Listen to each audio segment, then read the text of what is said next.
Anyway, are you gonna sleep? I'm fucking wide awake. Slinging dick like it's going out of style, baby. Push, perhaps.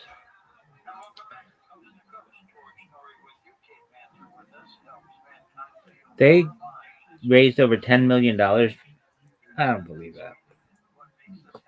Really? No. They're like, oh, can't end the stream until it's this. I don't believe any of the fucking figures that are on these websites. Really? None. And I can't believe it's allowed. It seems like it's, I don't know, like a major legal issue. Like, we're just going to have these websites fucking lie to you. Like, oh, yeah, we got 63 viewers. And then I'm just like, spam, and nobody says anything. I don't know. I don't know why these companies aren't investigated. Look at this athleticism, though.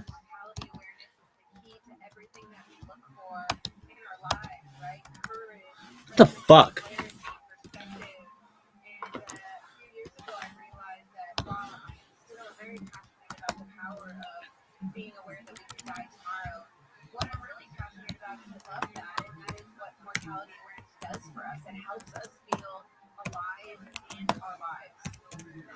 Sexy douche canoe.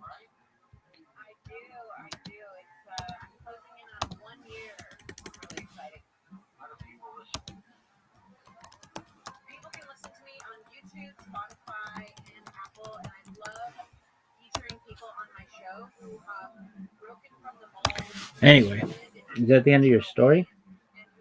That one.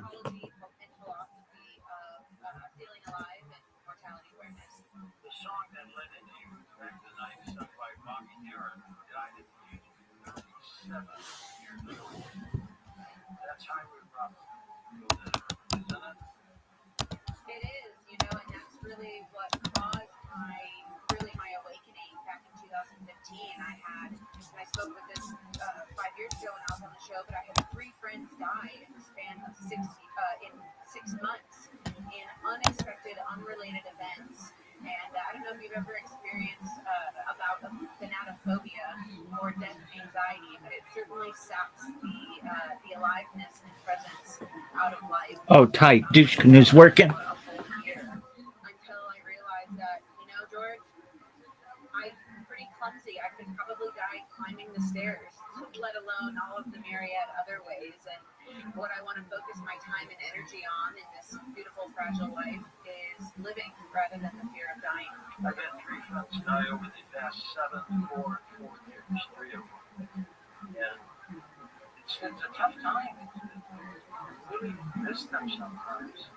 What are your thoughts on George Norrie?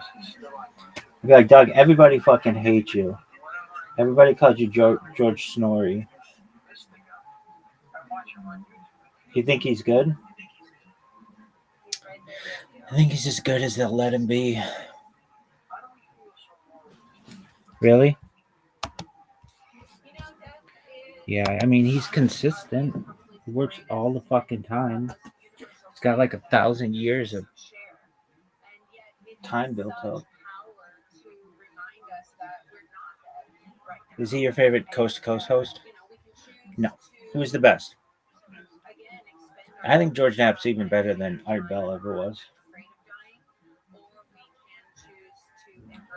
So we go George Knapp, Art Bell, and like people be like, oh, Art Bell was better. Be like, I don't know. I don't think so. I like Art Bell, but George Knapp is just, he brought almost single-handedly seriousness to the world of paranormal shit. Anyway, what else? Then who? Who's after? I don't know. I don't remember all the people who did it. Although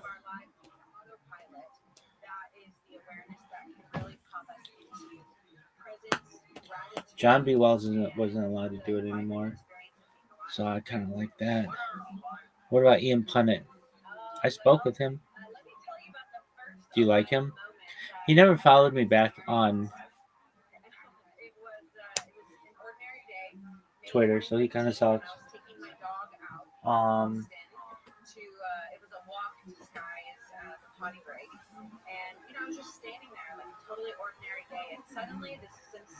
What else? Or who else?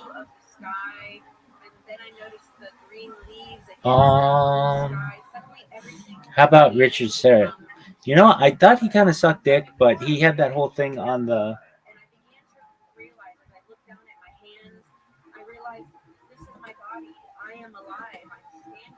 What did he have? He had the thing on the thing. What did he do? On the fucking Galactic Federation, which was tight. So that'd always be kind of cool in my book. What people have you?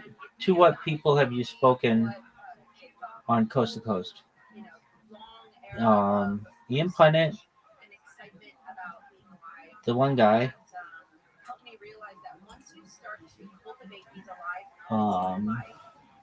Richard Serra. Why? Because I love you. Go fuck yourself. How about that, douche? And then anybody else?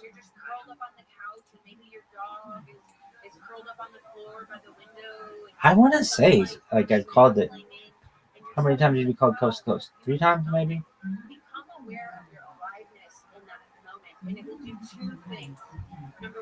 What about what did you talk? One time was made all these predictions. One time I talked about my World Peace Project, and then another time I talked about maybe I've only called twice.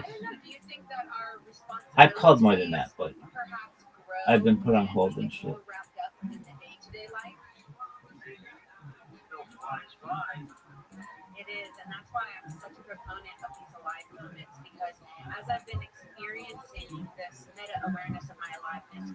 Okay, one time, was it just on the Galactic Federation? Something like that.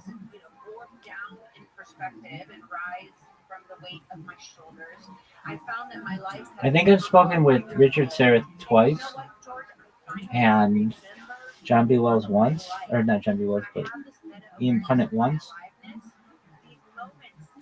Is that it? Yeah, something like that. All right, and you know you're talking to yourself. Yeah, because Zoo was gone, and I was talking about the fucking turkey baster. Are you done?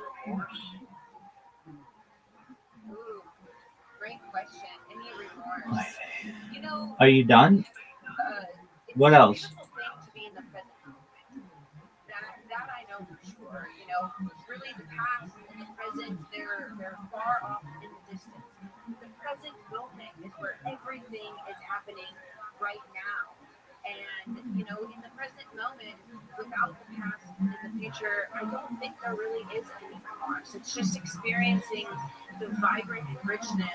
What else is there?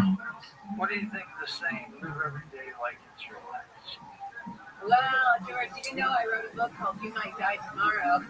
Yep. So I think that I was a big problem actually when I wrote that book, because when people hear that, live each day like your last, you might die tomorrow, our minds, I discovered, people's minds go immediately to, oh, I should quit my job and travel the world, or, I should. Is that the end of your story? Because it was awful. It's one of the worst stories I've ever heard. The reason that I'm qualified to come here and tell you that is I did quit my job and travel around the world. I did really live for the present moment. But that trip ended. I traveled around the world. You don't believe that they raised $10,369.541? No. How much do you think they raised? It's like when you go online, numbers just don't fucking matter. Especially that website. That website lies so much.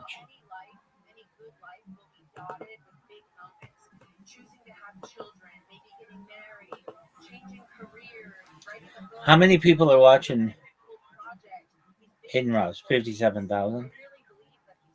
Really? It's literally like overnight.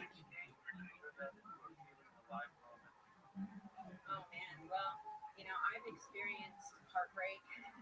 I've been broken up with, and I've broken up. 76,000? No way. No way. No way. Overnight, he gets that many people.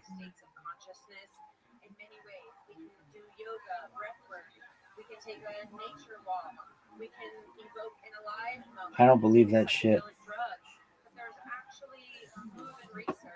All right, are you done?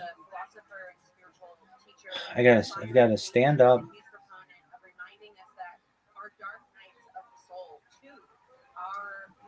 Experiences, and I know when I've been in deep grief, it's painful and it's raw, but there isn't aliveness in there. It is this fullness of emotion. How do you keep positive negativity over? The zoom out. To me, there's nothing like the zoom out. And so, at the top of this segment, you said, hey, last time you came on here, you talked about death, and now you're here to talk about aliveness. So clearly, I really like to think about big ideas. And the reason that I like to zoom out from the myopia of my life. Are you going to stand up? Look at this athleticism. Managers, because the difference too in mixed martial arts, especially in the UFC, the managers, the agents compared to NFL, NBA. To be a agent in the NFL, you have to pass the bar. You have to be like a legit, fucking credible attorney, know what you're doing. You could be the manager to fucking John Jones or Ilya Topuria right now. There's no issues. Yeah, That's they're a little friendly with the UFC for my level of comfort. You shut. Boom. Yeah. That's my point. Yeah. There's not, and listen, there's some good managers out there. All I'm saying is the UFC's not the NFL, not the NBA. Those managers are terrified of Dana White and the UFC brass. When I say there's no negotiation, there's no negotiation. UFC goes, very cool. You're taking this, open up. Yeah. That's how this goes. Oh, yeah. If it was 2025 and I was 25 years old, I would have a manager just for endorsements. For the contract wise, you're not getting 10%. For what? You did nothing. Literally, especially now that there's no pay-per-view model. What the fuck do I need you for? Yeah. Just give me endorsements, and that's the other thing. So not only are they get double their pay, but now the exposure being on CBS, being on Paramount Plus, the exposure, we can now use that. And this is what managers are for if they're good. They should use that. Hey, we know that whatever, 10 million views.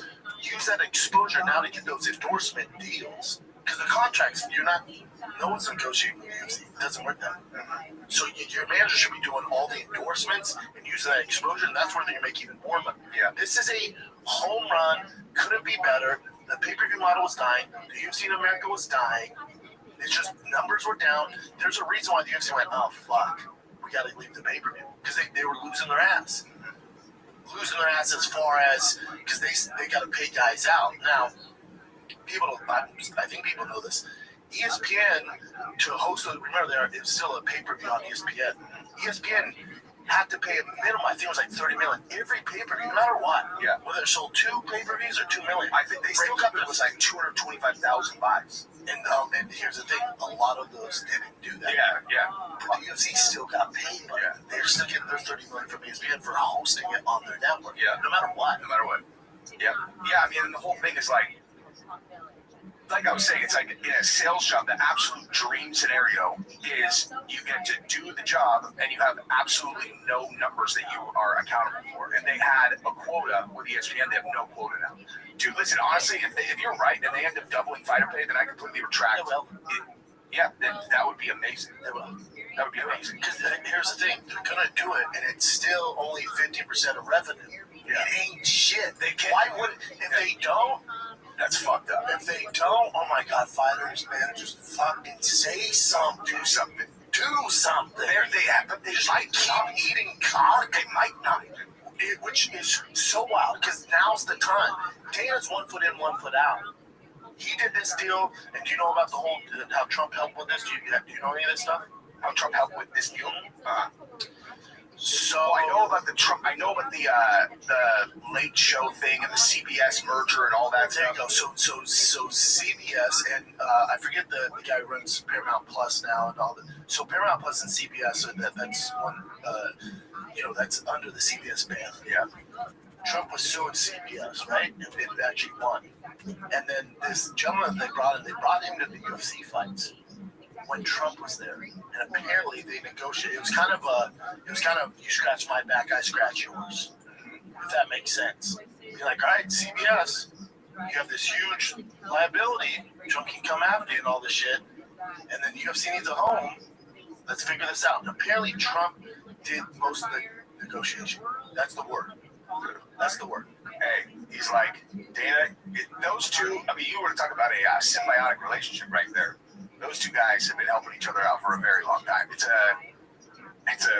unbelievable, dude. Dana's on the board of Meta now.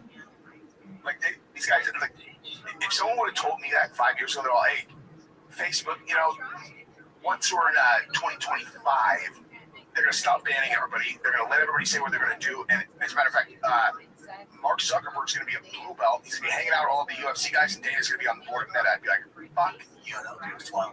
And look, to my point, back to this is where if you're a fighter, you're a manager, now that they're with CBS, you can shake those trees and scare those guys. Right now. This David Ellison ain't Dana White's a savage. Yeah. He is he's a promoter through and through. He's the best to ever do it.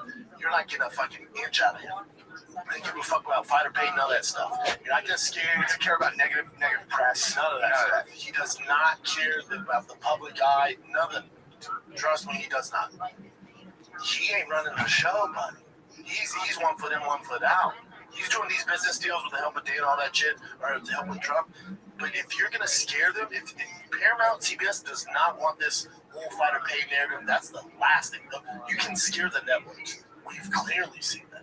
You look at Colbert, you look at how woke they did and all these bullshit, you can scare them. On social media, you can scare them. Yeah. So if they don't double the pay, which I think they Not a will, rabbi, but Dana does, he's like, yeah, where they're going to do it. But if they don't, fans and fighters, now's the time to shake the trees because you're dealing with corporations. But again, like, who's gonna? Rabbi Shapira You know the players in the game. is Who's gonna lead quote-unquote fighters to start making noise although loud about fighter pay? I just think, like, I agree with you 100%. Strategically, you're definitely correct. he would be known to his followers by Connor, the if they name don't of find the another town one that he else. came from, a little village called Voice for that anymore. Anyway, if you have difficulty Connor, getting up, then I would has probably refer has to this established as his own.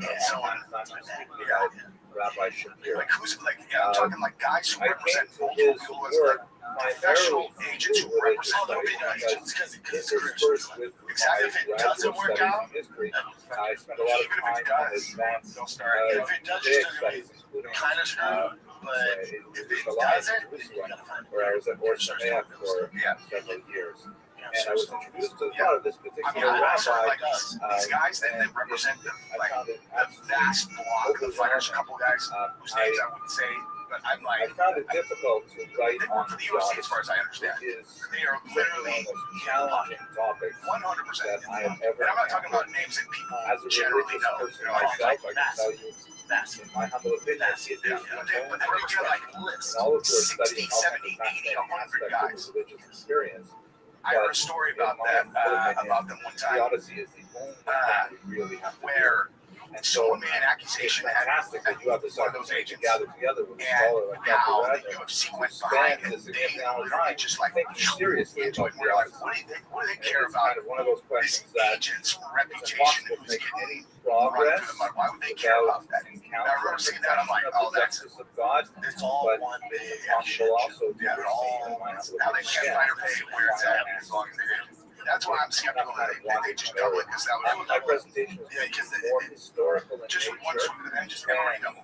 In 2026, yeah, they know they if they're going to do that, they literally cannot say in 2025 because no one fights. Correct. Yeah, I'm going to fighting chance monster for half the pay. But I think if it would really be game changing, which you know, to do it, then it's a slippery slope. I really think they should stop with Okay, the. with that rambling introduction, I think it should be a flat fee. So I know you've reviewed some of Increasing the bonus. He's increasing the performance bonus at 75K. I'm saying if the fighter days pays 300 to show, 300 to win, it should be 600. Yeah, I totally box them. Yeah, that's what they should be. It's such a sneaky way that they've forever because one professional fighter's all okay, 200, okay, cool, I'll get 200. Like, everything's gonna win. Yeah, but that was the old school way of thinking. Like, well, no, we're gonna give them half the pay because then they really come out and show the fight. At this level now in the game, fight as hard as they can. They're fucking paying the money. Back in the day, of course, that's They're making enough changes where now's the time to do it. Now, would you say them signing with Paramount, CBS, is bigger than ESPN? Because remember, here's the argument. 150,000 pages Especially ESPN at the time, like 6 years ago, in a series of all 3 caches. Two of the caches. There's a show on the Dominic Fox show is the worst show you've ever seen. They literally zoom in. He's in like his pajamas. The production's so half-assed. That's on at like 10 a.m. I don't know, dude. I have canceling ESPN Plus. Yes. So ESPN now, it's changed to a different thing now, right? You get like top 10 plays and the top 5 are historians. softball. That girl catching a pop fly was more impressive than that spinning back. Okay, that's the world we're living in. But that's ESPN. So now that they're a little diminished, but UFC signed with ESPN, it was a huge fucking huge. And they're covering the UFC. They had the ticker, the breaking news. Like as a kid growing up at ESPN, breaks my heart what they try to do, but as a kid growing up at Sports Center, like being on Sports and highlighting their events, that was a big deal. I think it really cemented the UFC to like a legit sport. Now I think they're doing the perfect thing. He knows ESPN's a fucking one machine. And he's like, all right, we're jumping this ship. And now we're going to where it's available to everyone. So I think 6 years ago, if you look back on that ESPN deal was such a big deal. It was so big at the time. This is big. This is big. But just to legitimize the sport, that ESPN deal, I think is big. I agree. As for like my first action at ESPN, get Ariel the fuck out of here. It's so cold, dude.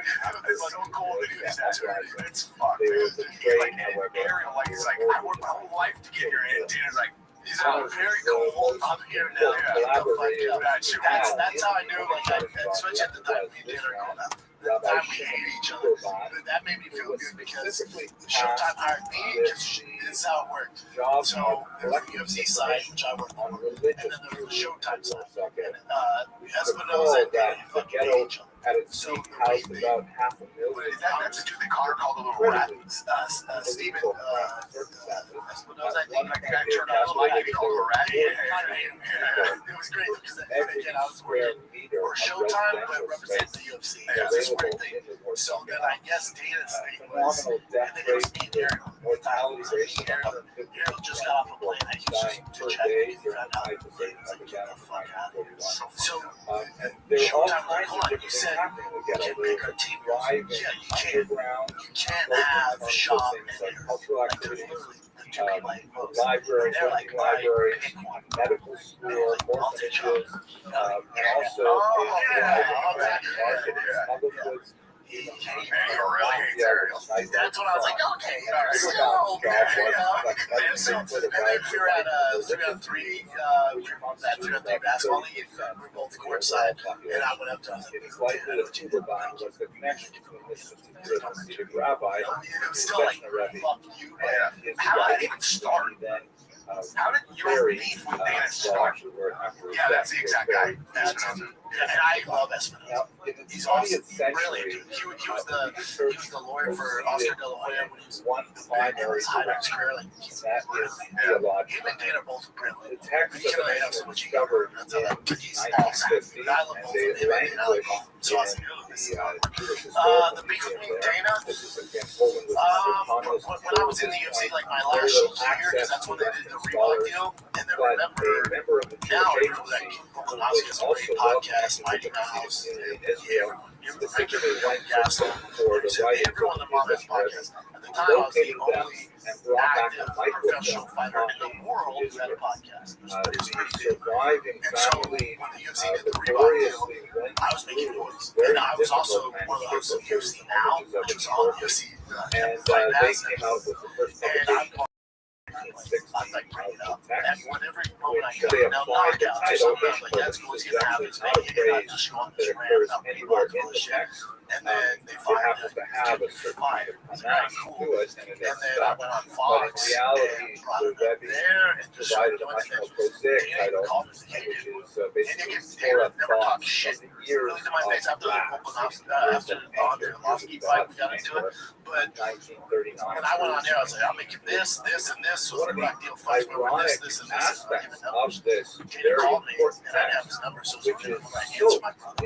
I had 4 or 5 things. What's up, there? He goes, dude, I see all this shit you're talking. You know the IRS can come for you. I was like, what? He's like, if you're bullshitting on these numbers, they're going to come for you. I was like, oh, buddy, I'm not some dumbass from the streets. Like, I know how the IRS works. I pay my taxes. Bring it. It just went click. Everything is, you know, really. Because he thought I was like, oh man, you know, getting put out. What?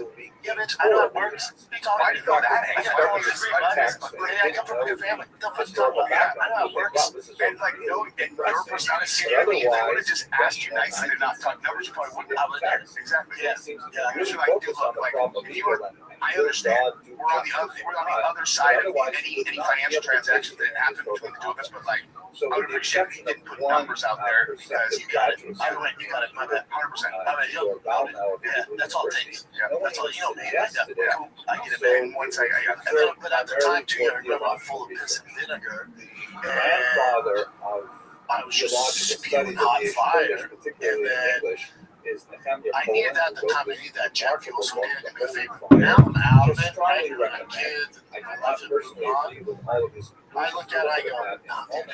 The same thing he's doing with this Paramount deal.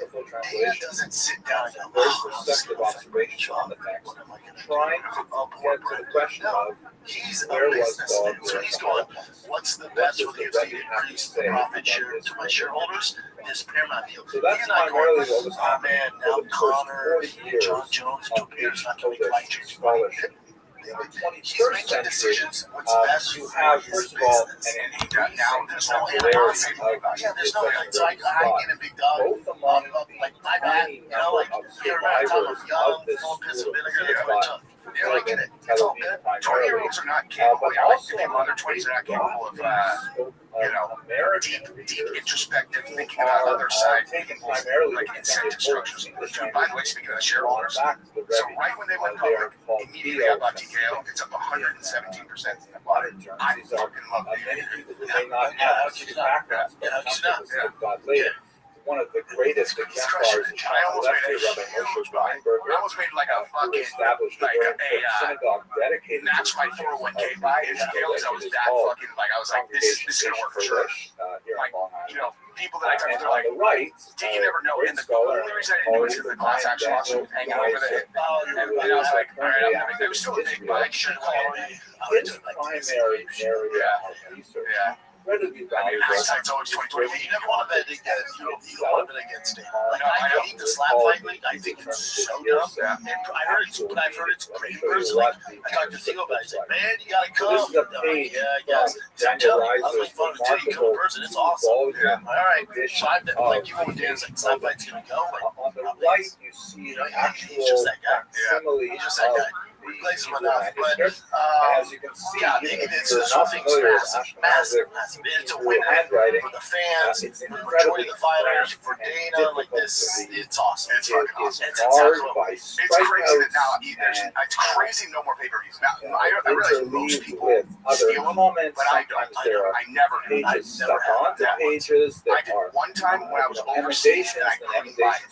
So I was in another country, so whatever. It was a technical infrastructure issue, and so I watched it. which things which I feel like I get a pass. clearly Yeah. indicated he did not Yeah, want actually, that was actually a UFC on CBS event, so I actually didn't steal it. It was whenever Holloway fought on CBS, I felt like I went to like a stream. wanting to preserve every last drop of Rebbe's wisdom, even if the Rebbe himself had It's discarded it. just so outdated, and then also I just But think in it other goes to times, it show that actually the numbers starts are to trickling distort down. the record Now, because the argument would be, clearly UFC see doesn't have stars. when the Yeah, Rebbe that's a added big new component of it. things for I think the biggest component is they struggled can't stop with the the piracy. word, and They all don't of that exactly. nuance No, the kids are is too lost smart. Exactly. in The VPNs, all that shit, they know how to get around I it. have to It respect just shows here you. that the book that I'm going to Yeah, show you in no a second, clue what my to do own with book that, on so this, UFC's like, I actually wrote can't twice. stop it. It is Because the the only first way to time I stop worked it is on by it, not I doing it. It's compiled a pay-per-view 500 page paper like manuscript. this. I This was very proud is of like it. a I was ready direct to start, mirror of talking to Napster publishers about to it, and CDs then to now. Gershon You know, Greenberg, a pay very $10 important a month for historian fucking. of the Holocaust, Good on said, "Oh, by the UFC way, and whoever I did this came deal, being across like, the actual yeah, you're a pay-per-view. You microfilm cannot stop of the this. April that You can't. John We've tried. and I made a copy of it for you. It gave you this big sheet of pages that looked like the right-hand side of the book, and I try to scare realized people, but that all those of young kids my like, they work look like was cats going when they do on. things. I'd be a pin shows me I'm in Completely Russia. missed. Yeah, I'm I in fucking assumed Marina that the Del I got a computer here that was- says, yeah, so here to here to here to here. It's like I'm in 12 places at once. It's Track. not an Yeah, so appropriate assumption I to think make good at all. on the UFC So for I had not to being like, no, chuck we'll show that them whole that manuscript and we're start not gonna over do again. that. Yeah, we're just gonna. So the first major Now, area of these same research in the 21st kids century is are on the gonna gear sets illegally of the stream text, it and that has when been it's on phenomenally Plus. important. Yeah, but there would be no because reason to do it on whole new CBS. Like, you can't just do it on of CBS. So trying to you're still gonna have understand how some the of it because they're like, I'm not even paying $12 a year for free. So still be This some is of it. It doesn't my matter. small Well, now you have contribution. the Basically, masses. what I did And also, as a Paramount Plus historian is is, such a sick I looked at this platform text, anyway that like which most people are going. is essentially a The series general of consumer is going to pay 86 for it because of sermons other delivered content. in The September of argument would be 1939. is and even the summer of ESPN, those are straight 1942, sports with fans. a Those number are of sport, hardcore annotations and sports fans, additions right? that They'll were watch that put and in get up ESPN until Plus, you January more of hardcore fan. 1943. And Is all the of those Paramount sermons, although they Plus were fan given base. the name of the section of the Torah reading, That's why they're buying it. That's why they're buying. Trying you to can actually figure out Yeah. what So, happened in the yeah, ghetto. I mean, basically what Dana did here, and I just made this connection right now, is like what Jimmy Iovine did in the music business. It's like And so Dana essentially, I couldn't picked be the up this Pirates, idea so that he did this. the Jimmy graduate Iovine student knew that they in the were not going to be 1980s able to had streamers, suggested so that wouldn't it he be built interesting Beats to headphones, look at and they built correlations a between streaming the service for Beats, and they sold it to Apple for fucking $5 million, and now that's Apple. with what the Rebbe had to say later. Yeah, no, When I started doing that, I discovered a whole Let's take a little break from me and my boy Jesse, breaking down all the latest with the UFC, Real Housewives of MMA, because it's going down. This is the last month to enter to win the Ultimate Dad Rig. It's a TRX 2024 last call edition with over $50,000 in mods, and the winner gets $10,000 cash. Super easy to enter. Go to drivefastallgas.com. Anything you purchase automatically enters you to win this badass one-of-one TRX. This thing has over 800 horsepower, fully custom, one-of-one. People say one-of-one. This thing's actually one-of-one.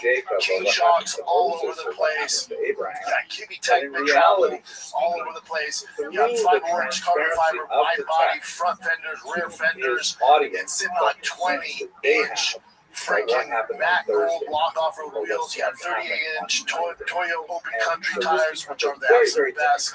Real truck accessories all over that thing. You got Chris Bailey tuned this bad boy. We're doing a very limited few days He's only, primarily we a get value 50 for extra his grand philosophical thoughts. entries This when you is buy a one of the first limited stage edition donor. shirts. The giveaway This ends at the is end the of kind of the thing that a freaking first month. This is your responder brings last to a chance to spiritual win. crisis. We got new And he has merch set dropping. aside It ends this all of month. his Go to other priorities about the DriveFastAllGas.com. larger Get project that automatically he's entered involved to in win. since the early It's 1930s. DriveFastAllGas.com. Ending this August. Get yourself entered now. DriveFastAllGas.com.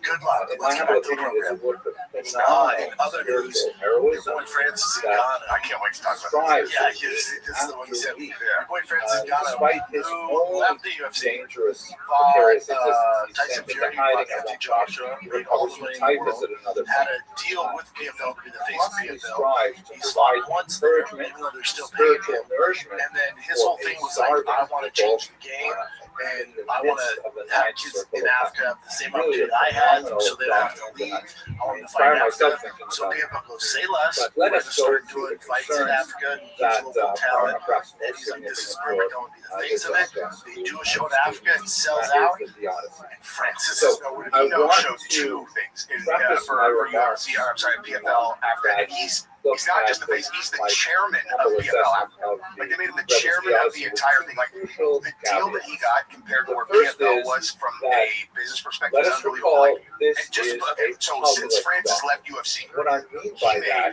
is $10 that million for H. Tyson Fury, Kurdish $20 is million not for some kind of the like, Anthony Joshua fight. fully He made formed $20 million thing for that his emerges PFL.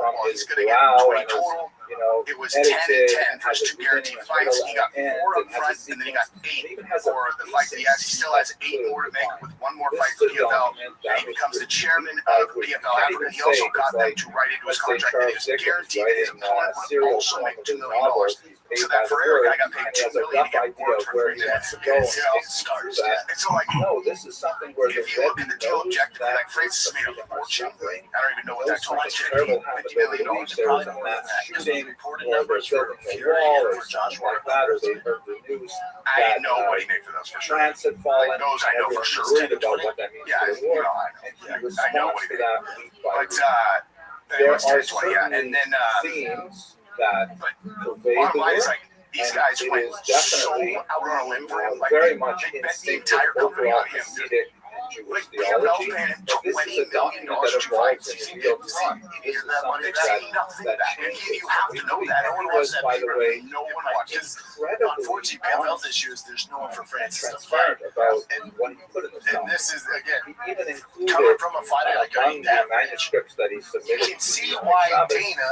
his doesn't own pay these personal guys spiritual 50-50. diary, Name which one has been fighter, published under name the one title in the Sovereignty history of the which UFC means like that got an paid exhortation. what they're worth, And, as they like to say, and it turned out for the better for the actual UFC. Oh no, Conor, Conor, his own worries and his Never fight. poses his Never own fight. prayers. Yes. He's Never a fight. Never fight. honest. Francis, a presentation. disaster. Had his own doubts during the So Holocaust. if you're a business owner, you're Dana, you're a homeboy from PFL or Bellator, wherever, Ryzen, one championship, you're like, dude, history shows when we give these fighters money, they never show up in a fight. The only guy who got fucking money ever, and it didn't affect how he showed up, is Corey. He's a fucking stud. He got 10 for the Connor, the one where Connor broke his leg or whatever. And you know what's crazy is destruction.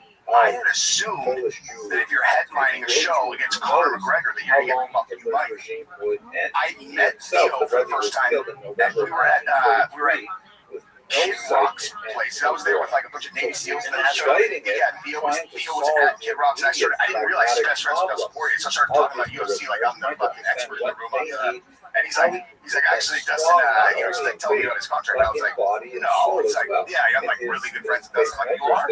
And then he told me, he's like, Dustin's contract for that first one, that was in January 2021, had an incentive structure that'd be won by stoppage. He got this enormous contract for the rematch, then he knocked out Conor, and so he got it for the next one. So he really did get all that fucking money the time that Conor broke his money, or broke his leg.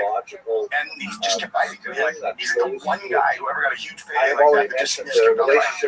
Yeah, he's a stud. Yeah, it's never worked out. And then I've heard matchmakers say too, to me personally, here's the thing, when these guys get these big contracts, and then we're like, hey, we need you to fight. Insert all the the last thing matchup, that I like should tough offer as a matchup. caveat No, was but when we they're don't hungry, like, exactly hey, here's this know match, who fuck he yeah, was. give it to me. Fortunately, have because of the work of Rabbi Rothschild, some sense So of the who UFC, actually the whole came incentive to is listen to the Rebbe to talk not on a pay them so couple much. of Yeah, granted, occasions. this deal But you're gonna have to pay more, but population not to pay them of so the much ghetto where they're just was comfortable because they're destroyed like them can't get the matchups that the fans want and that we want because they just turn them down. Because like, I got paid once, I made enough money, I'm good this by year. just They reading say, no, the since you surveys fight that 3 at times, the I'm beginning like, he had no, a very large They are crowd. double One of the Rebels incentivized to reports not pay suggested fighters he had well. as many as Like 300 just people purely from a coming business to perspective, a you always holiday want to pay gathering. guys the minimum to keep them happy and And performing their the jobs. texts tend to be But if fairly they short pay them too much, and they literally borrowing from lose them fairly as an employee. limited but It's well-known like, sources so like when the people Torah bitch about itself fighter pay, it's and like, the medieval that's commentary of like, Rashi. if they really do double Later fighter on pay in for the like war, regular however, guys, they get that's the real much win. longer, Because you 6, can't 8, expect 10 UFC to times want to longer. make guys rich. And they start Making borrowing guys very rich has been heavily the from end much of their more esoteric career. And sources again, it's not like that they're the making average fuck you muscle money if they double their pay. It goes from 7 and 7 to 14 and 14. Now people are like, dude, not 14 only in 14 the so length cheap. and in It's the not depth worth of the it. sermons, but also That's in their exactly tone. what they should The be Rebbe doing. may Because even the UFC is hoping you become a star. It's writing really these things, fucking tough. perhaps So they're just saying, going start off south 14 for a for very, prove very your worth, small circle and of then we'll dedicated give you good survivors. money. Yeah. We really Not don't fuck you know money. 60 and 60. Yeah, how to exactly. evaluate exactly. this public So doctrine. it's smart what they're doing. Yeah, I mean, I guess that's true. Like, when if you look at disclosure, you know, I know disclosure is one of the it's different, but greatest generally speaking, for the guys who are making 30 and 30, 50, 50, that's probably exactly what they're making. That disclosure, no side letters, no that stuff. So, is like, occasioned by the work of my you think colleague about Dr. guys like, Shaul what do you Masi, D-Rod mix? who Perfect has example. written Like, some very what do you, I don't know. I haven't He's looked at getting it. exactly what it's in going particular Yeah, arguing like, that the Rebbe lost Shit, his look faith. Look for a while. I bet D-Rod's making 120, 120. Shortly, that will that's what he'd be worth, I'd say. It's, yeah, or like, intellectual and because spiritual like, break happens. he's like the guy that I would think of, like, he's got a name, he's done what he needs to do for the UFC, he's a argument is superstar, essentially that he puts on good shows, like, what's like, okay, so, Kevin Holland, 500, D-Rod, take home around 200, okay, so, whoa, he won, so, I don't know. Okay, let's try with Yeah, you're theological. about right, he's right You there, can see yeah. how frequently I So use Kevin this. Holland is at 250, 250 most But likely. the theological challenge He's really of active. He fights all the time. war You gotta figure so many of these guys that are in the summer in of around that 1942, range and at that point there don't is do what Kevin Holland is doing at the end of their career. You gotta be like, what the fuck are you doing?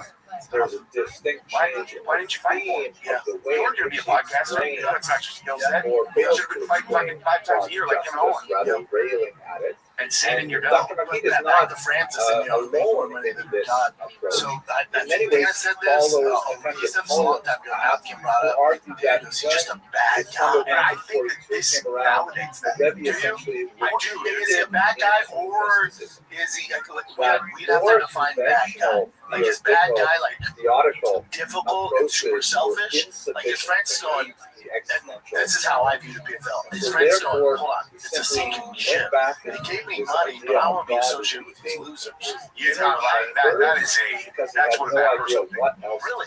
You don't think so? For Like, Dr. it's like, McKee, you that gotta at least Take the Africa thing out of it. and then you Let's follow say that they're doing with the the Africa thing, it's just on pay. Others, on So the it's other just hand, fights in Vegas or myself whatever. and Dr. Frank's like, Weiser dude, and So Rabbi you've already Weinberger told me that argue that I you think don't have that's an opponent for me. You can't find it's kind of like and now you want me to go on it's what? an argument that press tour? finds an audience because Promote? it sounds Promote what? kind of What am I going to promote the PFL? You don't have any intellectually fighters. lascivious. You have no future. Your TV a right deal's up. leader, I think man of this faith, year, which I don't know what USPN's going to do. that has a kind of PFL ring doesn't to care it that number-wise. appeals to an audience, All signs but I point don't they're think about it's to go under. historically accurate. So he might just So be let's like, look dude, at it's a sinking his ship. I don't get associated with it. And I would agree with you if it was going to a kind of local show. summarize PFL here. Africa. The Africa thing's a little. The Africa thing, I'll give you where you're like, okay, that's just fun. Understand it's kind of like a straight line The development. good news Finally finally in your So if country, you break it sold up out, into dude. Hebrew It's years, their first as sellout he show. did, And I don't know how many seats there were, but it's sold out. You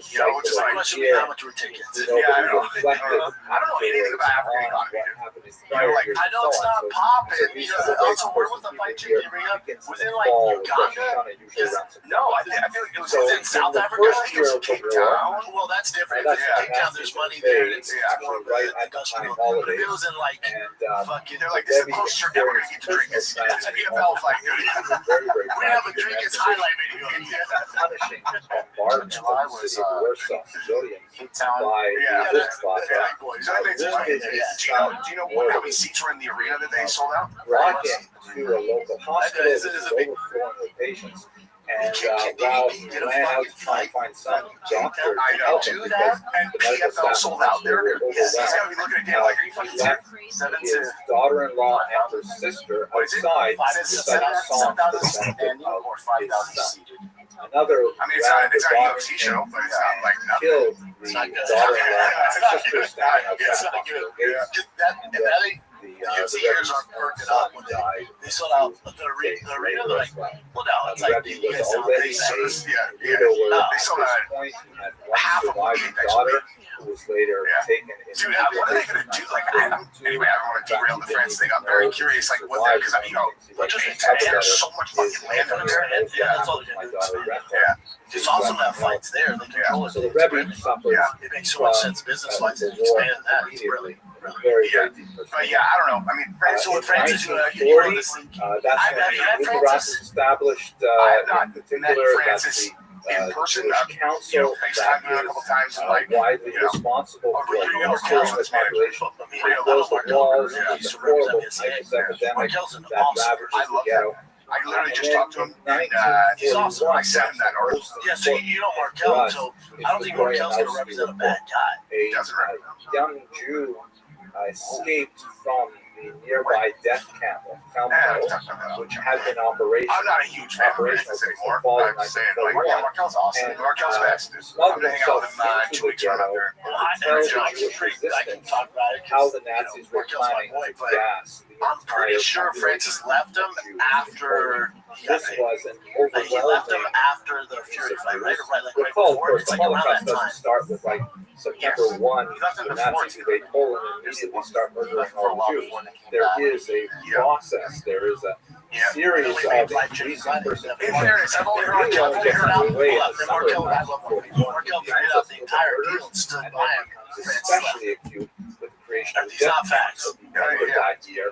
And the Left him, deportations then from came Warsaw back would when occur. they had the Tyson fight for him. So when the Then Rebbe the Tyson heard fight, this report in early I just think that there's all signs are pointing there's something missing in Francis' brain. Like in terms of like, oh, these people did this for me. I should probably reciprocate at the fucking baseline level. Like, yeah, not National Day of Jewish That's what Suffering they is. in the summer of 1942. Yeah. 6,000 Well, I shouldn't say Day too much. Like literally no one. No, like Francis' story. I fucking cried telling Francis' story. A stranger drunk in was held Cancun the back day in after the the fucking ghetto, Tyson Fury fight. along with as many as I did. I was trying to like explain it to somebody. Like, it's way too slave labor.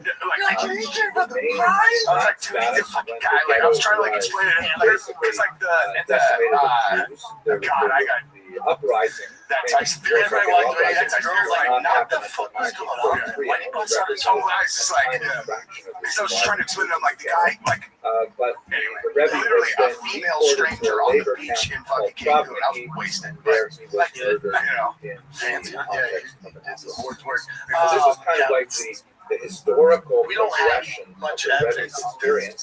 Let us look To at not- the he's not a good guy. I mean, So it just early in the war, the pattern of behavior is have an clearly like example of what I he would does. like to Markel call thinks a huge red theological flag. stuff. Markel's like the And I'm nicest, sure you have sweetest, studied smartest tremendous dude, and he amount. stood by him.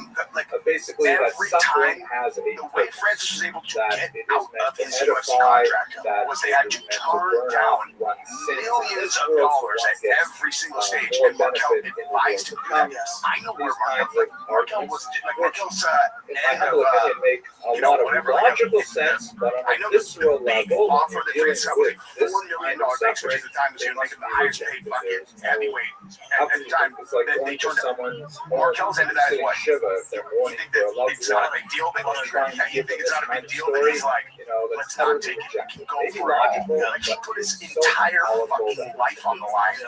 his entire future on the line to ride with Francis and had faith that he would fucking win.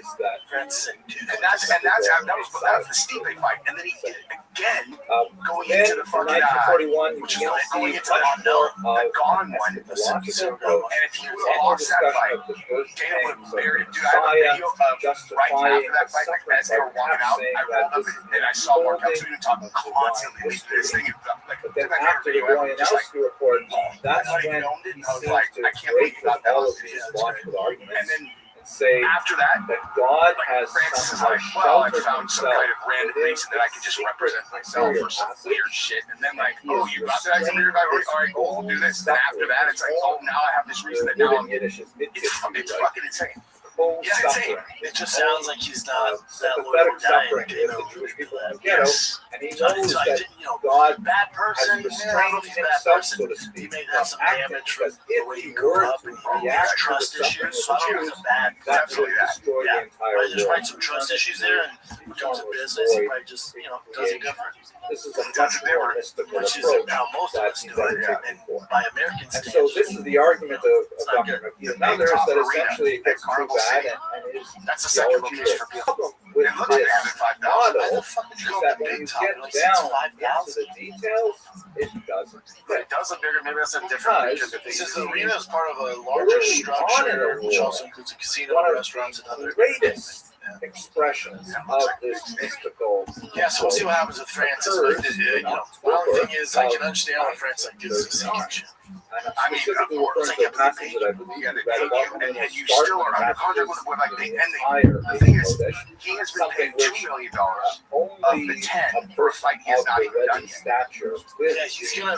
life So I do experience in think the ghetto with them being on CBS and this Paramount deal in this new way, their I do righteous think under this gives a Orthodox sympathy small chance, but I do think there's a glimmer that of God hope had for gone the UFC to bring him back. far God, please. in Even though Dana his can't stand him, but allowance of with the shareholders and these other guys at the helm, they might I'll like to refer hate you to him. the writings that you restored to Like Tom Aspinall's look a at tough it match. in detail, but the Tom argument Aspinall, Francis, that John points to Jones, God Thatcher, the whole. Abrahamic proportions. That changes everything about that. Haaretz, Lo Yaseh Mishpat, will be judge of the entire world. Now, this one you said, I haven't seen this, is Conor McGregor promises to never cheat on Dia again. Okay, so that story went all over the place.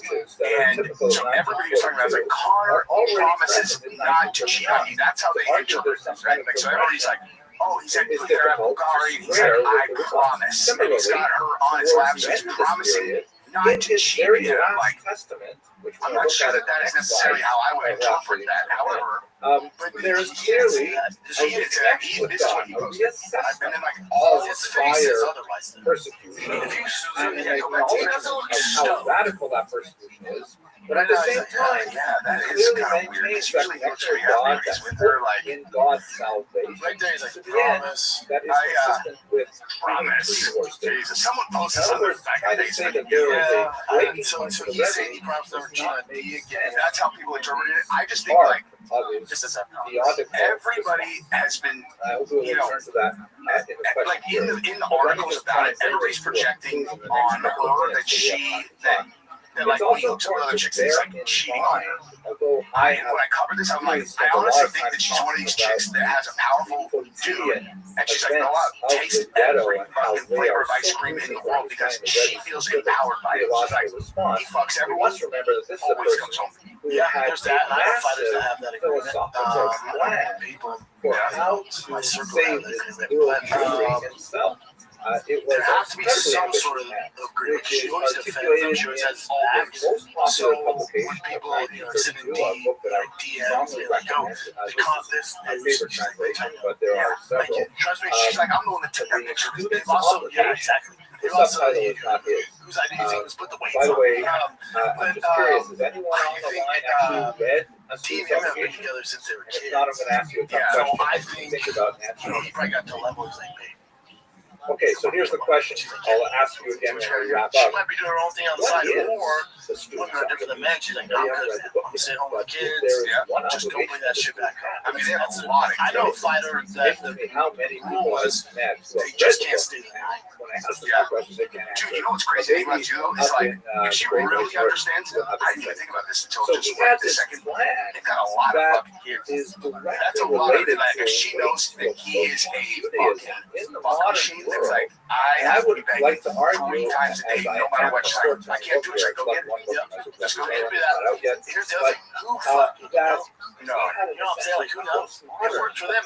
They look pretty fucking happy. They always look happy. Why would you give a flying fuck what Connor does with his dick? I never understood that. I don't give a fuck. I don't care. Even if he's fucking dudes on the side, like, okay, what's this like? Visualization techniques, I'd be like, meditation that's techniques, actually not that and surprising. Because you probably got a hot take on it, but yeah, I would helps man, us that's great. So understand we make much fun of of it or what whatever. we're But in the Holocaust. okay, I'm yeah, anticipating, I don't give a fuck. great things Let me from ask you Daniel this. Reiser, who has written extensively If he came back to fight Hasidic now, visualization techniques and meditation your level of techniques, excitement, and I your level of anticipate excitement would be apply where what he compared to learned where it in would his have been a year 19th ago. century work. Because this is the first time ever where I'm like, if he's coming back, I'm like, fuck, I don't think I We care can't that forget, much. of course, And I get that's you say that now, but the build up, if he gave that hot promo, standing and above you saw the some suffering countdown of his footage of pressure. Connor and like he looks good, and he's with the old team, that's true. John, You can see you're that like, oh, but graphically, that's for fair. example, That's fair. So with right the now, Magnus because himself, it's like, at one who point, fucking he signs knows? his Yeah. name So to right the now it's like cover he's supposed to just hit difficult pass all the time. master Like, all right, Rabbi Rothschild. yeah, And you can see but if in Dana on the top announced like is his full name whatever, and academic, early next year, like Adonis Thomas, Connor's made an Ben event in the White House card. McGowan, and so on, Shapira. It's And cool to underneath, say there's right now, something hate on him, right? He's and then a lot of violently struck negativity in at the news, stuff like by the that. Like, dude, I'm so Rabbi over him. Sure. Dr. If Dana, Reiser has analyzed January this 3rd from goes, advanced photometric huge fight techniques announcement and has on determined that the CBS text that is live struck out from the is motherfucking the White phrase, House in Washington, head D.C. as on the America's support birthday. On America's fucking birthday on July 4th. In other Your words, main event is it's hard Conor to McGregor imagine versus Michael why Chandler, the Rebbe and would your have struck out co-main his event title. is John It's not to Jones say versus how fucking can Tom I be Aspinall. the head of the Every person, no matter how you feel about Connor and John, There are no would lose their shit. Yeah, that's true. So That's right now, it's true. so far in the distance, right? I'm kind of like, I don't care about it. It's odd shit. strike it I out love with a Connor. single line. I don't agree with some of the shit he's done outside, and I know that. And Johnny and I love both of them. As far as the fight fan goes, you take my fucking money. Here's the thing, not only take my money, now it's fucking free. Yeah. Fuck you, dude. I would be stoked. Yeah, if someone was like, hey, you have to watch this fight like strung up upside down by your ankles, and you have to like just be there for 6 hours waiting for the fight. I'd be like, fucking string me up. I'm not missing that fight no matter what. Right now, we're all kind of like, dude, I'm so over this conversation, and I'm with you. I'm so over this John Jones stuff. He's gonna be 38 by then. Sure, maybe 45. Dude. And if they announce that the White House, I'll be fucking crunk. What do you think it's gonna look like in terms of This was a cover letter. like I said, what's the crowd look like? Are they gonna do it on the Elites, and be super elites, It's a blessing super that elites. extends to all of you because Usually, anyone Rogan, if I who call him, studies a the ticket, work you of know, the when he's Yesod front row. Rebbe Yeah, that's merit that one's probably not. That's a tough benefit ticket. That of one, his like, holy like a ancestors fucking David stand God, by you know, all of some you. guy. He's like George Soros sitting behind me. your families. He's like, bro, I had to get fucking Elon Musk in. Thank You you. know, I don't have a fucking ticket for you. You know, so I think it's that level. It'll be like the current state apex, but at the White House. Be the most impossible ticket. Jeff Bezos will be there. Zuckerberg will be there. If you're a terrorist, that's probably the one you want to get into. Yeah. Because this will be the most influential, most powerful people of all time at that thing. That's it, like UFC Sphere, like UFC 300, whatever, like everyone wants to jack that off. I think this makes that look like a fucking random fight. Yeah. Because Dana's super pro-American, super Trump, right? This is at the White House. Will probably never be done again. I bet this card is the best card in UFC history.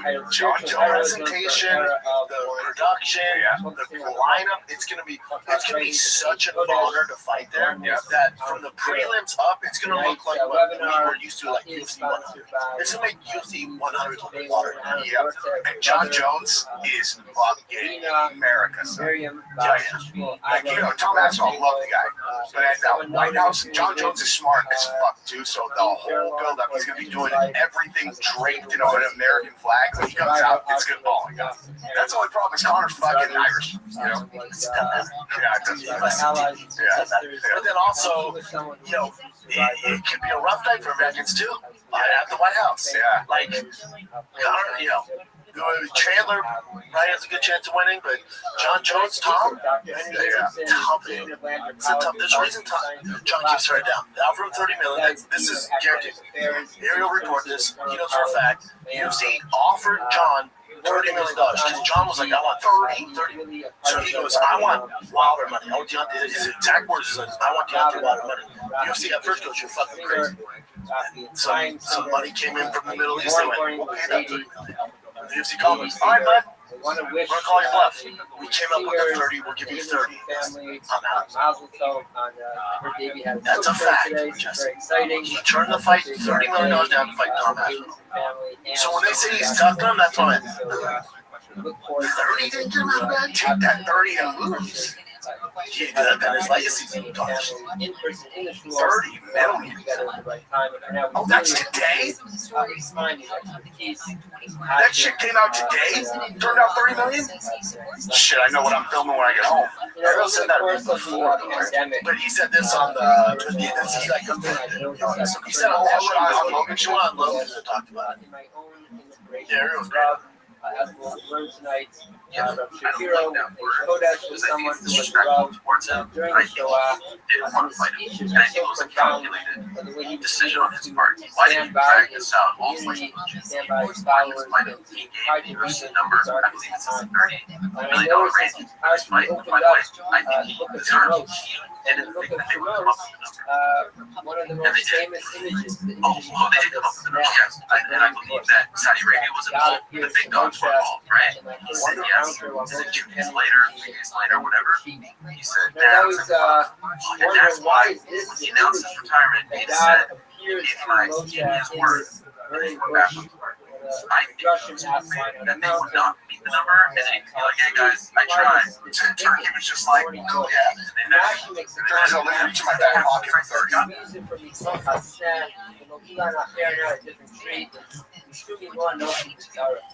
The imagery of the thicket, the thorny bush, is the contract image that Sparkle sending a message specifically to Moshe and to the people that I'm with you in your tsar. And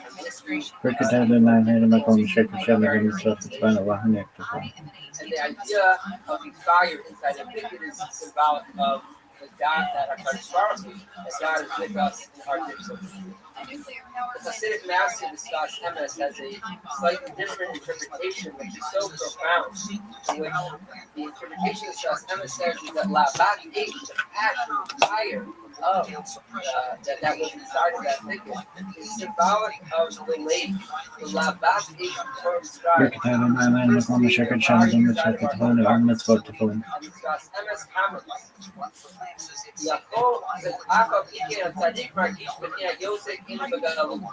When the tzaddik feels that he has this labat, he has this fiery soul that's a that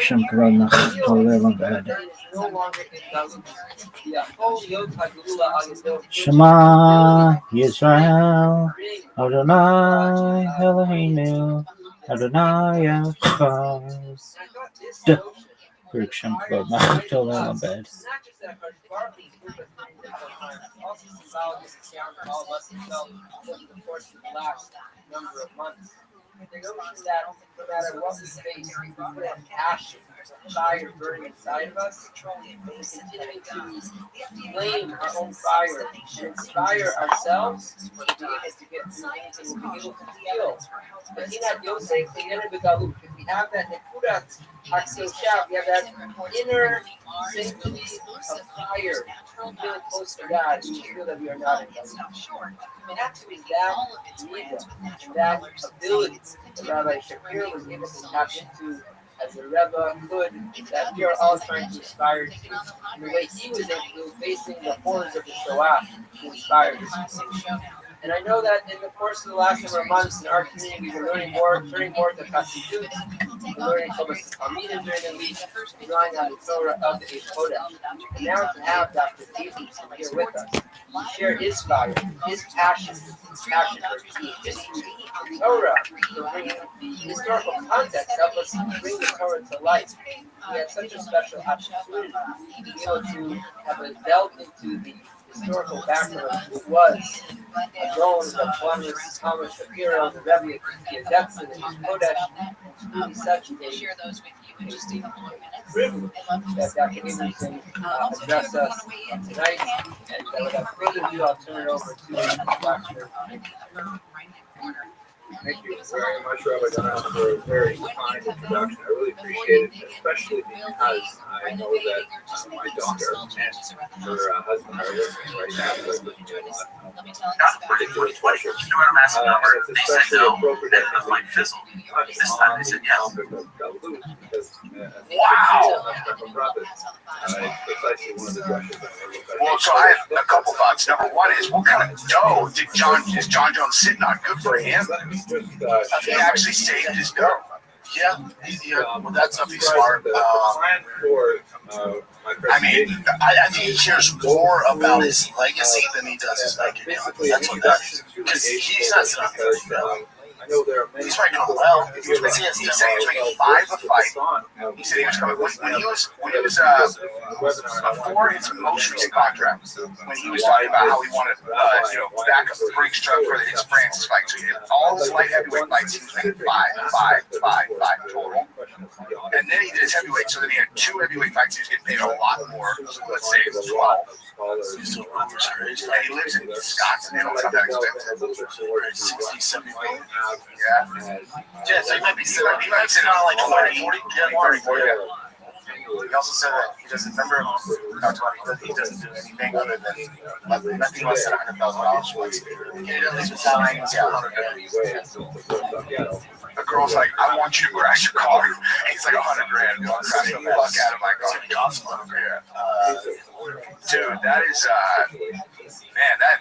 I just think John is smart too. Like, he's like, all right, we're a little older. I'm not moving great at the heavyweight. Watching Tom. Tom's a fucking animal. Also, we don't know much about Tom. I'm gonna turn this down. I'm gonna wait a little more.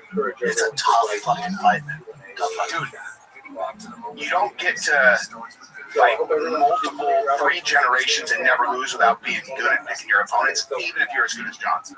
But to that point too, no one's ever gonna be better than John. You look at his run and strength of schedule; it's the best ever. And the time he was dominating, it's literally the hardest time ever to be a UFC fighter. It's my same time here, not a big deal. But it was impossible. And he fought all comers. Some of them twice. DC, Gustin were amazing fighters. DC and Gustin would dominate right now. Oh yeah, John would school it. Yeah, so John's the best to ever do it.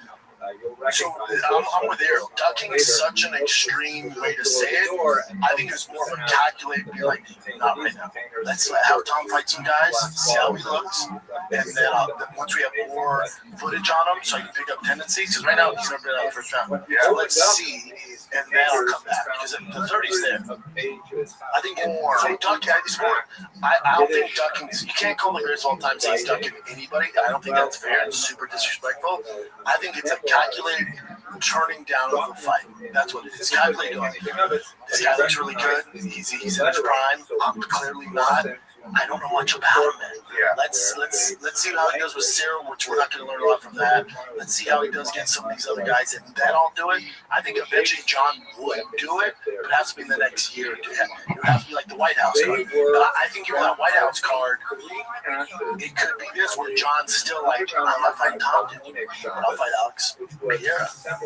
And that's a game master fight too. Sure. So I think Alex will be on the White House card. You might get to learn a little bit about Masvidal in that gunfight in terms of let's see how a front kick keeps him at distance. You know, because that's like one thing that Gon does that John also does well is uses those his front kick and kind of manage distance. It's the only thing I can think of. And Masvidal just navigates that incredibly easy. Because he's never found anybody that really does that. I'm grasping at straws for what John, or what you're going to find out about Tom, because he's just steamrolled everybody. Yeah, I'll tell you the pressure on Tom in that Don fight, the pressure of him winning, is we all expected.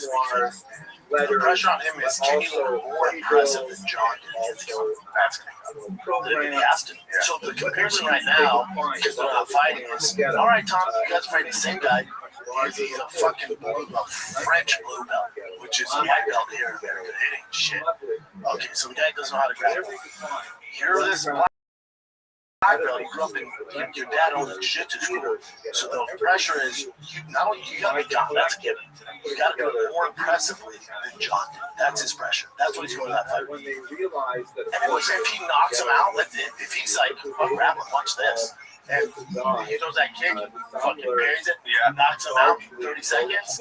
That's just gonna build on. And then also John learns nothing. John goes, fuck. Yeah, if he stretches gone with like a punch, that would be bananas. And then this Middle Eastern investor, these guys, these sheiks who have all this money, you don't think they're gonna go, well, hold on, the fight we want to see in Abu Dhabi or where the fuck they're at, we want Francis. And then Dana's going, no, fuck that guy. He was going too much money. No. You're not listening to us. We want Francis, so get it done. Here's, we'll buy him out as PFL. PFL might sell him for $1. No, PFL's like, dear God, take it. Yeah, we don't want to pay him that. Yeah. So just cover what we own. Cover the $2 million. Yeah, whatever you guys agree to. Those guys are great money, so they're going to pay them. So I would assume you see Tom versus Francis, maybe you see John. That would be amazing. And then that would get John out of bed. Yeah, it's true, dude. If Francis, if Francis beats Tom, then you get John Jones. Or they just fuck over Tom and go John versus Francis. That's the fight. 1900, baby. For years, it was supposed to happen. John fucked around with that. Fuck, They go with the BMF belt, the big motherfucker. Big motherfucker. So we'll see, dude. Hey, and the UFC White House, Tina confirmed it. It's 100%. And here's where, signs point to it's going to be the greatest card of all time. John Jones and Connor both got back in the testing. Yeah. Hey, dude, that absolutely could be why they are doing that. By the way, I saw a clip of you looking for a vanity plate. Did you see the one that I texted you yesterday? Like you were looking for some vanity plate about UFCT. Yeah, that's good too. Yeah, that one's good. Yeah, I dig that. Yeah. What's another one? Someone put CT401. CT4, CTE4, ZR1. That's B7. So CT number 4, ZR1. Wait, it has to be 7? Yeah. UFCTE. We could do UFC4 ZR1. Yeah. How would they? Are you sure it has to be 7? I'm pretty sure it did. I don't know shit about vanity Because you won't see any vanity plates that are like, yo. Yeah. You want like, like JESCOF. They're gonna be like Jesse's OnlyFans. Like, I get must show his car. Yeah.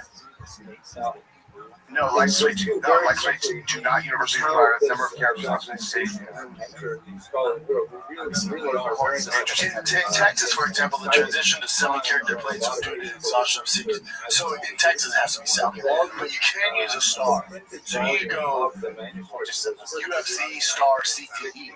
You go star UFC I like CT4. That's good. That's good. So what do you think about UFC 319 this weekend? Who you got? I'm so stoked for it. I'm fucking stoked. I think it's the best middleweight title fight since Kelvin Gastelum and his Aegis at middleweight, to me, is top 3 fights of all time. So I think it's on that level. I think it's on the level of Hendo Shogun. Yeah, both undefeated in the UFC. Yeah. And Dricus I think Dricus has lost a million. Yeah. I think he has one loss, right? I think it was like 1 and early on, 1 and 1, and then so he lost. How did he lose? He lost. We go back down. First, that one he got guillotined in 2014 means nothing. Okay, go up, and then right. We got knocked out once That guy's a monster from KSW. in 2018. He had his fight of the night, so it was back and forth. He got caught. And then since then, he was like, say less, and went on a fucking 8-year run. And let me see, so like TKO, so Decision was the last one, but that was okay. So There's several other good for him, dude. scholars. Yeah, I think it's the best middleweight matchup, especially for a belt. And I don't know how. However, I can't fucking win. And here's the thing, you know me, I don't give a fuck if I'm wrong, right? I always make predictions. This one I cannot predict. I don't know what to tell you. I don't, because I went to Hamzat's camp, right? I flew out to Newport, got inside look at Hamzat's camp, and I was like, holy fuck, he's good. Unreal, dude. Who's he? I don't give names, but world class Division I national championships, gold medalists, wrestlers, but toying. Where the coach was like, hey, because I've seen him go, I'm like, all right, he's on his own. And his coach, in whatever language he speaks, judging him, goes, hey, pick it up, let's get going there. He looks his name just fucks him up. And I was like, wait, what the fuck is going on here? His cardio? Insane. When Hamzat's, he's a minus 245 favorite. Hamzat is. Dude, didn't Drickus do like a grappling thing where he submitted like all black belt, like and one after the other, like 6 guys or something like that? Yes, that's how things like that. This is the fun. Like, so this thing goes one of two ways, I think. Hamzat is as good as advertised. The hype is real, and he submits him in the first round. Goes in there, and even though DDP, we hear all these crazy stories, and he just goes in there, and Hamzat, and I've seen him do it to world-class guys, it's like, cool, you grapple, you beat all those crazy Baja guys, check this out, and just fucking mollywops him, break his fucking jaw, and it's in 2 minutes. You're like, holy fuck, this is insane. I think it's worse than this. Let's say he does that. You're like, holy fuck. Or Hamzat comes out and is applying that pressure, doing his thing. He might get DDP down, but DDP's a big, sturdy dude. He's getting survives that first round. Like, okay, what do we got here? Second round. So I think Hamzat, I can see this happening. Hamzat wins like the first 3 rounds. And then that 4th round, he's, even though his cardio is great, but he's not DDP. DDP's just, he can't beat him. He's just an absolute winner. I think DDP's the toughest guy we've ever had in the octagon. Mentally wise, I think he's as tough as they come. Physically as tough as they come. So those first 2 rounds, he's down. You're like, holy fuck, Hamzat's beating the shit out of him. But he's not finishing. And then that 3rd round, the title starts to change. You see it, like the Kamaru fight. You see it. That 4th round. Good morning, Mr. Aquarius. How are you? On top, he was landing ground pound, and then he chokes him out. One of those 2 things happen. Look at that picture of his that I want his to chokes go are to his chokes are bad. my therapist was in a car accident, but he's I okay. can guarantee Who was in a car accident? I will guarantee you My say that therapist. for sure. Oh, wow. My physical therapist. Yeah, that's wild, Miss Aquarius. My physical therapist was in a car accident where I won't be able to go. I heard you. Yeah. Well, that's okay. That's good that they're not hurt. Yeah, I'm glad that he's not hurt. Yeah. I'm gonna exchange with him. I'm gonna keep it on the feet and not tire myself out. Because then I think He's not hurt. I'm glad so. He's okay. No, if I'm Hamzat, I go, no, what are you doing? You're doing what got you to dance. We got here salsa dancing. People just gotta be careful. People don't run. Be careful. Go for it. So I assume he does. The guys, you know how it is. You look at some guys switch it up. Some guys just switch it up. I think the first round is Right. for anyone against Just wanted to let you know that.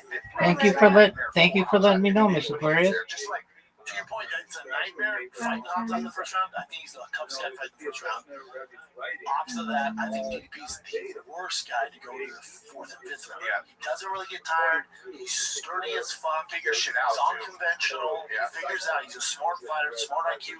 Can grapple. He's hard to take down later in the rounds. He punches like a Mack truck even when he's not trying. So one guy's great in the first round. One guy's great in the 4th and 5th. So it's like, who imposes the game plan the best? for the first time. And DDP don't fucking. Yeah, I don't know either. DDP does not. It's like there are certain guys that can get touch, get like in bad spots grappling, and they never start doubting themselves at all. And like he's one of those guys that like even when he's just thinking in his head, he's like, this guy's gonna get tired. I'll tell you this though, those odds of DDP being the dog here, I would never bet against DDP. Fuck that. Plus 200. I was just thinking, I'm like, If I was gonna put money on the fight, and again, I have no idea how this is gonna go down. I have no clue. Either guy can win. But just because it's so, to me, it's so close, I'm betting on whether it's Hamza was the underdog or DDP's underdog, I'm putting my money on the underdog. me too. And 2-1 underdog is great. 2.5 favorite is bananas. Insane. That fight is so good. That's what makes it good. All right. I don't know. I don't know. Start my day. Fucking wait, dude. Just for me to get my grandpa, and I'll see you later, okay? All right, Mr. Aquarius, have a wonderful day. You too. Thank you, ma'am. He starts sliding his thing across your teeth, and it's like, I'm not saying anything that you can't pick up on watching tape on Hamza. I'm sure DDP knows this. He does this thing where he'll shoot from way far out where most of him going to a knee, which is a no because they just put all their weight and then you're in some trouble. He does this thing where he shoots from so far out to a single. and he grabs an ankle sometimes. He grabs it, he goes to a deep single. He knows you're going to sprawl. He's not getting, he doesn't want the takedown. He's doing it. You sprawl just to transition to get your back, and then he goes to work. I've never seen a single person. These are world-class guys I'm talking about. Who could defend him. Anytime he wants to get to the back, he got to the back. They saw that. So here's the game plan. He shoots for a low single. You're going to sprawl. All good. Sprawl. He's just going to come around. Yep. The highest level grapplers could not stop it. And they just beat the shit out of him. He gets there and he's just seatbelt and beat the fuck out of you, and then breaking you down, beating the shit out of you, breaking you down. You get up, he's on your back, breaking you down. That's his game plan. Shoot, back, punch, break down, up, break down, submission. Yep.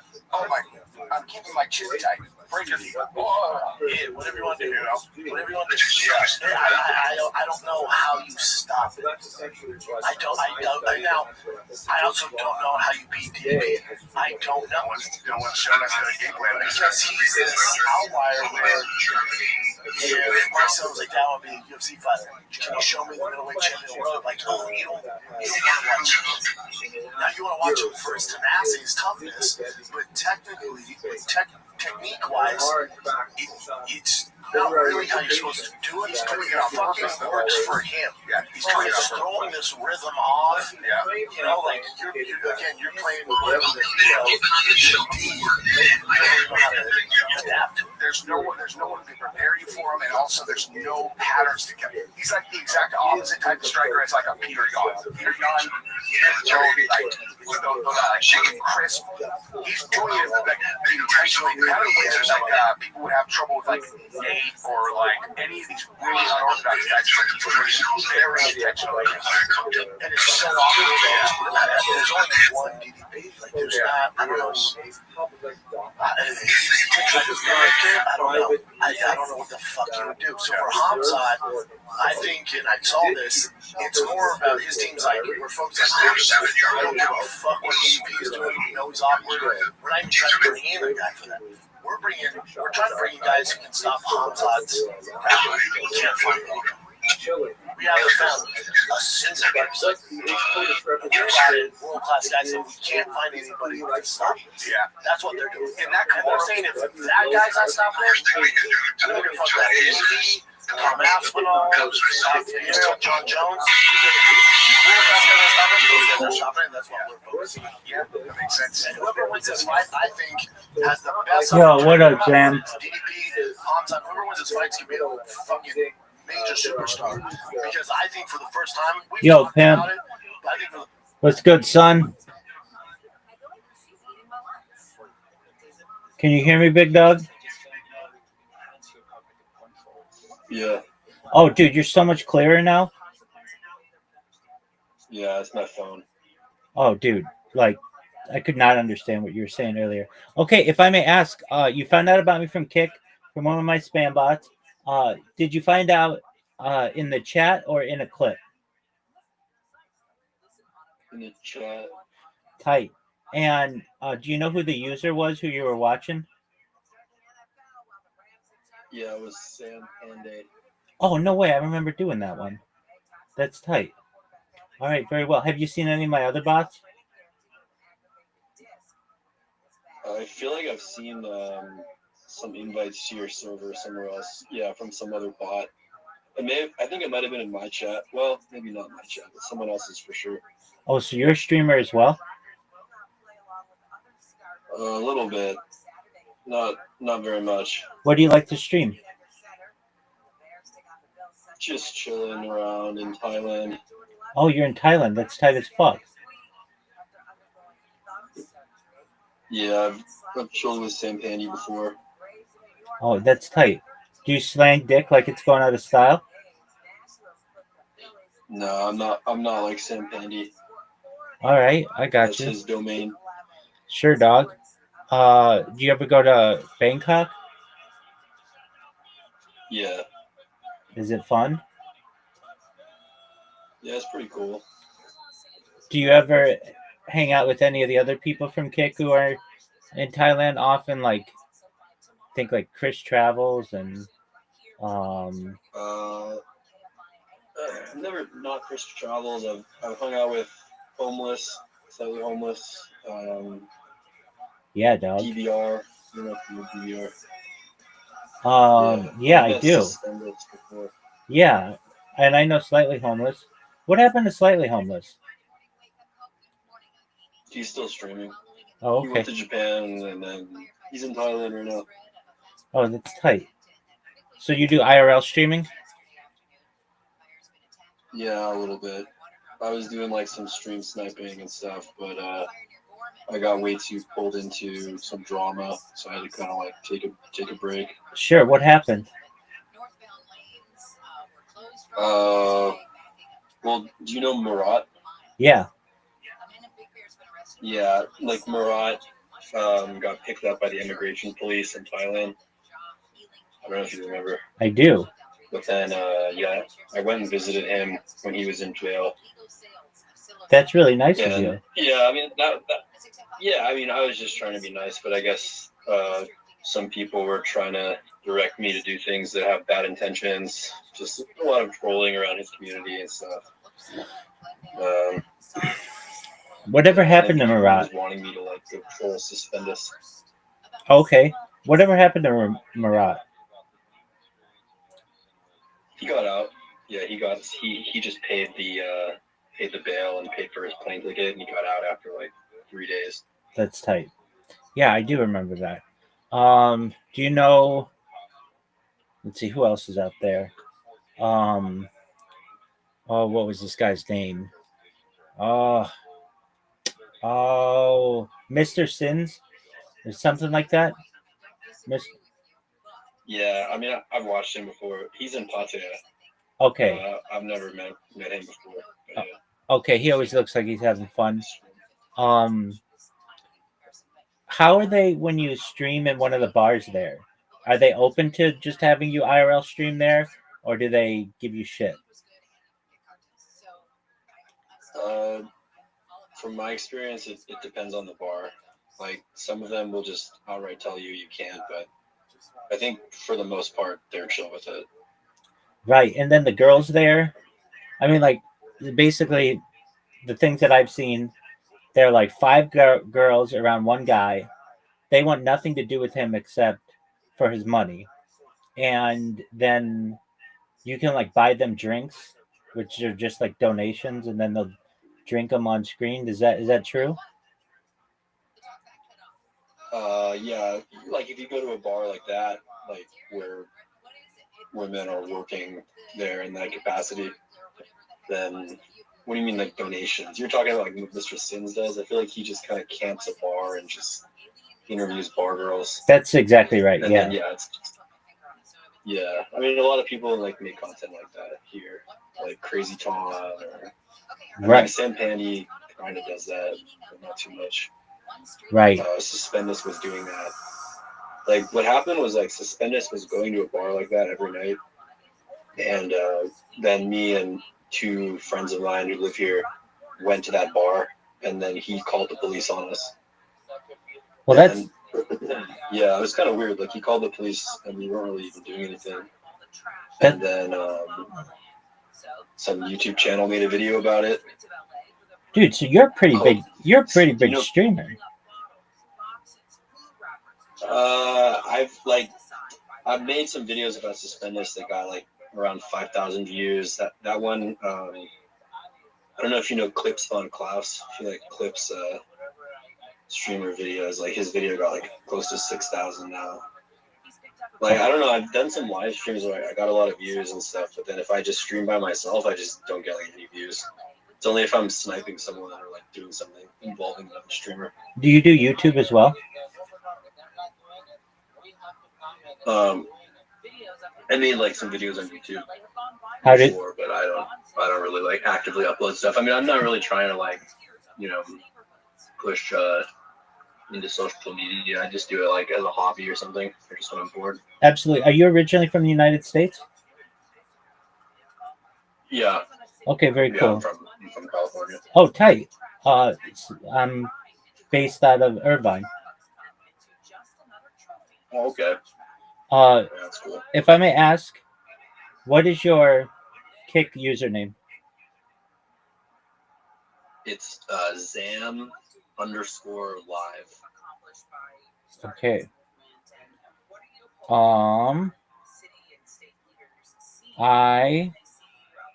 So you don't have any. Oh yeah, you've got followers. All right,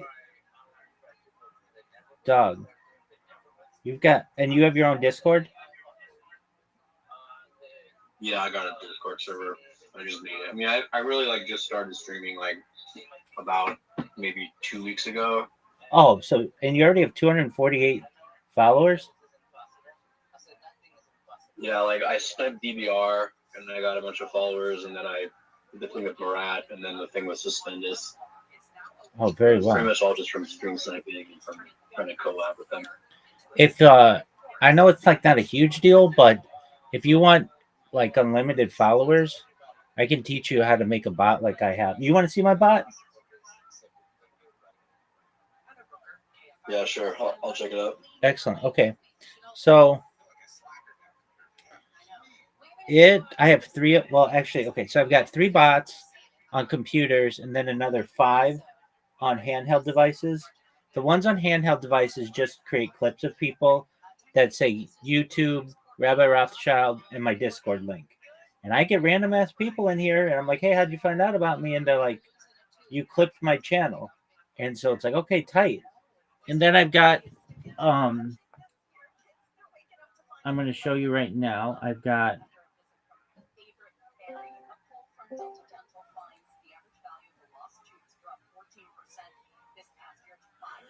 there we go. All right. So this is just some random streamer, Stroud. And what it's doing is creating a clip on them. Once the clip's made, it's going to copy some information into what, so it's good, like what it's going to spam. And so I have it here in an Excel spreadsheet, or like just a spreadsheet. And then it'll minimize. It's going to press the follow button, which is that green button. It just pressed it. And it's going to spam the shit out of them. And it spams like for like 30 seconds or something. Maybe a little less.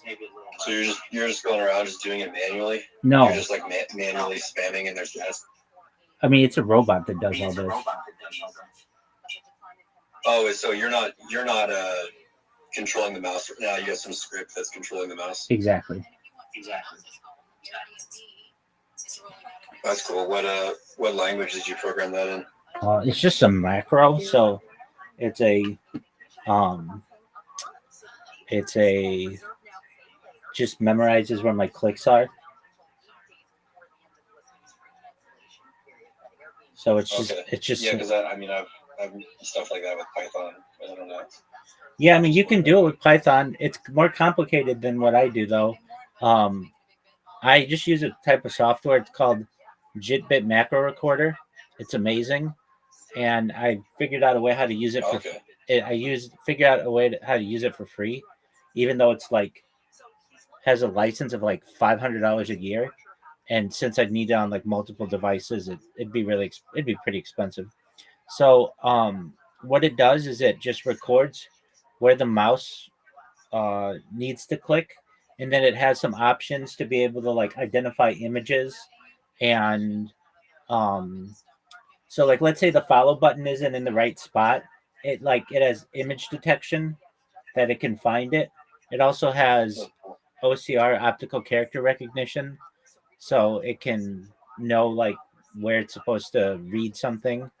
And so my journey with Kick, I started with Kick like having no idea what it was. But I told you that I'm sponsored by cryptocurrency, and somebody within that community, like 2.5 years ago or so, they were like, "Hey, you should stream on Kick." And the thing with Kick is it doesn't have like an internal way to stream. Uh, you stream using like um, you stream using like um, OBS Studio or something like that, and sometimes my internet goes out, and especially because I stream really long hours, like 12 hours every single time, ideally, before I start a new stream, I need it to stay consistent. And basically, Kick didn't have disconnect protection. Not only that, that wasn't the real big reason. The reason why I wasn't so keen on Kick is they don't save your streams. And I understand why, because it's really expensive. It's actually like the only company that can do it is YouTube, and they do it at a loss. But I'm about archiving. Like my thing is ensuring that people can watch this like hundreds of years from now. Now, perhaps not on the same platform, but I'm sure we'll be able to transfer it, given enough time or whatever. But really, I want people to be able to go back on my streams from years ago, which you can do, and see what I was doing for 12 hours or whatever. Okay, so the fact that Kick didn't archive and they only saved for 30 days meant that like it wasn't that attractive to me, and there weren't a lot of people on it 2.5 years ago. Not that there still are a lot of people on it, but nevertheless. So then last spring, we got a new the house in which I live got a new router, and so my disconnection protection was going to be a little better. And I did some projects for some people and bought some new computers, and so I figured, okay, I'm going to start streaming on Kick again, and I did. But I recognized very quickly that it was pay for play, just like YouTube, just like Twitch. No one was ever finding me because I didn't have anybody watching me, and I was way at the very bottom. So I thought, okay, well maybe I'll start going to people's Discords. So I did, and like I was in like Action Man's Discord and Amaranth's Discord and Aiden Ross's Discord, and within like a couple weeks of streaming on Kick, uh, I eventually got Aiden Ross in my stream because I had been living in his Discord like basically 24 hours a day.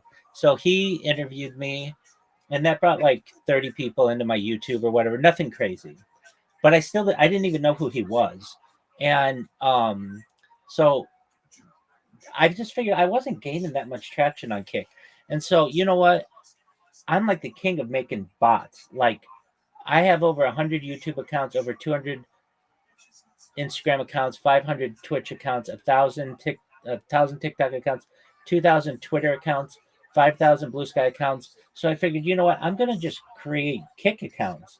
And the thing is, Kick is, I don't know why they don't. They don't have a CAPTCHA system. You know what a CAPTCHA system is, right? Yeah. And so it's pretty easy to automate. Like Twitter has a really tough CAPTCHA system. Google has a CAPTCHA system. Blue Sky has a captcha system. Twitch does not either. And those are like the two main ones that don't have one. And so but Twitch has some really good AI on their back end to be able to prevent botting. Well, Kick is still new, and it just doesn't have the ability to pivot as quickly um, as Twitch does. So I figured, you know what? This is a really good opportunity. If I ever wanted to bot a platform, this would be the one. But before I did that, so I'm live right now on 20 different YouTube channels. And I figured, you know what? I'm going to have, since I multi stream, I'm going to multi stream with Kick, in just addition to being live on Rumble and YouTube and Twitch and Twitter and all those other ones.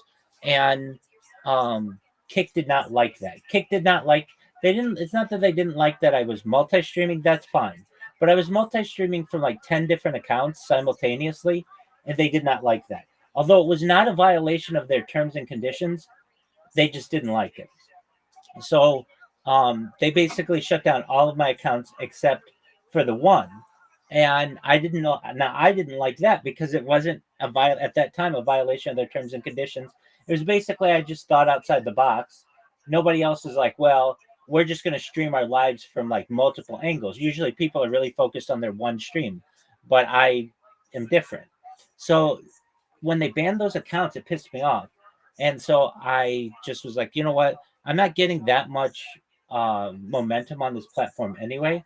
So I'm going to just buy a bunch of computers and create robots on them. So for 8 months, from like basically April 2024 until January 1st, 2025, I spammed it. I spammed Kick. Now, the bots that I had then weren't as powerful as the bots I have now. The bots I had then, I had to do a lot of manual work on them, and they only worked when I was awake. So I was only really able to spam like 16 hours a day. But it still got to the point where everybody knew who I was. So Amaranth, I'm the number one streamer all time in her Discord. I've spoken with her. Aiden Ross, I've been live streaming in his Discord for over a year. I'm the number one streamer by far in his Discord. Kai Sanat, I'm the number one streamer all time in his Discord. I Show Speed, I'm the number one streamer all time in his Discord. Like all the big ones.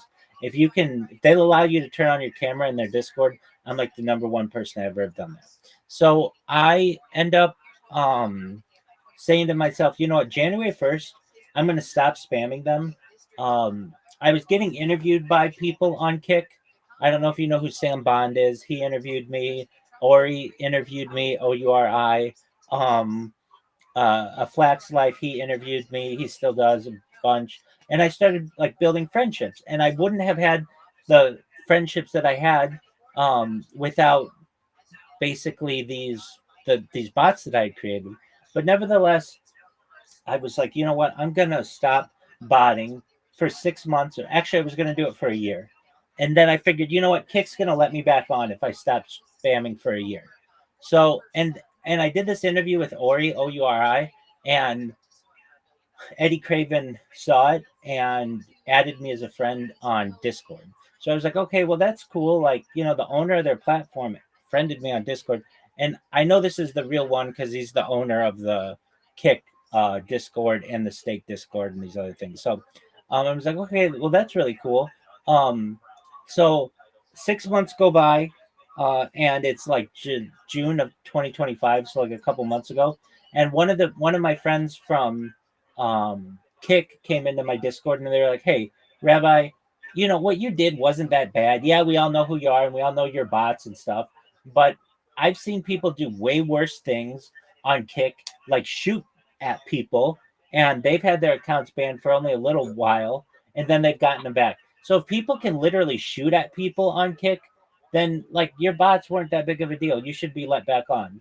And especially because you took 6 months off, you've shown remorse, and you said you won't do it anymore. And I'm like, no, if they let me stream again, I won't.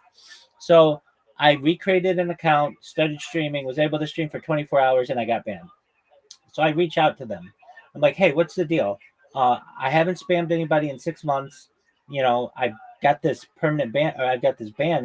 What's the deal on it? And they're like, you've been banned indefinitely. I'm like, okay, is that a lifetime ban?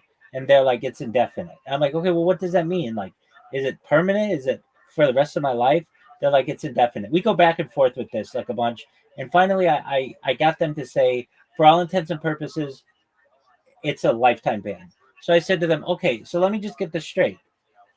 It's the year 2025. In 50 years, in the year 2075, if Kick is still a thing and I'm still going, you mean to tell me that you won't let me stream on Kick? Do I understand this correctly? And they're like, that's correct. So I was like, okay, well, then peace is not an option. Basically, I gave you guys the opportunity to let me back on and I won't spam anymore. But now you're saying that no, even 50 years from now, you're not going to let me stream on there. Well, I have no alternative as to just, I mean, I could not, but I mean, basically the only alternative you want to give me if I want to have any interaction on Kick is to spam it. So I told them I'm going to create better bots. I'm going to create more of them, and you guys can stop this, but you got to let me stream on there. And I even told them I'll take a year off. They said no. I said, how about 2 years? They said no. And then I said 50 years. They're like, no. So this then my bot started back up about a week ago, and I've seen some really great growth. Um, just people finding out about me. Well, firstly, when the bot started up, people were like, "No way, this motherfucker is back," and no way he's still streaming. He's been doing this for like years, and it's like, "Yep." And then, before I was spamming on like Twitter and Blue Sky and stuff, and I might get like in a month like 10 people to join the server, which isn't that great. But when I spam on Kick, I get like 50 people a week, which is really great. I mean, not always, but like just recently. This week, I in 1 week I got like 50 people to join the server. And I know you have a server. You have no idea how difficult it is to get people to join a server. You're asking them to social media hop, which is really difficult. I mean, firstly, you have to have a Discord account, which not everybody does. Secondly, they have to be able to put your link in correctly, which not everybody knows how to do. And then thirdly, they have to join and stay if long term. And so I'm pretty thrilled with how my bots have worked thus far. And I made improvements to them so that they work 24 hours a day. Before I used to have to basically manually create the accounts for them to spam, but I've got that all automated, and now it's just a matter of time. I mean, if you see how much data I have, it's an incredible amount. And the thing is that I don't do anything to hurt anybody. The worst thing that I do is spam you. And if anything, that causes creators to make money because they get more money from unique chatters. And my bots are unique chatters. So, it's one of those things. And I also, if anybody's ever like, I don't want you to spam me, I tell them what they could do to stop me from spamming them. And that's basically just turn a 2-minute delay on and I won't spam you. You'll never get any spam from me. Now, you'll still get clips of mine and you'll still get a follow, but you won't get any spam. And whenever anybody's complained to me about my spam, I always give them the way around it. I don't hide that. And so with that being said, I think it's just a matter of time until I go viral. And what's going to happen is somebody's going to see what I do, just like you did, and they're going to be like, okay, what is this going on? What is this? You're talking about invisibility cloaks and Santa Claus machines and universal basic income and artificial gravity and stuff. What is this? They're going to come in here and they're going to be like, oh, you're a real person. And then all I have to do is say, just look at what I've got on YouTube. In fact, for you, in the upper left corner, you should see it says 24/7 YouTube streams. If you just put that link into YouTube and watch what happens. All right, hold on.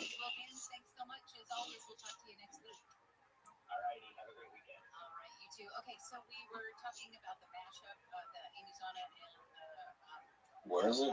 Okay, in the upper left corner, 24/7. YouTube streams. Yeah, it's got like a red circle.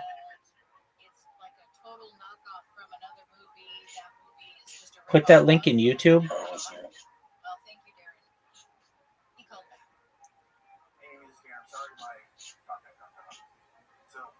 Hold up. I'm just gonna scan the link real quick. Absolutely, I totally understand. I totally understand. Trust you, but Say no yeah. more. Say no more. I totally understand.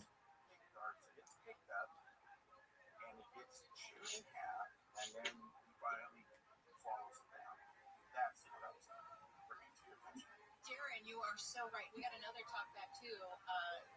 That he said, yeah, I think it's from Return of the Jedi. All right. Yeah, seems fine. The face of that dinosaur looks like the Rancor from Return of the Jedi. It still doesn't look like a dinosaur. So yeah, actually, I was looking at this before. Okay. Yesterday. Now, do you see how many of these streams are live? There are 20 of them. Yeah. No other creator creates as much data as I do. And so, like, you'll get some people who are like, well, so and so streams their life. They don't do it the way that I do it. They don't do it on 20 different accounts. And then also, a lot of people just always have a stream going, but they don't stop it. I stop mine every 12 hours so that they're archived, and I just have huge amounts of data. And not only am I the, like, main person in it, but I also stream sporting events. So I've streamed 3 Super Bowls, 3 Olympics, including 2 Summer Olympics and 1 Winter Olympics. I've streamed every UFC. I'm going to stream the UFC this Saturday. I've streamed as far north as Santa Barbara, as far south as San Diego, as far west as the Pacific Ocean, as far east as the desert and mountains. I've streamed in Beverly Hills. I've streamed in downtown Los Angeles. I've streamed at Disneyland. I've streamed basically everywhere in Southern California. And there's like an entire treasure trove here. This is like a big treasure hunt that people are going to be able to go on. And in addition to that, I always have a radio going to Southern California KFI radio that basically has every news event going 24/7. So what does that mean? It means you can go back to any minute of any of my streams for the last 3.5 years and find out what was going on in the world, which is like a time capsule for society. It's quite interesting. Did you have a chance to look at the about Rabbi Rothschild, like my I have like a biography in there and all kinds of stuff? Yeah, I kind of skimmed through it. It had like it was like a kind of a Q&A or something. Exactly. Kind of like reading through it a little bit. Absolutely. It's huge. Yeah. Anything that I do is huge. Oh, dude, you got to check out my blog. Have you seen my blog? It's rabbirothschild.blogspot.com. This thing is fucking huge. It might be the biggest blog entry in global history. Just go to Rabbi Rothschild, RABBIROTHSCHILD.blogspot.com. Go to the lowest blog entry. It's like from August of 2024, and just click it. And you'll be like, this never fucking ends. It's like, it's so long. It's basically a bunch of entries that, like, I would just ask ChatGPT questions about future technology and about myself because it knows about me. And it's like the biggest blog entry you're ever going to see. And why is that important? Because there's all kinds of interesting stuff in it. Like, what are 100 ways that you can travel faster than the speed of light? What are 100 types of computers that are faster and more powerful than quantum computers? What are ways to extend your life? That kind of stuff. Yeah, I'm on rabbirothschild.blogspot. .com. Older public. Yeah, just you should see a picture of my face. Just click that. Oh, yeah. Now, on the right side where the scroll bar is, look how, like, try to scroll down it. It'll take you forever. Yeah, it's crazy. Yeah. I mean, did you write all this, or is this like AI generated? I came up with the questions, and then ChatGPT would come up with the answers.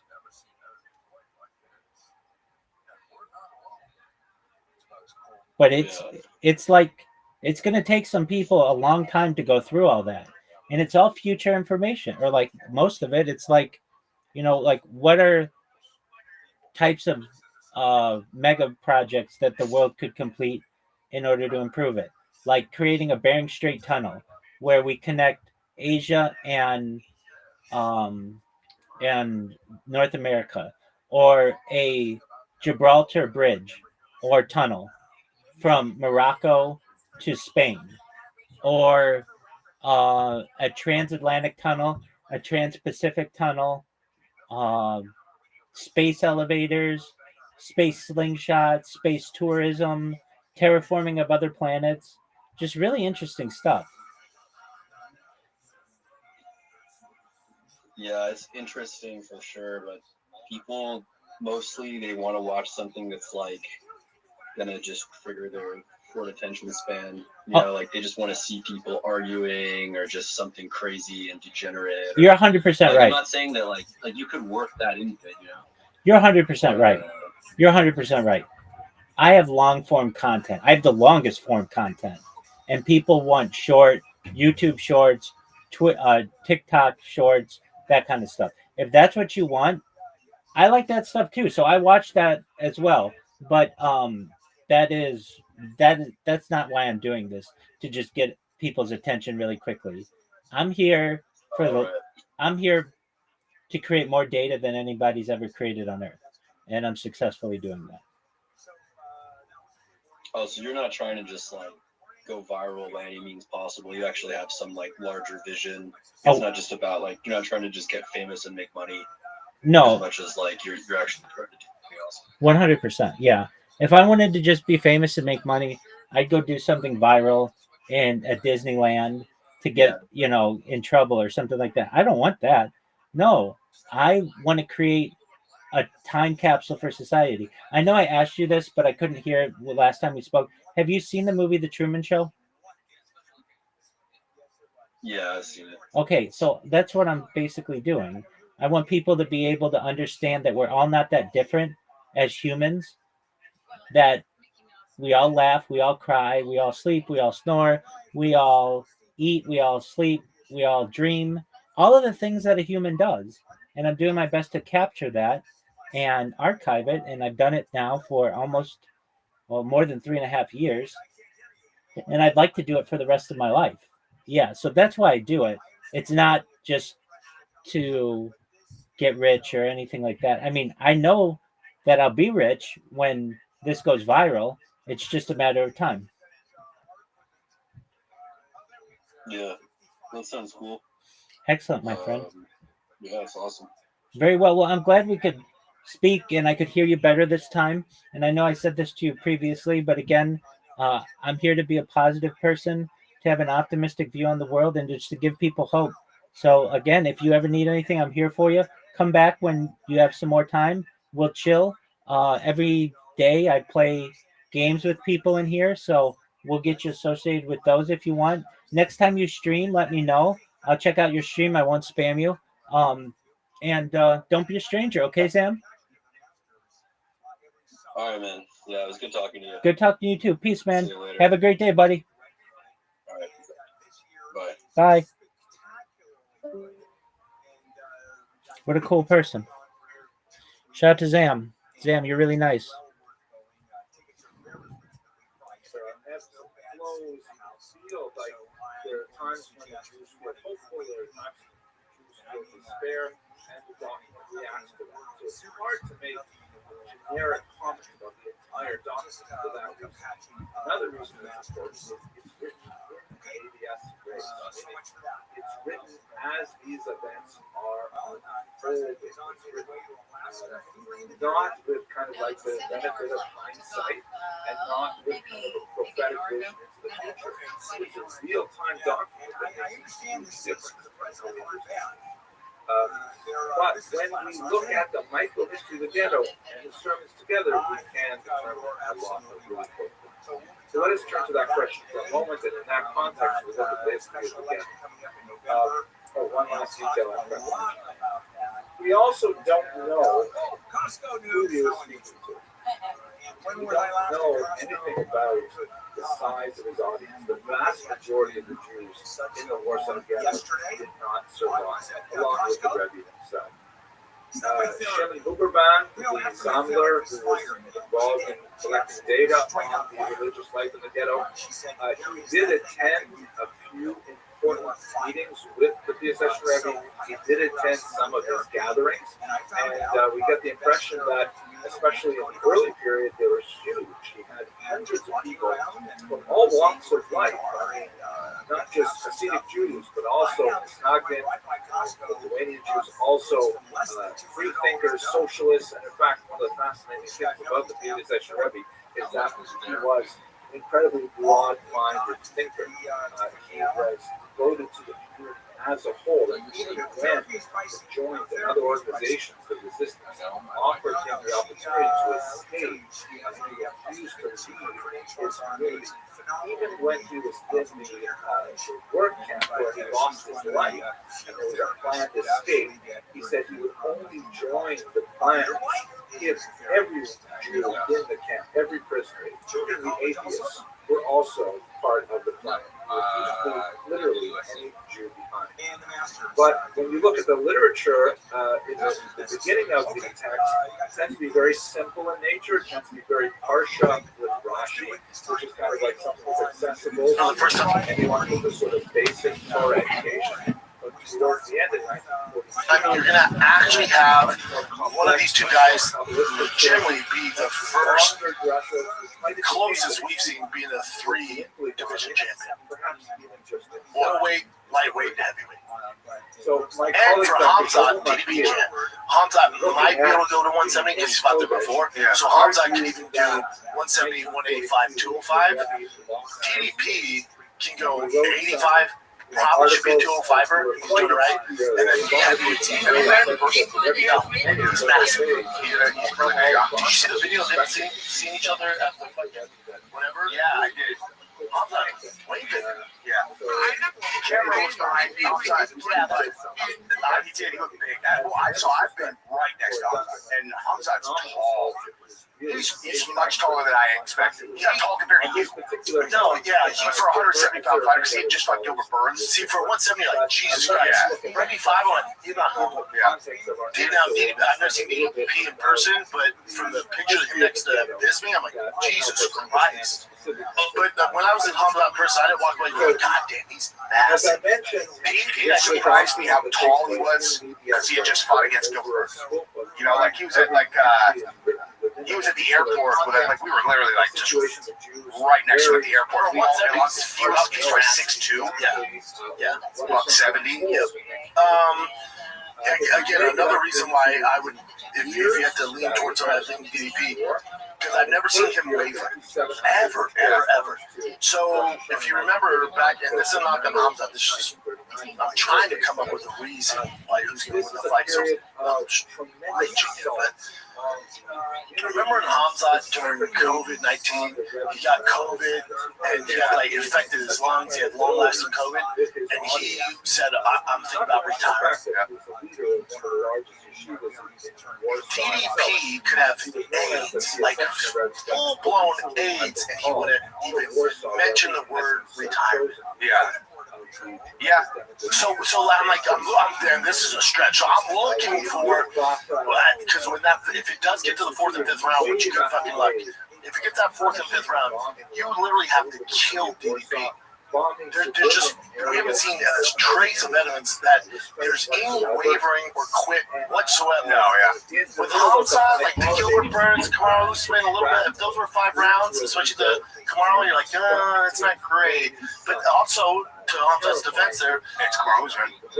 Yeah, but also, he's compromised at 170. His cardio, he was dealing with that long Kamaru was 85. Correct.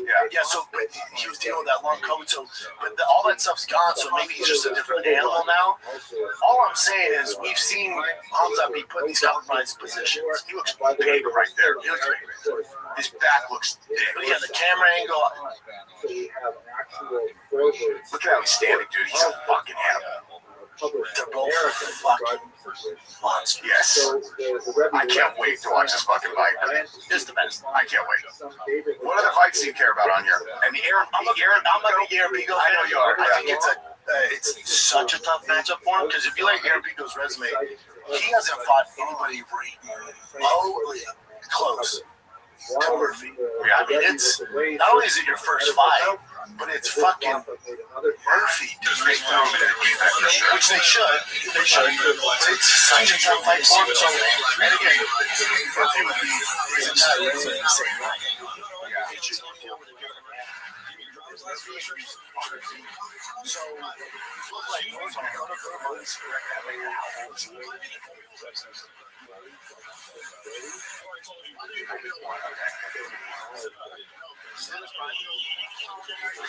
Josh Evans, Danny that's in my Rosen's got a lot of like creativity and strikes too, like you say. So I'm rooting for Aaron Pico. I never root for the guys when they come from the organization. I just this is such a tough test, and it's his first fight in UFC. It's on major cars. It's just a lot of pressure. It's going to be fucking disaster. He had a couple like stumbles early too when there was all that pressure. I mean, it was a long time ago. So like, he was like, "This is the fucking guy," and then he lost. You know, and then it was like, yeah. I mean, I was working for Bellator at Madison Square Garden. I said Aaron Pico is our LeBron James. And he's like the next freak, and then he gets fucking started. Yeah. Okay. And like right back to Brandon, I'm like, okay, well, maybe I'll let LeBron fucking 24 seconds to get started. Yeah. It's a rough start. Yeah, not great. But you know, he's learned, he's come back, and now he's with that Jackson team, so It's a long time ago. Long time ago. He hasn't lost aside from an injury since 2019. Yeah, dude, that's a lot of wins in a row. He's been starching it. So again, I'm rooting for Aaron Pico. It's such a tough matchup. It's a fucking nightmare. Yeah. Now it could have been worse. It could have been Mozart, which is even worse. What's his what's the line on that fight? I think Aaron Pico's favorite. Up until this time, Yeah, you gotta realize the guys making these odds really don't know shit. I agree that they don't know shit if they got fucking Hamza at a minus 245. That's fucking crazy to me. That Carlos Pratas fight, Jeff Neal's fantastic. Jared Cannonier, Michael Van Page. Michael Van Page at 85 to me is so exciting. Jared Cannonier, that could go two ways because Michael Van Page is really a natural 170er. He's so creative and fast at 85, and Jared Cannonier is not the fastest cat. He's older. I think Jared Cannonier is like 40. So I can see Michael Van Page just lighting him up like a Christmas tree. I can also see Jared Cannonier using his size and just making a boring ass fight. Yeah, it could look a lot like that Holland fight against Page. Yeah, it's not great. Yeah, that thing goes one of two ways. Yeah. Jared's 41. Yeah. I mean, these two, right off the bat, I'm like, if you want to bet, I don't even bet, really, but you seem like the best bets. 100%. Yeah. Dude, your parlay would be DDP, and if you want to make that's going to pay out big. You put 100 down, you're talking about 600 probably. You know, if you bet two guys that are. And I'm not saying DDP's going to win. I'm not saying Murphy's going to win. I'm just saying as far as matchup-wise, those are either way. It's almost good. Fighter that's going to make it lose money. That's all it is. I can't wait with that. I don't so much every career. I got really close to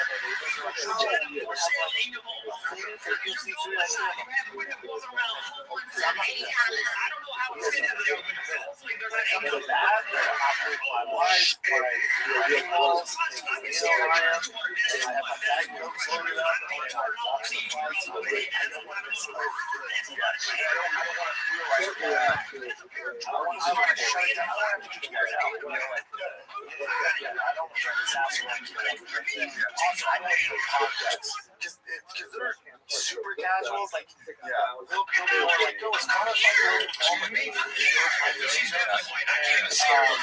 so I feel like this is not any good. I don't have to like break it down. Yeah. Is Hamza from Chicago? Like, well, fuck me in the face. No, he's definitely not. Yeah, No. he's fighting there. Wait, they're saying he's from Sweden. You're like, from Czechia. Oh, God. He trained there. Just never a fucking mind. Yeah, so I don't get into it. So I'm just like, oh no, I'm used to our family thing. I'll see you guys on Sunday. Yeah. And like, okay, that's weird. And my wife, like, trust me, you don't want to come. Yeah. Do you watch your house, Jesse, or you draw? I watch it at my house usually. Yeah. If I ever have people over there, like jiu-jitsu guys who fucking know. They know their shit, yeah.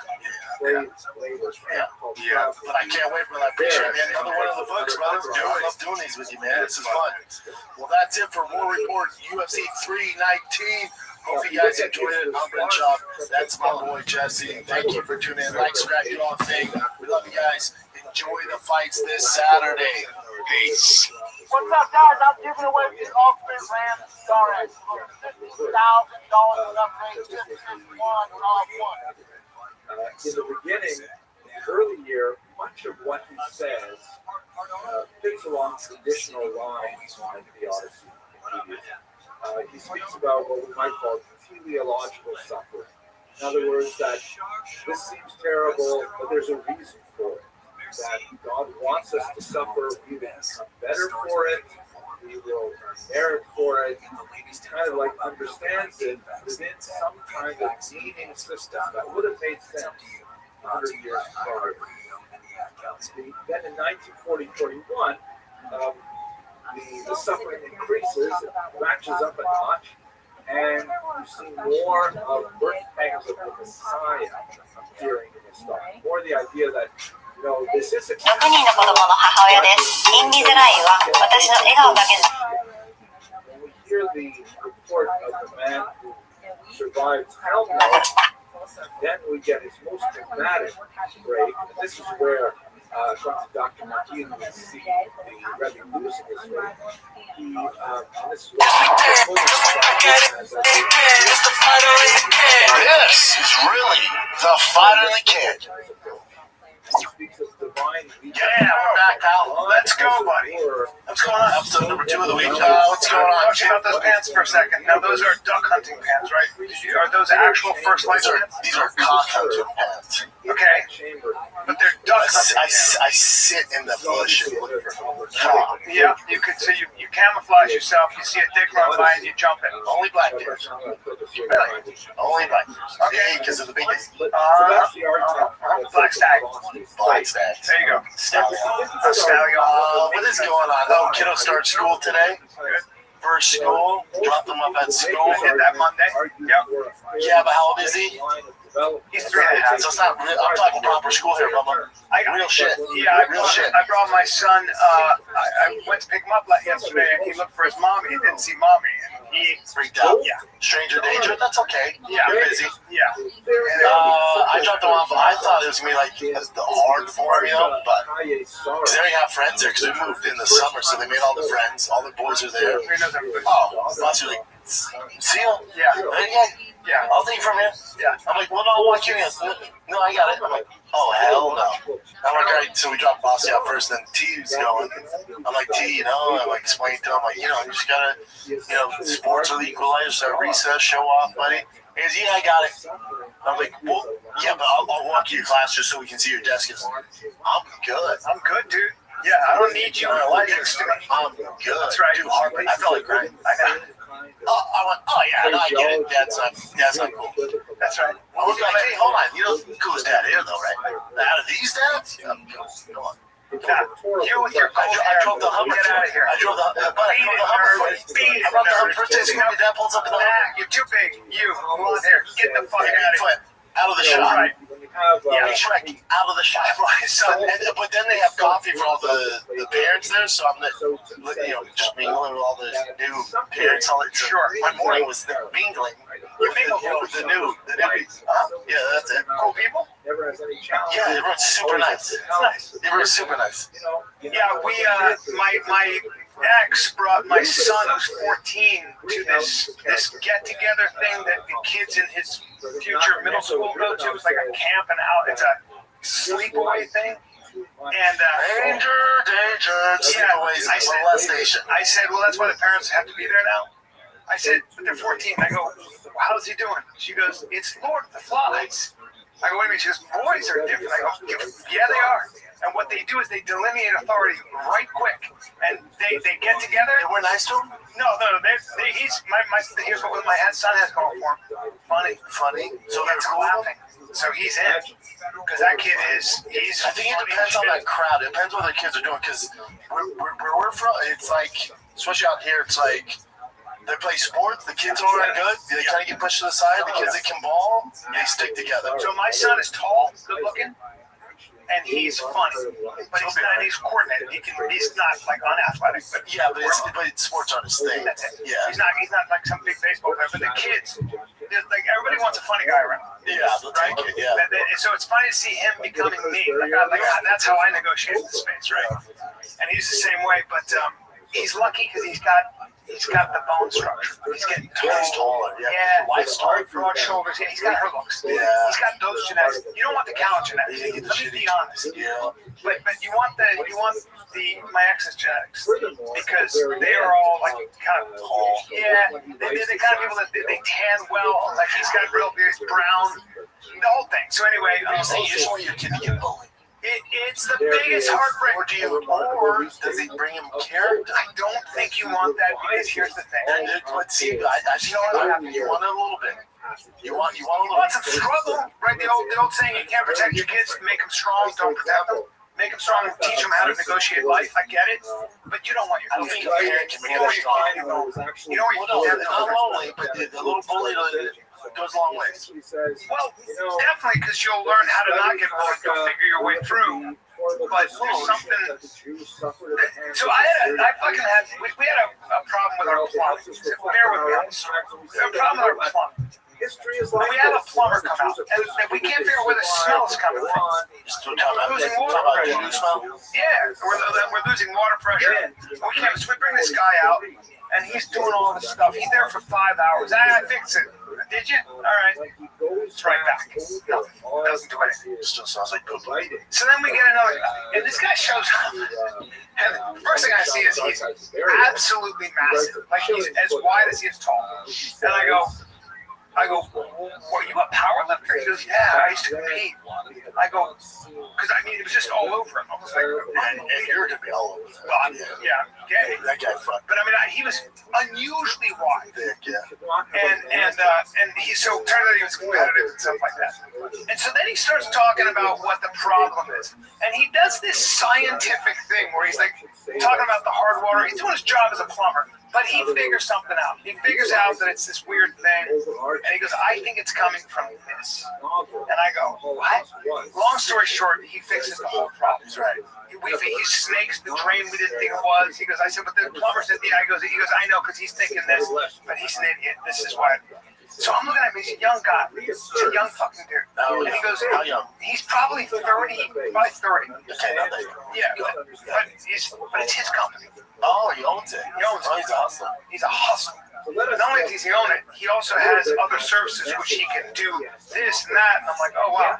He goes, but you have to book an appointment. I'm so busy, I can't. And I said, how's business? He goes, honestly, it's never been better because I have buildings downtown and everything else. I said, there's something about this fucking guy. He's so smart. And I find out he's got his master's in AI. I'm like, what the fuck are you talking about? Because he's too smart. And I go, what's your background? And he goes, well, I grew up in foster homes. I was an orphan. And I said, damn, it's got to be hard. He goes, it's not hard. It was hard, but that's why I figure things out. That's why I'm an entrepreneur. That's why my company's killing it. I've always had to figure it out on my own. He's a work I ethic. can't work myself. I didn't grow up with parents. Yeah, he's a work ethic. Crazy work ethic. Crazy work ethic. Like he wasn't stopping until he figured it out for 4 hours. But he goes 2 hours of that was talking to you. But keep going. That's probably true about weightlifting and feeling his muscle. But the way he solved that problem and wouldn't stop until he figured it out. He's gonna make it. He's gonna make it. He's gonna make it. Guy's a winner. And he said it never would have been that way, but I always had to figure it out on my own. I didn't have anybody to help me. I had to figure it out on my own. And now I would have it no other way. And sometimes we love our kids so much, you protect them so much. And sometimes the worst thing you can do is cold-hearted bitch. I don't know, but what else are you gonna do? Well, what am I going to do? Not? Oh, I know. No. I know. By the way, excuse me, but good guidance saves you a lot of time. and saves you a lot of money. Like if you have, there's good advice, Yes. but for your kid, there's a reason certain cultures make a lot of money because their parents are teaching them the basic principles. Correct. Financial literacy. Yeah. Why is education important? Well, here's my thing with having a financial education. And people make fun of athletes and rappers and all this shit who make all this money, and then then we find out they're broke or struggling. But where would they learn that? So Where would they learn that? So if you think, I don't know. Yeah. So if you because. It's not a curriculum. It's not a class in high school. Okay, whatever. You're not really making money. College, there's nothing teaching you how to pay your taxes, invest, all this stuff. Mortgage. Don't get an Amex right when you get out of college. No one's telling you any of that. So unless your parents are on it, then where are you going to learn it? No, there's nothing to learn from. So people want to make fun of the athletes or whoever it is. They make a lot of money, and then whenever they fall in hard times, it's like, yeah, but you know what? Talked about this for an hour. Rob Dyrdek. What a great guy, by the way. Took an hour of his day to talk on financial. Yeah.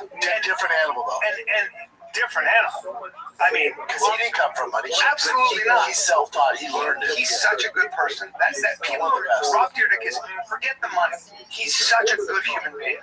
And that dude hit me up. You know what he said to me? He goes, read this book. It was Tony Robbins' book, Master the Game. Yeah, he loves Tony. Read that book if you want to achieve financial literacy. Read that book, and then he has a follow-up book to it. Read those books. Read them cover to cover 3 times, and you will be financially literate. And it's not that hard. You just got to put effort into it, but no one really does. Like even with my guy out here, he's like, hey, if instead of paying your mortgage once a month, if you break it up to bi-weekly, you pay your house off in 6 years earlier. So instead of 30 years, it's 24. Like that. I went, why? Little details. And I thought, and I came on to my wife, I'm like, why don't they discuss that? Because the bank makes more money. I know. Why the fuck would they want you to know that? Well, like my thing was paid at the end of the month, so that's you have to do that. So the whole system set up free. Yeah, exactly. But my thing is like, why won't they discuss that? Then also, like I was like, all right, let's pay off the house, have no mortgage, and then you talk to somebody like, you don't want to do that. Right. I'm like, why? Like, whatever, whether it's a car loan, whatever it is that has high interest rate, you want to pay that off. You don't want to pay off the one that's the lowest interest rate. Because then your money's sitting in bricks and mortar when it can be out there working. Exactly. A higher interest. But yeah, no one, it's just, I'm learning now at fucking 42. At least you're learning it. Which I'll be able to pass down to my kids. And like, my dad knows a lot of this shit, but he never, yeah, you figure it out. Hey, man. But fucking, would you have listened, though? That's, you have to ask me. Yeah, I know. I don't know if I would have listened. You don't start thinking about money until you have to. Yeah. In a way, right? Like, it's like, this train keeps coming. Yeah, but I think also, like, do you know much about crypto? So, no, I know the answer. No, right? So I don't know, but there isn't a minute. Well, no, okay. There isn't 5 minutes that go by. There might not be 5 minutes go by that I don't wish I was in the time machine and I could buy Bitcoin right now. Yeah, but it's like crypto, I think in like 20 years, people are like, dude, how the fuck did you not get involved with crypto? And I know I should get into it. I just don't. And, I'm a pretty smart guy in crypto. But not all crypto. Hear me out. Again, you don't know what the fuck you're talking about. Neither do I when it comes to this. Like, there's certain things about Bitcoin's good things. I know a little bit about it. Yeah, I've had some conversations with Me too, with big boys. So when you talk about crypto, it's like, if you don't get involved in it, then like at least spend some time learning about it. In 20 years, you're gonna be kicking yourself. And I know this, and I know Bitcoin and crypto, but even like when we get out of here, I'm like, I got shit to do. If I just spend some time, it could really pay dividends down the road. Well, I would say this, like I'm in Bitcoin. Okay, but like as far as like, dude, here's the only thing I say about Bitcoin, because I've talked to the big boys, and all of them go, most of Bitcoin, most of crypto is trash. The thing about Bitcoin is this: there's a finite amount of it. there's a culture that there's already an economy that underpins it. It might be a dark economy, but there's an economy. People use it.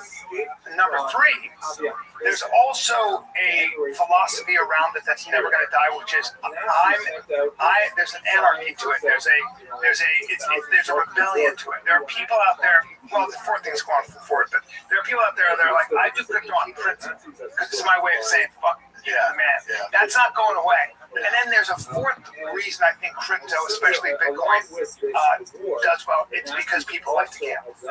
Yeah. People are like, look, it just keeps going up. And now Trump and the whole Trump government has legitimized a lot of crypto. Oh, yeah. So it ain't going away. Now there are a lot of people that make money on crypto. A lot of people lose money. I know a lot of people are ass. Oh, dude, they're ass. But I know some of the smartest people I know who show me their crypto portfolio. Like, you make that much? Yeah. Like, why would you call me? Why don't you just give me a ring and say, hey, do this, and then tell me when? But they're, put out their own fires. Yeah. But long story short, I do think there should be some sort of thing offered in schools for kids. I agree. Because the whole thing's to set up people to have. Don't the NFL now have financial advisors that come in and tell them stuff? They come in during camp, go, hey, be smart with your money. But it takes you need someone to help you out. You need to be there. You need to, like everything else, you need to be sitting there doing it. Yeah. Let's take a little break. I need auto parts, but I want friendly, helpful service. I want to be able to have parts knowledge. I want to be able to do things like buy windshield wipers. I have my battery tested when I'm in my car. You're going to need my friends at O'Reilly Auto Parts. That's right, the O'Reilly Auto Parts. So whether you're a car expert or a rookie, you'll find the employees at O'Reilly Auto Parts are your one-stop shop for everything. They're super knowledgeable, super helpful, best of all, super friendly. All right, stop by O'Reilly Auto Parts today. Visit them at O'ReillyAuto.com/fighter. That's O'ReillyAuto.com/fighter. Just when you thought summer couldn't get any hotter, Pluto TV is turning up the heat with thousands of free movies. Presenting Summer of Cinema. Stream your favorite blockbuster films like Gladiator, I Will Have My Vengeance, Good Burger, This is what I call fast food. Beverly Hills Cop, The Girl with a Dragon Tattoo, and Julie and Julia. All for free on your favorite devices. Pluto TV. Stream now. Pay never. Yeah. Are you on the road this weekend? I'm not. I'm going to play golf with my father and my son for 4 days, and I frankly can't wait. All 4 days of golf? Yeah, but it's more hanging out. Yeah, hanging out. Because that's what your dad does. Yeah. I get it. Talking trash, hanging out. It's fun. Old shoulders give me some problems for the first time in my life. Very good for you. Yeah, old shoulders. So you'll miss UFC 318. I will watch UFC 318 in Utah on Saturday. I'll watch it. I will. Is your dad going to be like, let's shut everything down and watch 319? Yeah. Really? Yeah. He won't watch it, but I'll watch it with my son. So they have to come in on Monday and tell them about the highlights. No. I get these fights under my belt, Brendan. I don't really like the way you're talking right now. Don't show them the card. Okay. I just saw it.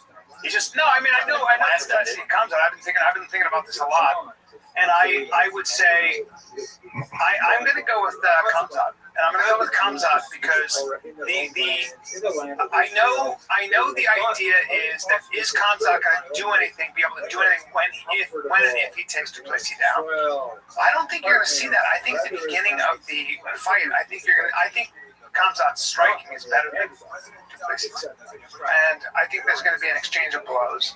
You think it ends from striking? I don't think it ends from striking. I think that Duplessis is saying, okay, I'll wrestle you for 3 rounds, and then you're going to get tired, and I'm coming with 4th and 5th. It's very legit. Yeah. He does it to everybody. Yeah, there's something about that guy. He just doesn't get tired. People think that Duplessis is smaller than Kamzat. He's not. I don't know who's bigger, but I think Duplessis is just big dudes. Just big dudes. I would say that Kamzat's wrestling is better than Duplessis. Yeah. So the way I see this going is I think Kamzat has the edge striking. He's just more fundamental, And I say, and I think so. I think he puts his hand on Duplessis' face more. And I think at the end of the day, comes out a better wrestler, which translates to him being on top of Duplessis and giving him a good old pounding. So you think he finishes DDP? I don't know that it's very hard to finish something like DDP. I don't think he beats him in decision. Really? Because you think if it goes 5, if that goes 4 or 5, I think I don't know if he gasses, but I think he gets fucking tired. I'm not saying he's gonna gas and give up, but I think I could see how. Here's my thing. I'm not picking a winner. I do not know. I think it's the greatest middleweight fight we've had in a long time, in ages. I do not know. But you did see Khamzat with your own eyes. Yeah, you were very impressed. Of course, but DDP is super impressive too. So I think I could see Khamzat definitely win the first round, but DDP is just so durable. He's not going away, but he's getting taken down, but get back to his feet. And there's that for like 2 rounds. On the third round, it starts to slow down. And then DDP's like, let's ride. And starts to stay on the outside. And I think DDP gets a takedown in the 4th, and then the 5th he can finish him. So or Khamzat is the toughest fighter ever in the first round. Yeah. And he's a fucking Chechenian tsunami. And he goes in there that first round like he's done to so many guys. Yeah. And fucking does what he did with Robert Whittaker. Gets him down and then breaks his face. Whittaker is a monster. Yeah. And just took him down, took his back, and sunk that choke in. DDP beat the fuck out of Whittaker. That's the thing. So the question is, we've seen Khamzat with smaller guys just get on top of their back and just ride. We've seen him with smaller guys struggle. Well, you say Kamaru was at 85. Yeah, let's not forget Kamaru is also a champion and amazing. But with older, 2 bad knees, older, smaller. Yeah. And then with Gilbert Burns was at 70. I know. And he struggled with both of them. Yeah. Yeah. That's true. Here's the other thing I would say. I think what you're going to see is Khamzat take DDP down. I think what you're going to see is Khamzat on DDP's back. So then so then let's say DDP stands up. Does it take more energy to ride someone's back, or does it take more energy to stand up when somebody's on your back? Both, because Hamza's gonna have to shoot to get those back. So is he gonna do that over 5 rounds? That's a lot. It's a tough one. I think Khamzat can also, if he wins the first 3 rounds, which I think is very possible with his takedowns, his top control, his striking, I think he can ride the last 2 rounds out. He can kind of ride them out. He can wrestle. They can wrestle to a stalemate. They can be against the cage. There's clinch. It's dirty boxing. But I think that you're going to ultimately see Khamzat grind it out into a decision. That's what I think. No, interesting. I know. That'd be a weird way. I think it's going to be, and I think the last moments of that are going to be against the cage. That means it's not going to be exciting. It very well may be just not very exciting because, again, you have to look at as good as DDP is. His strength is also when he finishes dudes. He's on the top. He's using his strength. We did it to Adesanya. DDP's jiu-jitsu is good, but he's a smasher. He's just a hammer. But he's a hammer 1 through 5.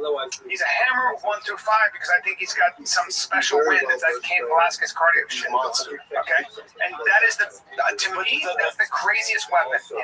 This is the best weapon. Yeah, it's the best weapon. Which I would not bet against that weapon. Because I don't think Khamzat has that. You don't? You don't think he has that kind of... Not in the 4th and 5th. He's very big. And DDP's experience, championship rounds, went with some of the best guys. And if you look at DDP's history, like matchup-wise, there's not a single guy where you're going to go, oh, DDP has better striking. There's not. Is he? What? Is he way better striking? Yeah. No, Strickland twice. Way better striking. I know. Robert Whittaker, way better striking. Isn't that crazy? Keep going. Keep going. I know. Derek Brunson, better striking. Derek Till, way better striking. Brad Tavares, way better striking. Beat all of them. Because, yeah, his main... No, you play a dangerous game betting against DDP. He's an underdog too, so that's another reason if you want to make money.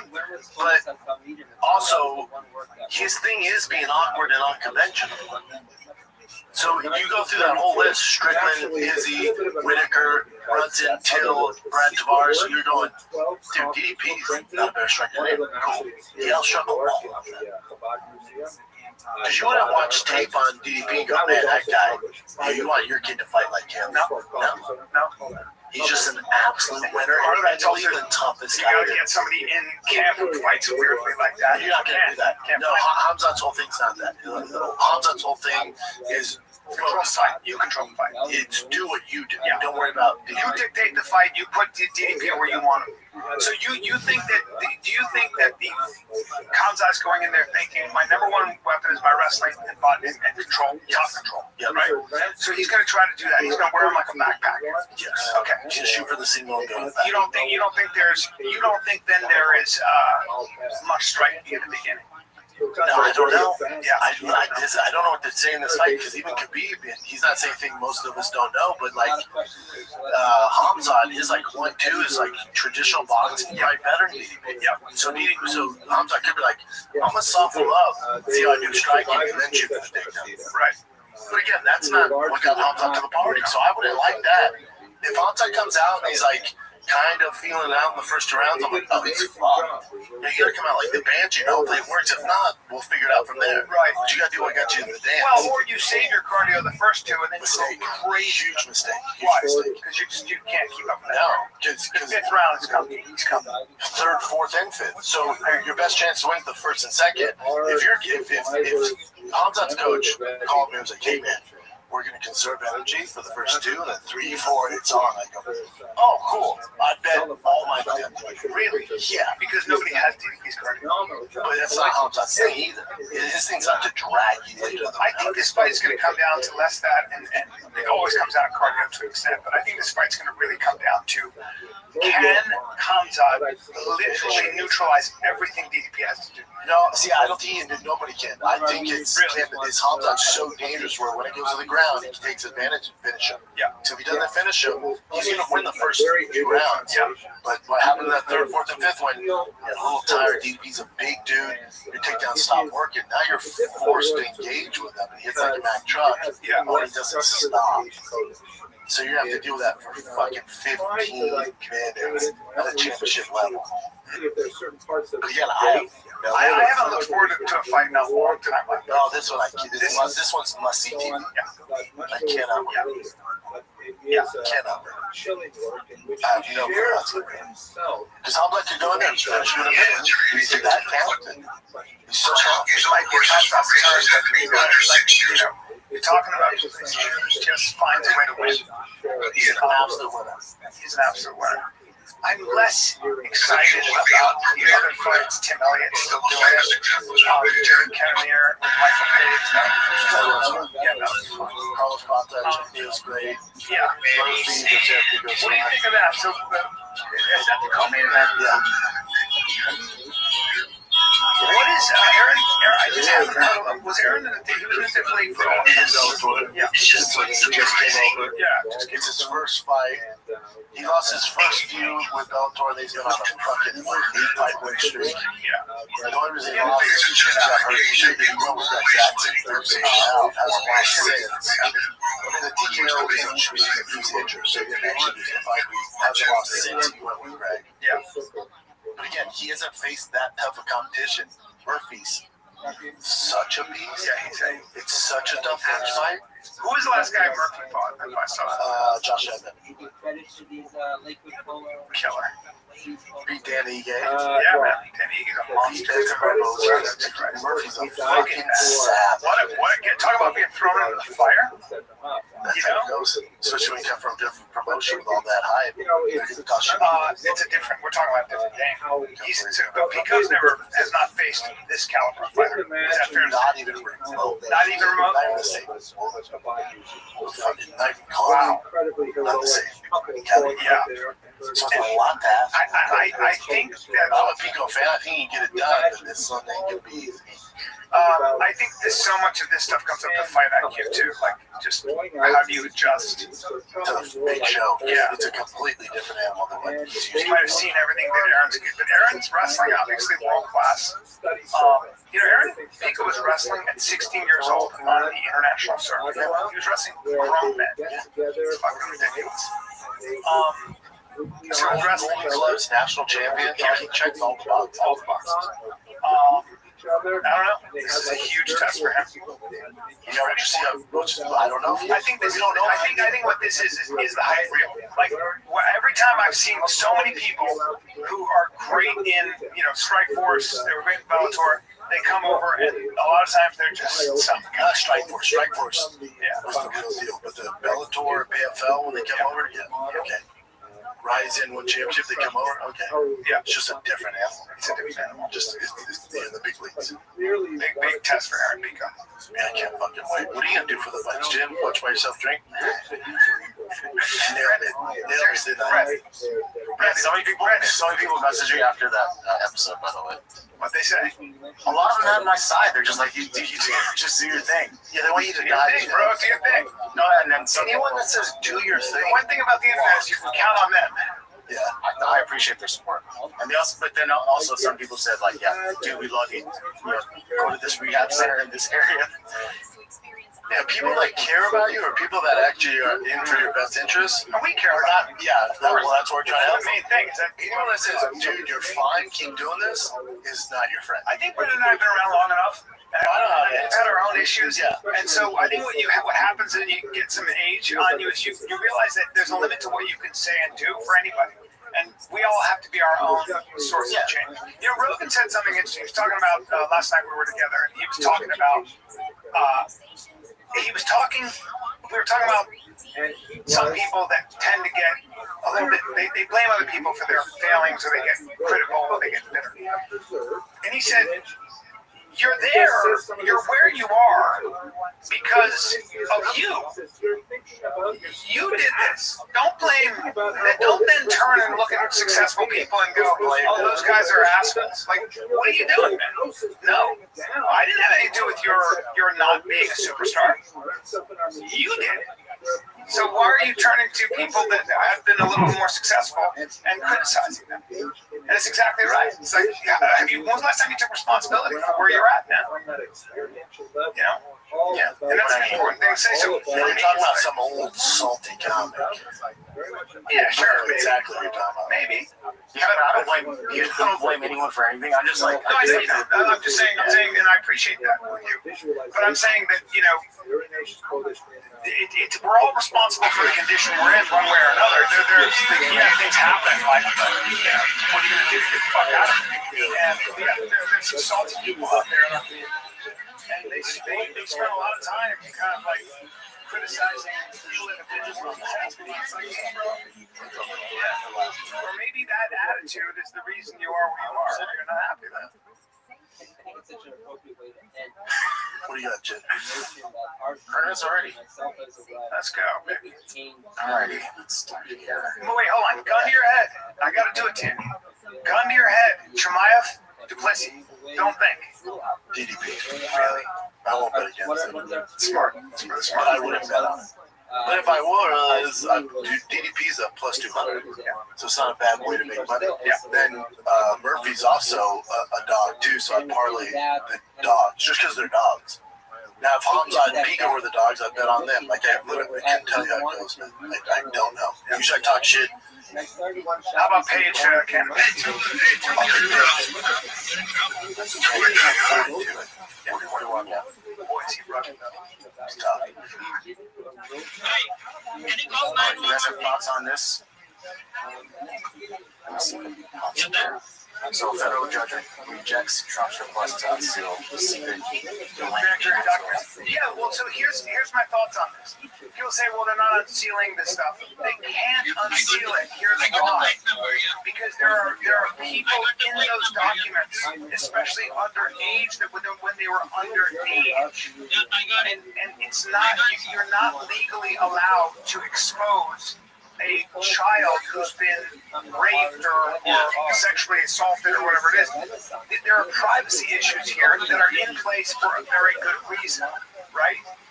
So part of this is the reason that you can't just unseal the whole indictment and document is because the people that are in those claims, in those complaints, don't want their privacy violated. There's a whole thing that you're not allowed to do. But there's another thing that's going on, and I think this is what people are really pissed off about when it comes to that. Couldn't they just black out those names? They could black out those names. Yeah. They could black out those names. I think the larger issue, this whole thing, and it's actually become a liability and split the MAGA base for the first time. This whole thing is literally, was Jeffrey Epstein an Israeli Mossad agent? And does the Israeli Mossad have control of our government and our corporate? The answer is yes. That's what people say. That's what people want to know. In other words, was there a guy? Was there an Israeli asset, a Mossad guy who belonged to intelligence, who was also helping our intelligence in sort of cross promotional cooperation? And was he? And you had 40 witnesses, many underage, who said he did X, Y, and Z, which meant he took advantage of me sexually when I was 14, 15, whatever it is. And did somebody in another government have enough pull and power to say, kill it? And they killed it.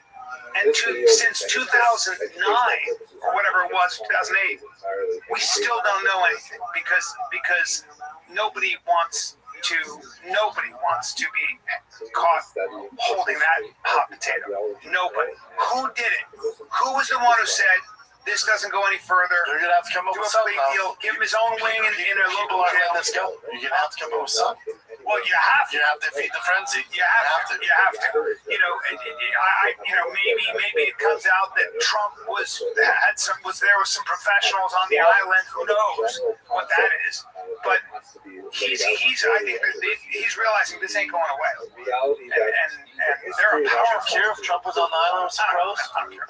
If they were of legal age, If they're legal age, I don't care. It's Trump doing Trump shit. Yeah, I mean, that was a different time. I assume all politicians are complete pieces of shit. But it's not even that. It's just if you had a bunch of powerful men who were on an island having sex with pros who had been flown in of age pros, nobody cares about that. Nobody cares about that. Yeah. What we care about is were there underage, were there 14, 15-year-old girls involved?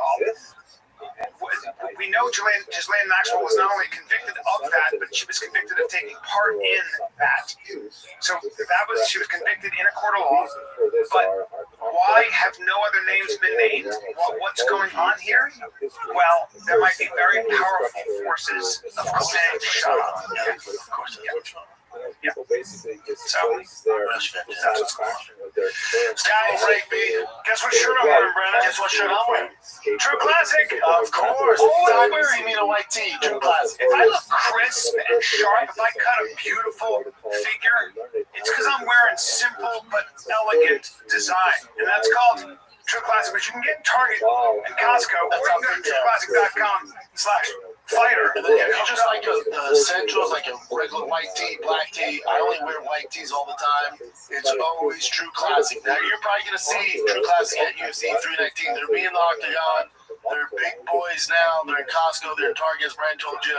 Or go to trueclassic.com/fighter and get hooked up today. It's True Classic. They make, hands down, the best shirts of all time. They have joggers, button-ups, chinos, back-to-school shit for you, yourself, barbecues. What date night, they have it all. Go to trueclassic.com. I've been wearing this. I've probably washed this, I don't know, 100 times. And look at it, still holding true. It's great quality. Get it. This guy is kind of going viral for this is a police officer in Atlanta, and I'll just play the video because it'll make more sense when I play the video. Yeah, let me tell you how this officer cleaned up.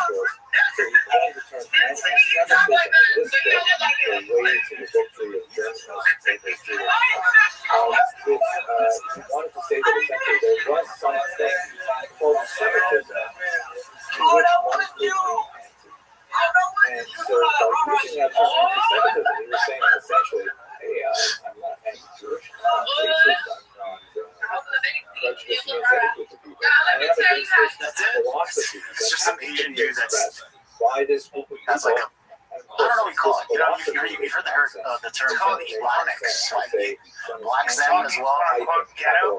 He's funny. There's scholars today. I mean, I wonder if he actually really talks like that. If he lives in I mean, I think a lot of people who grow up going to black schools and stuff like that, it's just you're around, you mimic who you grew up around. Yeah.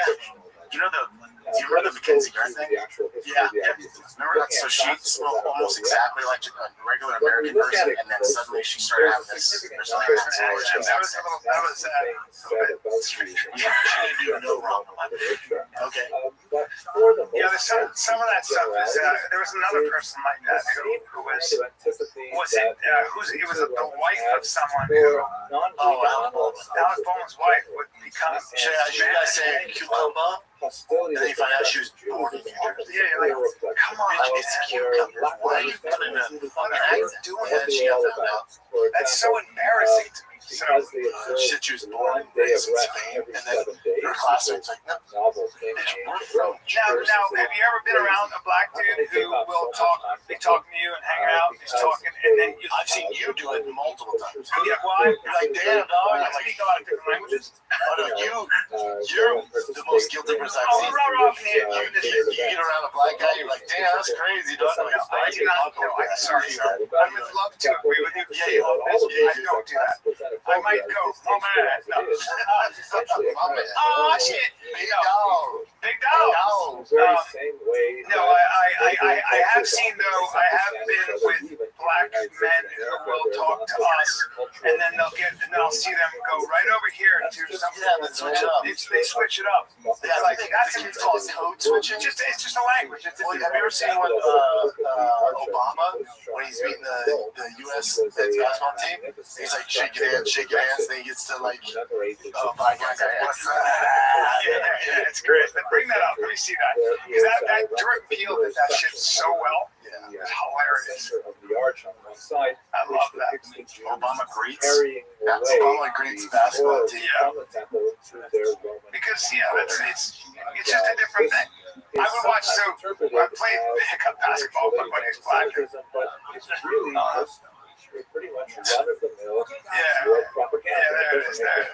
But when he's with the white guys, it's just handshakes. Bias against Jews. It's like, you know, other people are barbarians. Yeah, but there's all like I was with my buddy Kenny, and he would walk by a black dude. I swear to God, and they go like this. They go and they nod to each other. I'm like, how about me? He's like, no, it's kind of not really group. Yeah, it's like, you know, I see you. Yeah. Jamie Foxx said that. Jamie Foxx said, tell me, he goes, see, like he'll be walking down the street, and if it's a white guy, they go, Foxx, take a picture with you. If he's with, like, he'll see a black woman will be across the street, yo, Fox, Yeah. let me get a picture.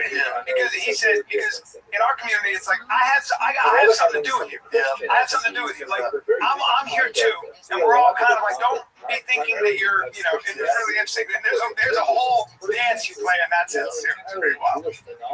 He talks about it so funny. It's just culture. It's you're more comfortable with your own. You're just more comfortable. There it is. Actually, too, I'm not even joking. When I'm with my friends, I sort of see myself mimicking stuff you guys say as well, or how you say it. Because I'm hanging out with you guys more than probably anyone there these days, so it just happens. Yeah, half my lingo come from Brian and Dalia. When I was older, and my lingo comes from New York. Yeah. My buddy Jimmy Burke and those guys.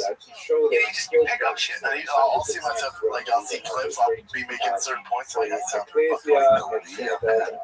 You know, It's just what you're influenced. People are like, oh, stealing from Dalia. I'm like, yeah, that's right. yeah. Jerry McFadden, my buddy. I got so much from him. He was older, and he was New York guy. The way he would talk, I was like, hilarious. Yeah. All that stuff. I never forgot the first time he said that. I was like, I was young, and there was this giant basketball player. Like it was 6'9" and like I think he almost was a pro, but like huge. And the way better athlete, strong, and got in a fight on the court. But it was just a shoving match. And I remember I said something. I was a karate guy, you know, and I was like, you'd be surprised those guys will fall if you hit them right. And Jerry looks at me and goes, and Jerry, like, huge, just like you, just giant clear ball. And Jerry goes like this. Jerry goes, he's not hearing him. He's not hearing him. That's funny. Now I use it all the time. And he goes, you know that, right? Not a peep. I never heard that. And I was like, And you took, you're like, oh, I get that.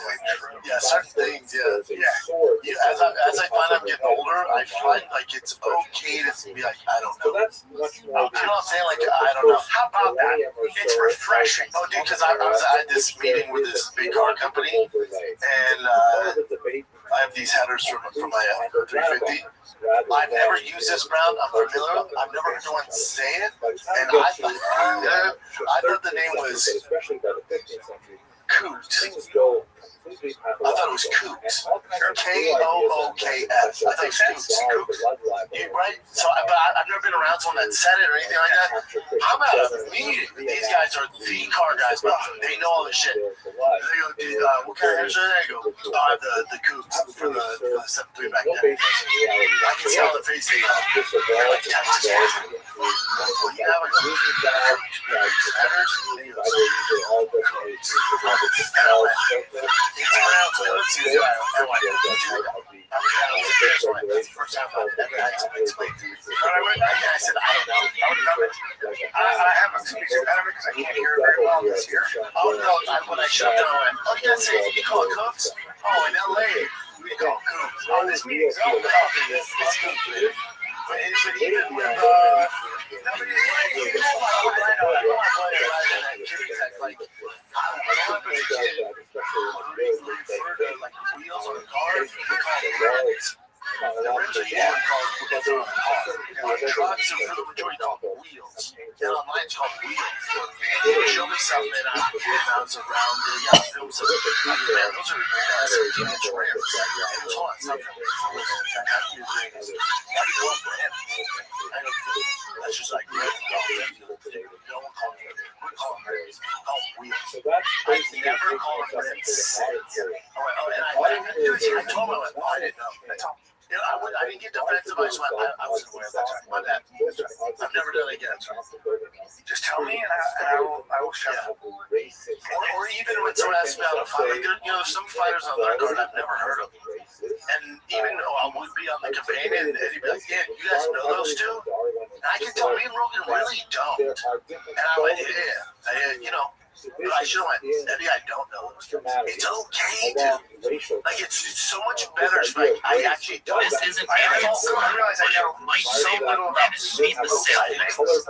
Well, you'll ask me about boxing, and I'll give you my opinion on Canelo and then like Bud Crawford. Sure. And I'll talk for a half hour, and then I'll hear somebody who knows their shit break it down, and I go, I just need to just not talk about this because there's so many things that I don't understand. But even like when I did the Jackson podcast, like Rampage, I was like, but it's actually a it's back mine. Like, you know, where seeing these ghosts like lots of that way I go, I really don't. I know my shit. But dude, if you listen to the comments, some of these other guys, like, they were super like, I'm good for this. I'm telling you, like, I ain't shit. Even if it's about history or politics, and I hear like a guy like Scott Galloway or some other guys break it down, and I'm like, you're breaking this down. Like, you spend your day thinking about this in red.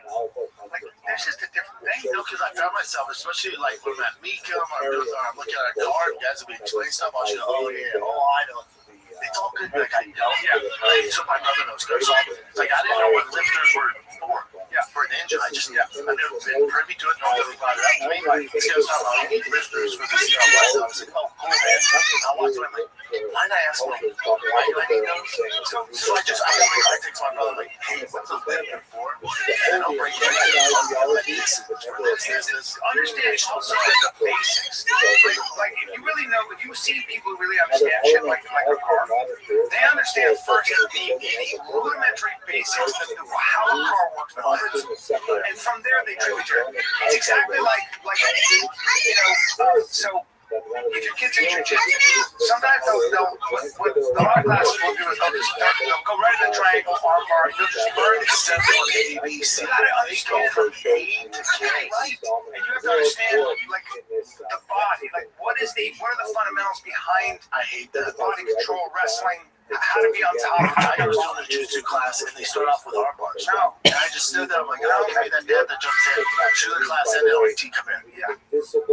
Show me how you're gonna get there. That's right. And he's like, how are you gonna get there? He's like, but Dad, I go, you can pull it off. How in the world are you gonna get there? I said, here's the problem with this class. I'm not discrediting your coach. I said, you went from A, where you should be shrimping, learning all this stuff. I'm right. I said, I'll teach you how to get there. I said, no, like, T, come in. Yeah.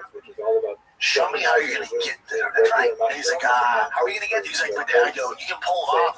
How in the world are you gonna get there? I said, here's the problem with this class. Show me how you.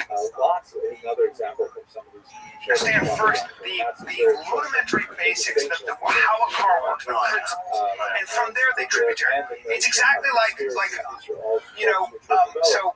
If your kid's in jiu-jitsu, sometimes they'll what a lot of classes will do is they'll go right in a triangle arm bar, and you'll just learn these Instead of going A, B, C, you gotta understand from A to K. Right, and you have to understand like the body, like what are the fundamentals behind body control wrestling, and how to be on top. Tiger was doing a jiu-jitsu class, and they start off with arm bars. No. And I just stood there. I'm like, I'll give me that dad that jumps in. To the class ended. LAT come in. Show me how you're gonna get there. That's right. And he's like, how are we gonna get there? He's like, but Dad, I go, you can pull it off. How in the world are you gonna get there? I said, here's the problem with this class. I'm not discrediting your coach. I said, you went from A, where you should be shrimping, learning all this stuff. I'm right. I said, I'll teach you how to get there. But you're already at L. You skipped all this, and now if you don't learn that, he's going to do a disservice. So that I have him shrimp. Everything is like that. Everything is like that. You got to start shrimping. You got to start from what you're doing, like from the bottom up. If you don't do that, then forget it.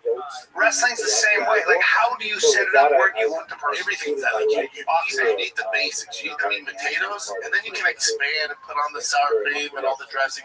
But if you don't have the basics, you're not going to be able to figure it out. Like just boxing, like you can work on your jab for fucking, you can, everything is like that. How you set it up. I mean, do you guys even want to cover this? It's just Ryan Garcia. Hello, fellow students of Jewish He's about to history. get a divorce. I'd like to invite you to participate in And she's online gorgeous. courses that are created on the history of the Holocaust. I've received a lot of feedback that the lectures, which I always taught loved to hear some time stories like ago, this one. have been very well received by individuals who just want to expand their awareness of this dark period of Jewish history, but especially from middle school and high school teachers who have used these lectures in part or in whole to supplement their social studies curriculum I haven't seen it online. to give their young charges an awareness of what exactly happened in the middle of the last century and why it is relevant for us today. So please have a look at the information box below. There's a link to this site. And Alright, here's one. I'm a boomer, so I don't know this girl, but apparently she's a singer, maybe a rapper, but Renee Rapp was on that girl's podcast. Does anyone in here know her? Because I don't. It's okay. hello, fellow students of Just have this talk. We're growing, hey. Well, That's she's some sad so news young. to share with She'll be you. Yeah, but My wife so told me is yesterday at work Billie that Eilish. know that let me see. Dr. It's one Michael from that girl from Maris, Call Me Dad. Up after this. Dr. Maris, So I'll just Professor put Maris, was 81 years old. So, and he Logan, had taught Renee at Rapp University has for no idea who 49 Joe years. Rogan is. So she was on He was Cooler Daddy, a personal podcast with Alex mentor to Kraga, me. and that was not the first time I heard his name, but I'm not sure who that is. And He's I'm not personally indebted to him for putting me on He the is path. Gen Z, she's a musician, she's a lesbian, none of you know who Joe Rogan is? The No, world has I don't know lost who an Joe extremely Rogan is. valuable Somebody scholarly get voice, Luca a over voice here. of humanity, a tremendous individual The bros are now. who I think You about guys with both some know who Joe frequency. Rogan is. In this short video, I would like to just tell you a little bit about who Michael Maris was, and share a little bit about Oh, I'm what positive. So here's the. It makes sense. It makes sense. It makes a lot of sense because I would assume Rogan's fan base is a lot older, especially now. He's talking about older things. He has I these, first met Professor Maris these in older the people on. 1980s when I was So they might tune in when he had like fucking what's her name? That singer, that country singer that you like? Sure, but I think when I was a graduate No, it's student, never got Taylor Swift. Come on, no, it's Miley Cyrus. Maybe the two like the youngers when they. what was he like to If you scholar? about Rogan, like His books are it's kind of for an older demo. Older meaning like 30 and up. Because if you're 21. Links to a few of his books. You're not trying to listen to fucking Ranella This is a or tour Cam that Haines or course you or with me. Like, major historiographic like controversies. maybe they tune into the when he has Interesting. the Drinking Bros on or something like that. He's so famous. Yeah, that's what surprised me. I still feel like, but if you're not in that, like Rogan's probably not that big on TikTok where it's popping up on their shit or their algorithm on YouTube. Our fan base is older too. Like, do you have a lot of 20-year-old kids coming up to you? More than I would expect. But He for also the most wrote part, many other topics. No. He wrote They were Like our fan base is more of our age. So if they're 22 or 12, they're mid fucking books are really late 30s. Yeah. every field.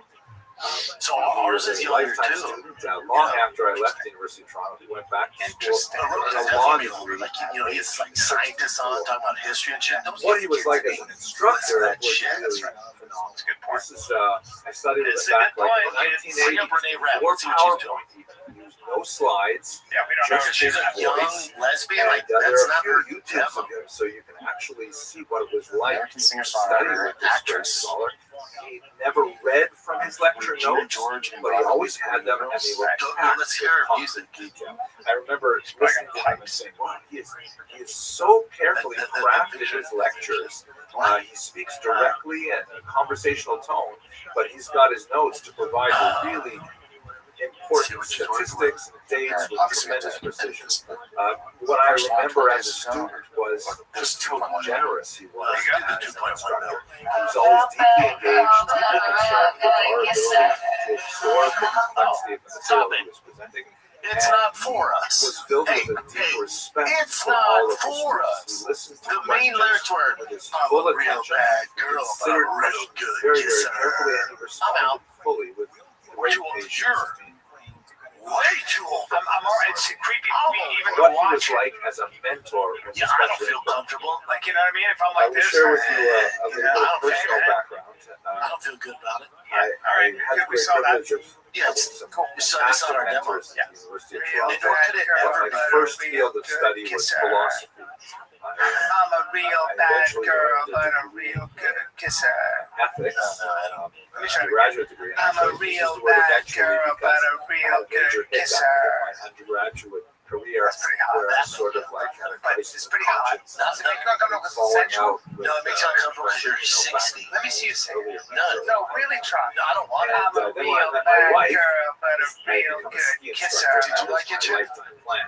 Shit, how's my voice? It's just not for Instructor. us. That sounds I'm a great. real Winters bad in Canada, girl, but a real summers in good New Zealand. kisser. Kiss me, Brendan, But then I met now. my Do wife, it now. had a Do it serious now. accident Let's during go. training. Is she big in the scene? You know, I can't possibly This is build, fascinating. Who cares? family. You don't want to say situation. where you No, I don't. Where are we Say going? to the Ski man. instructor, Never so mind. I This is decided boring. I to don't go care back about to her. school. No, tell me where you're What do I saying. like to study? This is something to And I take in. realized I like Analytics-wise. that what I like This about one, so she has philosophy the best 2.1 million was views. the history of So she has ideas, how they 390,000 changed over time, subscribers to her places, channel. and so on. So I said, And then okay, her I'm going to go Instagram back has to 3 history. million followers. And That was kind of Professor Maris just fascinating. was, It if I would remember be correctly, that I much of think a he was jump, the you know? head of the admissions committee Okay, for the I'm bored. department. Let's go to the next I had an event. interview. but I don't with get it him. either. Like, I've seen Professor some Maris, pages you can see on like my transcript. You know, for the 2 first 2 million years, I subscribers, was a great and then student, and I then had 50,000 views. you know, where I 3,000 gave everything up, and my grades I wonder what it is. That's what I'm saying. Like, that's why it's fascinating. Is it being like suppressed? I don't know.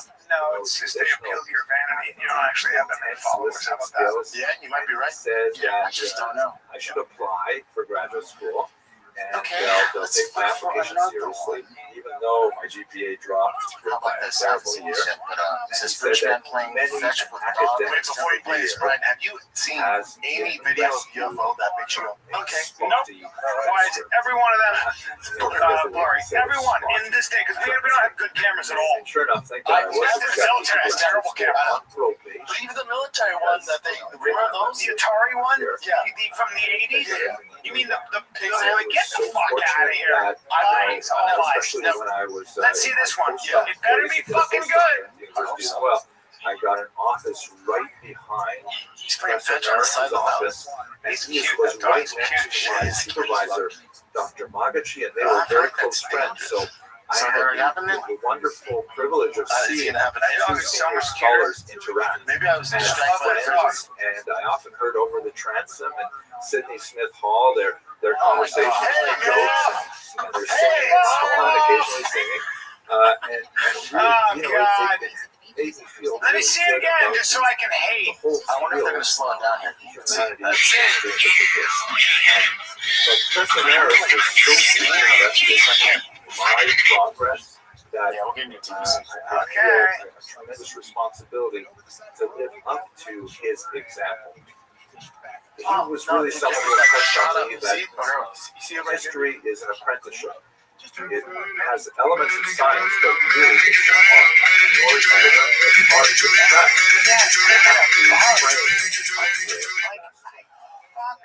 this concept that feels very much like I have had the opportunity to All several you motherfuckers, all you whistleblowers, all you guys, you're all full of shit. They're all liars. Fuck your UFOs. They don't exist. There's never any proof. Fuck these whistleblowers who testify in Congress. All lies. All bullshit. All of it. Do you think Bob Lazar's full of shit? Fuck yeah, I do. And the only thing I can say is maybe Bob Lazar was working next to a top secret drone program he didn't know otherwise. But I think Bob Lazar's, because he's been since the 70s, I think he believes it, but I don't think it's real. I don't think Bob's like some big liar or anything. I think he's been saying the same story for so long, he believes it. Yeah, maybe, but a lot of people do. They'll tell themselves the same story until it sounds real to them. Fuck off. If anything, that should be breaking news. There's a flying I'd like to thank You Dr. want to Nicholas get John I'll go on right to this sleep if conversation you want to talk for about inviting me to speak to your literally conference about today on the topic of Hey, research that's not right. UFOs. I'm like, oh, Before I begin, I want to show me one be sure picture. to understand that the material that I'm producing I in was this video literally is we were together when these guys from the military came to the green room of the fucking mothership to show us on their computers irrefutable proof of UFOs. Nobody's more into UFOs than Joe Rogan. Yeah, I'm not going to go into the details of any of this, but trust me when I say this was legit sources, by thinking a little bit about legit this coin, military which people. is one of the famous Judaic Brother and Catholic I, series of like, coins we're watching. issued by I the got up Roman and I Empire got away from after there. I the got away. failure of the Jewish And then he came over to me, and I was like, I don't believe any of that. It's all blurry. It's all bullshit. And then he got the fuck out of it. No. Why are your pictures all blurry? Why are you getting on that?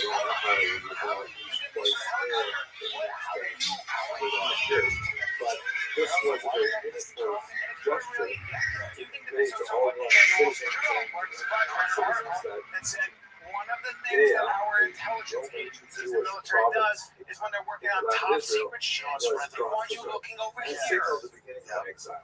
That's what they do, and they'll do that with who? With some of the biggest influencers. Hey Joe, check this out. Right. But he's on the just right, smart you see for that. a particular image that was reproduced over and over again in the few years following the book. The caption says Judea capta, Judea So, is you taken know, I captive. wanted to drink And there Magic is Lemon on air, also but I palm did tree it in the middle, which is one before. of Israel's This is most what I do. I'll grab that exports of the Max, time. And there and is I a just feel Roman different when I soldier, drink sometimes it. I depicted feel much larger, better. I have disproportionate energy. to a Well, I'm going to do a show despondent tonight. Jewish woman I'm doing here with you know, her my head acting off show, and my live show. I something always do Magic Lemon before I do it. I just, sometimes she's it sewn keeps me in actually flow with her state. hands It bound keeps to my, the it's got back. nootropics, The it's got imagery is adaptogens. really It's very got clear Max. The that Max, so I Judea showed shows is this set morning. I had for 2 shows. Had to use Jewish this old people nugget of no mine. more hope, no I more start my future. morning off. I'll do 1 cup of coffee, and I'll do a Magic Mind Max before I come to the studio. Get to the studio, I'll be fine for the first show. Then in between shows, I do the regular Magic Mind, and that's usually my routine these days. It keeps it at about 15 minutes. Yeah, I don't need coffee anymore. Usually I have to get like a 1 shot of espresso. No, no. We're not going to be That's why she's speaking magic about mind. And I guess there's a time release caffeine. It's about as much acts as of you get in a cup of violence coffee. perpetrated against And Jews, I acts of love it. I prejudice swear and by it. It's also discrimination. good for you. It's got That's matcha, really which are things Jewish like history a as crazy opposed to what I want to antioxidant. talk about, Dude, which I is like Mind the Max. history Get in, of get it Jew done, hatred, get the on with history your of life. It's this Magic activity. Mind Max. And we're Good going to look luck at finding the the show out ideological if you can find it. basis of that They're hatred. the best. That Magic does not Mind necessarily Max. It's conform different. to Mess with the regular logic, one, but the but Max is what you what's want. important for us to understand is that So if you're tired of anti-Semitism is a feeling like you have virus to that choose has between your ambition to feel amazing like yourself, ability this is your to move. mutate Magic to Mind very Max is so different common. places They and offer a times. 100-day And money the back guarantee. anti-Semitism or the Jew 100 hatred days. that we Stop saw wasting 500 energy. years ago, Let it 1,000 years pass. ago, Knock 2,000 them years out. ago, Free is really yourself very up different for the than good stuff. anti-Semitism Magic Mind that we Max. are Get in, experiencing get it today. done, get on with your And life. what I'd like to demonstrate tonight What's at this, the end of this Jeff? lecture is that You in guys talking fact, about I Hamza believe we may be earlier living about in their a highly new era of ideological underpinnings of anti-Semitism, as I hope to demonstrate. Let's begin with this quotation from the prominent French philosopher Jean-Paul Sartre, who wrote on the Idiotic World of Two, a remarkable book, Réflexions sur la question reflections on the question where he wrote, si vous n'existez pas, rien ne serait. If you does not exist, the anti-Semite would exist. What Sartre meant by that was that the anti-Semite needs Take a look the Jew at because he needs a way to focus his frustrations and to explain his failures, and the Jew serves an excellent target in that regard, relying quite often on historical precedent and a long tradition, allowing an individual to construct a kind of pseudo-universe in which the Jews are somehow engaged in some kind of plan to bring the individual anti-Semite to his knees. We see that anti-Semitism is capable, therefore, of adapting to so many different places, including, for example, Japan in the 21st century, when there are hardly any Jews living in Japan, but nevertheless, the noxious book, The Protocols of the Alphabet Sign, can be translated into Japanese for Japanese readers, because there are people who need this desperately in order to justify their own failures. Now, one more word of caution before we get deep into the material. We should understand that I'm using the term anti-Semitism, but it is really not an ideal term. The term was actually invented by those with antipathy to Jews. Wilhelm Marr, a 19th century German thinker, wrote this book, The Way to the Victory of Germanists Over Jewish. By defining the term anti-Semitism, Marr hoped to avoid the opprobrium that was associated with the much more vulgar terms Judenfeinde or Judenhass, which meant Jew hatred, and that was considered something that was, really not appropriate for refined people. But anti-Semitism, that's something you can stand behind. You could say, I personally have observed this so-called phenomenon known as Semitism, and I refuse to promote it. Therefore, I am an anti-Semite.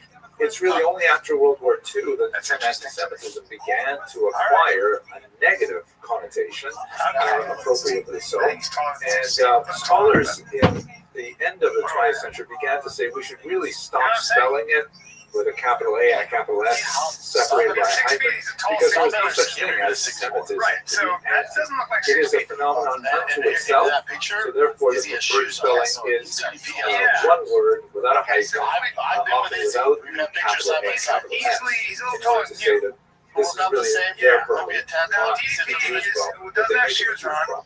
So with that in mind, I think we are going to have to work with other terms.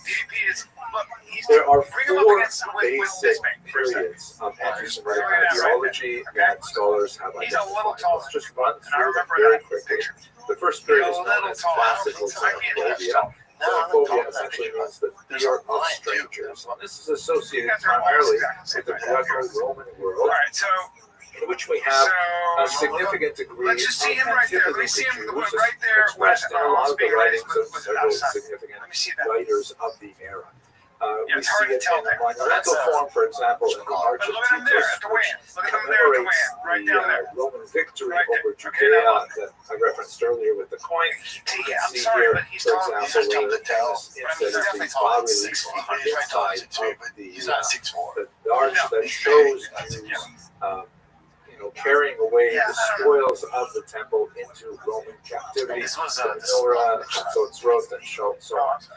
But we should understand that Roman xenophobia was really not anti-Semitism in the same way that we understand it later on. It was really much more about misunderstanding Jewish customs and culture. For example, Jews were felt to be lazy by Roman xenophobes because they insisted on not working one day a week. Jews were felt to be clannish because they would not dine on non-kosher food with Romans. They were felt to be misanthropic because of a whole host of issues. So there's like all kinds of things that are based on misunderstandings between Romans and Jews. And Leonardo DiCaprio certainly searched by could police who express don't believe he is itself who he is. with violence, certainly in literary slander. He's trying to get But to this. we should understand that Yeah, but these this wasn't kinds in his of country. activities is pretty much endemic to the human race as a whole. And just like Romans disliked Jews for features X, Y, and Z that they claimed to understand but really misunderstood, they also disliked a whole pile of other people, barbarians and Scythians. And we can say that, Asians have the same thing with Koreans and Chinese and Japanese. It's to a certain degree a normal thing for humans to fear or even hate that which they do not understand. And this is basically the type of antipathy directed at Jews that we see from the Greco-Roman literary record. Again, recall that I'm separating here the ideology underpinning the hatred of Jews with the actual expression of that hatred, which could be actually quite violent.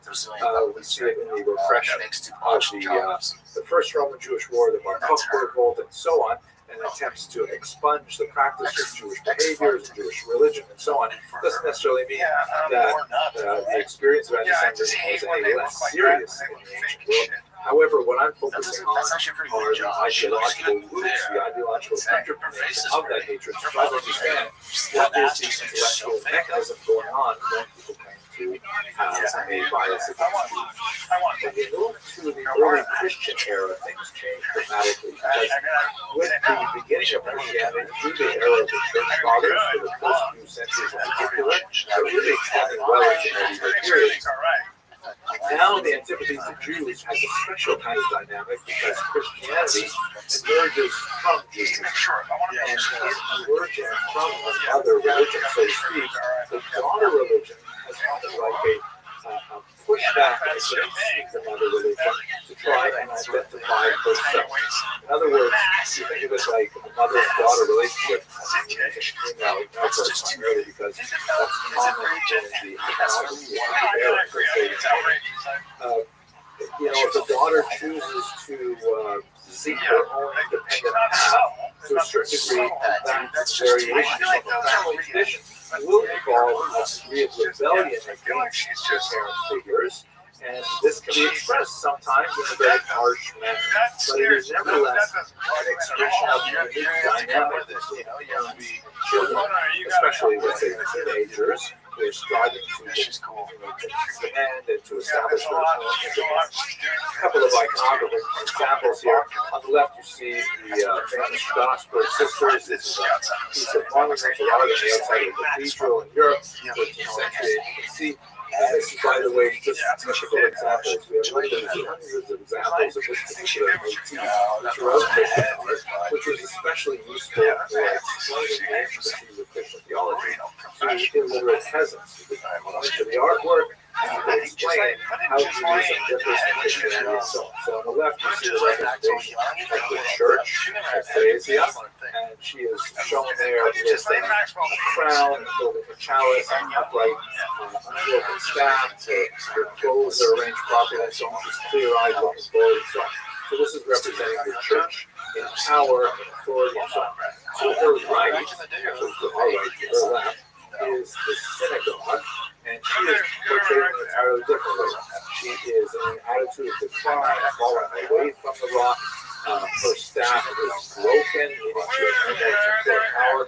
She's holding on to the Ten Commandments, but they are slipping out of her grasp. And she has no crown, and of course she is blindfolded, indicating that she is blind to the truth, and that's the justification for her not converting to Christianity in the first place.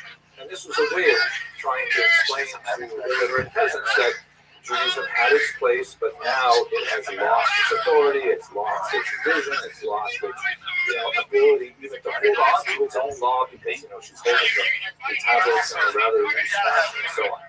And that this is designed to show how replacement theology. Sometimes this can also provide implications on the right. You see a stained glass window from a church in Bethel, Germany, where left the church riding a tetromorph, holding up an upright staff and a chalice, and descends from heaven, placing a crown on the church's head for a statement of approval. And on the right, by contrast, the synagogue riding a donkey, a sterile animal, holding onto a ram's head and allusion to not only a case itself, but the whole idea of sacrificing which the church excoriated as being excessively carnal, a broken staff, a blindfold, and the crown is knocked off her head, while a hand descending in heaven and holding a sword in her stomach. Very clear sign of disappearance. So this different type of antiquity to Jews, very, very distinct from the Roman xenophobia. This is something that's special because the relationship between Jews and Christians had a very, very significant impact. When we get to the medieval era, that's when it goes way off the rails. The medieval period borrows from many of these Christian motifs, but really gets into this, what one scholar has called the numerical era, where totally fantastic, bizarre ideas, fantastic sense of fantasy are invented to excoriate the Jews. The whole notion of the blood libel, somehow she was like, those people on the yachts to survive, the desecration of the host, incredibly awful things being developed, particularly from the 12th century onwards. They're compounded by the invention of the printing press and the circulation of media much further and wider than ever before. But this is the period where we really have the worst examples of anti-Semitism. Quite distinct, although related, but quite distinct from the Christian period, and very well resemblance to the Roman xenophobic period. And there are lots of examples of this. For example, the Judenzahl image that portrays Jews and horrible relationships with pigs. You see they're Jews because they have little round symbols on their clothing, which was a Jewish badge used at the time. And even the devil himself is portrayed as a Jew. And incidentally, I don't mean to give the impression that once one form of anti-Semitic ideology is over and transitions to another one, the last ones are left behind. Unfortunately, we see that even in the modern era, many of these earlier throwbacks are still quite prominent. Here is, for example, a 2020 ultra-realistic painting that celebrates the blood libel. Absolutely amazing. Artists still get around. It's appropriate to create so much flack. I was listening to some of his videos. Not my kind of music, but he's talented. But that's basically the medieval period. So talented. Now we come to the modern period, which is what most of us experience. How do you see his on the street? He goes, it's a constant process all the time. Really relies on I'm always trying to, it relies on this relatively new concept of racism, which was pioneered by Joseph Arthur de Gobineau, who wrote this essay on inequality of human races, arguing that various peoples, especially based on complexion, hair quality, things like that, really are different in an essential manner, which has no scientific basis. But the notion that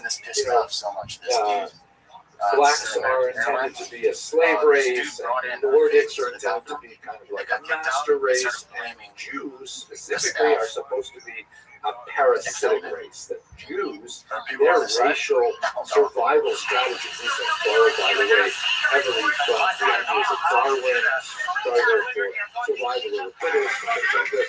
The idea that Jews survive primarily by attacking healthy host societies, rotting them out. Here's a couple of examples from the 20th century. On the left, the Jew is portrayed as a kind of sort of a worm that is strangling the Austrian people. The caption reads, German Christians save Austria. This is an election poster. On I the don't think right, anything you happened see to him, but then he also a went on a news fascinating program book saying like he regrets it. He goes, I wish I never gained came to the blood, because I feel like I which used is to titled lie as on it. That's why I had to get it to that far. A Woman, Then a literally like novel a day of the later, times, very he posts appropriate, something that about like, I'm shows gonna go the after healthy American Airlines area because they male search bombs symbolizing it's German crazy. That's society, crazy. and on top of it, No there's a sane person's bird he's not well carrying shit like that online. vulture, Yeah, that's clearly it. representing a Jew, that Wait, is just baby. waiting until he lays Yeah, down but and I'll finally be in dies. San Diego, And the he'll Mic be on Drop his watch, Comedy right? Club. So this Let's is the idea go. of April racist, 22nd, 23rd, then association Covina, Laugh of Jews, Factory, which September promote 12th, 13th, no 14th. religious And then I'll be connotations in are obvious. Charlotte, It's true North that the Carolina, Austrian September image 19 is and wearing 20. peyotes, but And the then image is not Albuquerque, about New his Mexico, Jewish October attack, 3rd, but 4th. about a social attack. Yeah, baby. So it's kind of like, Tailgates give away as this society month. became They much just more dropped new secular shirts in on the there. 18th You century get onward, 50 anti-Semitism once again bonus adapted entries to when you buy let in go new of merch the at religious this month. movement Drive of past earlier allgas.com. forms of Give it away anti-Jewish end hatred of the month. to adopt this much more secular-friendly version. But racism is only half of the story. The other half, which is so crucial, is the idea of a conspiracy theory. How do Jews succeed those the theory in their racial quest to undermine healthy societies? Primarily by being linked to each other in a global plan to dominate and expropriate everything they can from the world. Here's a French example from the late 19th century showing a Jewish, he looks like a beggar, but his pockets are filled with money. He's happily grasping the entire globe with his simian-like hands and feet. And on the Look right, at this here's athleticism, an though. example. This is a Look at this cover move. of the noxious Protocols of the Elders of Zion, which is one of the key texts of this particular form of modern anti-Semitism.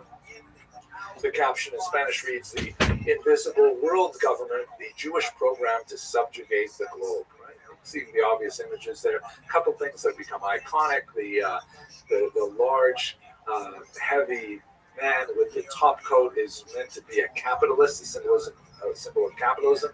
Think of the Monopoly man, and he's got this waist. And he's got this watch fob that has the word Talmud on it with the American dollar sign. Modern anti-Semitism, which basically dates from the late 19th century, reached its nadir with the Nazis. And of course, we see here a tremendous evolution of this. This is a remarkable text written for children in the 1930s. Their gift builds, the toadstool or the poisonous mushroom. And the whole message here in this children's book was meant to communicate to kids that Jews may look like regular people, but they're really extremely dangerous, just like toadstools look a lot like mushrooms, but they're in fact poisonous. And so many examples of this exist from the Nazi period. Also, the conspiracy idea that Jews are not only distinct racially, as you can see from this caricature, but also they are deeply connected with other people, whether they're Jewish or not, or imagined to be so, and so on. So that's really modern anti-Semitism. And basically, personally, I always thought we were more or less done with that. What could be the next evolution? This is really it. To my dismay, I think I've discovered that, yeah, in fact, there is a fifth version. I'm not the only one to discover it, to see it, but I'll share it with you right now. Now, let's turn to what appears to be the newest variant of anti-Semitism, and that is specifically what I'd like to call anti-Zionism. Now, please understand that there are, legitimate boundaries of anti-Zionist thought that are not at all against Jews. In fact, if you went back 100 years to Europe, you would find some very vigorous debates among Jews about the value of Zionism. There are, religious objections to it. There are political objections to it. There are economic objections to it. But ultimately, Zionism as a movement succeeded in gathering the support of the overwhelming majority of Jews in virtually every place where we're able to measure the relative popularity of various movements. I'm not talking about anti-Zionism of that nature. I'm not talking about people who oppose Zionism because they feel that a certain reading of the Talmud indicates that Jews should not support Zionism, whatever. The way I'm using this term anti-Zionism today is that it is basically a cover for those who want to hate Jews to cloak their hatred in a much more acceptable format. It is exactly the same phenomenon that we see with Wilhelm Marr when he invented the term anti-Semitism. He was trying to, distract people from just how crude and hateful the word Judenhass was. That's essentially what's going on with this term anti-Zionism in the majority of times that we actually see this. Now, what exactly are the elements of anti-Zionism as I'm portraying it? First, the belief that Israel is an illegitimate state. And you'll notice that most of the press releases that come out of the Arab world refer to it as the Zionist entity. They don't want to actually give it the name of a state because they believe the state does not deserve to exist. Now, when I say illegitimate, also clarify please that historically we may disagree with the way hundreds of states were formed or expanded and so on. But to say that they are not countries now is a pretty big leap. Israel in the anti-Zionist mindset is kind of like exceptional. And unlike all those other countries, like the United States and Canada, in many ways, Israel is the only one that is not allowed to exist because it is fundamentally illegitimate. There's an exceptional carve-out for Israel. Secondly, because it is illegitimate, anti-Zionists argue that erasing this historical anomaly is justified by evidence, including attacks on Israeli Zionists, on anti-Zionist Jews. It's just mind-boggling. They'll use euphemistic terms like resistance or less euphemistic, but nevertheless not as well understood English terms like intifada, which is still been called to violence, because anti-Zionism holds that the injustice of establishing an illegitimate state is so grave that violence is justified to it. Again, only apply to Israel, not apply to hundreds of states that qualify as citizens. Third, the participation of Jews in anti-Israelism or anti-Zionism lends legitimacy to this whole idea of tokenism. And you will frequently see that people who are participating in this particular mindset will trot out all kinds of Jewish figures and say, look, here's a Jewish person who agrees with me. And unfortunately, there are many willing Jews who will go along with this, even though they just have a little bit of vision as to that. I said, well, that's why the parents have to be there now. I said, at 14, I go, how's he doing? She goes, where does this anti-Zionism come from? It's quite distinct from the conspiracy theory and the racism elements that we saw earlier. Very rarely are racist elements brought in. There is a certain amount of conspiracy thinking and the idea that Jews around the world are united for Israel. And that's actually not so far from the truth. Those surveys that we have available of Jewish attitudes, for example, in the United States indicate that overwhelmingly Jews are supportive of Israel. There is, of course, a minority who are not. I challenge you to find anything that all Jews agree on. For all intents and purposes, Zionism is actually that can be applied so it's to funny to see him becoming me. That's how I negotiate in space, right? And he's the same way. What are the ideological he's roots lucky of because he's got I see there's three basic ideological roots that feed into this influence of anti-Jewish hatred. First of all, the strong influence of Soviet foreign policy that definitely helps propagate this idea. They kind of people that they tan well, like he's got real beard, brown, the whole thing. So anyway, their ideology has perpetrated it's the itself biggest into heartbreak to you, or here's a couple of examples from the I don't think you 1970s. want that because here's the thing. The capitalist urge that we saw earlier, capitalism controls the diametrically opposed to communism. On his waistcoat is the phrase international Zionism. And you can see that there's Moshe Dayan there, a famous Israeli general. The left on is on the right there. Looks like he's smoking a pipe. Definitely, because you'll learn how to not get bought. You'll figure your way through.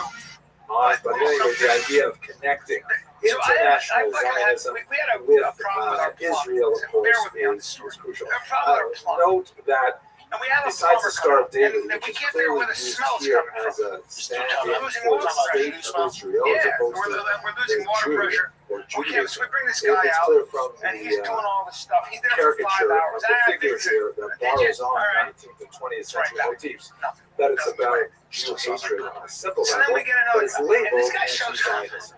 And here's another First thing I see example, is he's same kind of imagery absolutely used here, massive. Like and he's the as wide as conspiracy he's tall. motif is much And I stronger go, with the idea of I go, and so on. how are the The web strands are written in Russian, for example, like there's a real question, but what this person is not labeled explicitly as Jew is labeled as Zionist, right? As Zionist. And so then he starts talking about what the problem is. So And he does this scientific thing where he's like with their talking about the foreign hard water. policy He's of doing his job opposing the as a state of plumber, Israel. but he It's figures ironic something because out. they He were figures out that it's originally this they were weird one of the thing. backers And he of goes, the I think it's coming from 1947 this. partition plan. And I go, But what? soon Long after story short, he fixes Israel the was whole problem. established, the Cold We War think set he's in, snakes the and this drain was we one of didn't the think it most was. notorious Because I said, well, proxy the plumbers wars did the between I the goes, he goes, I know USSR because and he's the thinking USA, this. who was But fought he's in an the Middle idiot. This East, is why. and the USSR So I'm looking at backed him, he's a the young Arab guy. countries He's a by young fucking dude. So And he this goes, is foreign he's policy probably 30, translated probably into a 30. kind of Jew hatred. Yeah, Here's one he's- more example it's his we see company. so Oh, much he in owns it. He owns contemporary it. He's a hustler. anti-Zionism. Not only does he own There are it, he also two has other twins, services which he can do this an and that. Israeli I'm like, oh wow. soldier and He a goes, but you have to Nazi. book an appointment. I'm so busy, I This can't. And I said, how's conflation business? He of goes, Israel honestly, with it's never Nazi been Germany better. I is have not only is it buildings deeply downtown offensive that to Jews, I but sometimes I it is just very think something about this pervasive. fucking guy. He's so smart. And I Anti-Zionist find it rhetoric. shit And what on joins He's them? got his master's An American and dollar, of course. I'm like, what the fuck We is see he this talking over and over again. So the about? He's too Soviet smart. And foreign I go, policy what's your background? filtered He out goes, into well, I was the anti-Zionist movement primarily through the And I said, activity of damn, leftist thinkers. it's gotta be hard. Another major element that That's why I creates figure this things out. influence on the Jews is Right. That's why my anti-colonialism. I've always had to figure This it out. is a I'm like, oh, geez, I wish I reaction could work towards myself. I didn't grow up there. expansion of Crazy Western Like, European wasn't states stopping me. into the world, into parts of Africa, Asia, and so on. Kind of a pushback against that entire phenomenon, which has occupied quite a bit of intellectual energy in the second half of the 20th century. In the case of Israel, you can see illustrations like this map here, which refers to Zionist secular colonialism. This is like a kind of a catchphrase that basically is divorced from historical reality. And anyways, I'll just point out one thing, that this may be a map that indicates the increasing settlement of Jews in the land of Israel, but this is also a map that indicates the expulsion and coercion and migration of Jews, forced migration quite often from Islamic lands to the land of Israel. So these two maps there's a reason certain cultures make a lot of money each other because their parents are teaching them that makes sense. Arab lands, Financial where else are literacy. they going to go? Why is education important? So that's Here's a my thing second with major element of modern financial Zionism. education. The third major element People make is fun of postmodernism. athletes, This you know, is a rappers and all that rather shit, who corrosive make all this money and then philosophy they, you know, that began then to we develop find out in the they're broke or post-war era. struggling. The element of where postmodernism that's did they especially learn relevant that? for us in this context So is where the did they notion learn that? that there is Hey, no I don't know. way to Yeah. measure So objective truth. if you There's no way to say it's not a curriculum, it's not a class in high school. what Okay, can well, I you're speak not really of making money. one's own truth. College, one's there's own nothing teaching you how to pay your taxes, Absolutely not. assess all this stuff. Incredibly Mortgage, don't dangerous get an amen right when philosophy you get out of which college. has No one's telling taken you that. hold in a wide So unless your swath parents are of on American it, thought today, then where are you going to learn it? begins to question There's basic nothing to learn from. So understandings people want of to make fun of reality. the athletes For or whoever example, it is. They in make the a lot of context money, of then Israel, whenever they fall more times. this it's a poster which was issued by the Columbia School of Social Work. I think it's a student club actually, referring to the October 7th Palestinian counter-offensive and using images of a dove and He's self-taught. He learned it. He's a such a flower That's in that a barrel of a gun Forget the is money. meant to He's somehow such a good symbolize human being. that the And horrific that act dude of hit me up. invading He was Israel on October 7th, read this book. It was Tony Robbins' book, Master the Game. taking hostage Read is that somehow book. You not wanna only keep financial counteroffensive, literacy. which Read is that book, and then he has a what follow-up. sounds like a legitimate kind of military have really like a brutal what's wrong. And it's On not the other hand, this that kind of hard. imagery of So like, put effort into it. No one really does it. Like even describe that, it's just my dad here, he's like, hey, you know, but if those instead who of have paying already your mortgage been once a month, absorbed into if you break it up by mindset would say, you know, you pay your house off in 6 years earlier, so instead of 30 years, it's 4, like that. I went, why are those details? And I thought, and I came up to my wife, I'm like, why is no one another example that brought up my mind is this unusual phenomenon of looking down posters yeah, exactly. But my thing is, like, why don't they discuss that? And also, like, I was like, all right, let's pay up the house, have no mortgage. And then you talk to me, you don't want to do that. I'm like, why? Like, whatever, whether it's a car the loan, best explanation of that is because after all, if I'm walking down the street and I see someone put up a picture that says, interest rate. my puppy, and there's a picture of a dog there, No one tells you, it's a the last thing I want to do is go down that picture. Dog lover, not dog lover, why would I want to somehow interfere with bringing together this owner and his or her pet? I wouldn't want to do that. How much more so in conflict? You may disagree with Israel's policies towards Gaza, or the way the war is being waged, but that has nothing to do with the fact that there are children in captivity, internally. It's amazing me that the reason why they do it is because it's the challenges their postmodernism they were at. They want to shift over this idea that the attack of October 7th was somehow justified as business. And when they see pictures of people, babies, women, old people who are held hostage or civilians, it challenges the mindset of the rightness of their cause. The only thing they do is by kind of giving up reality, shift away from reality. It's the classic statement. Zionism, it's real logic, but it's fundamental connection to the overall idea of creation.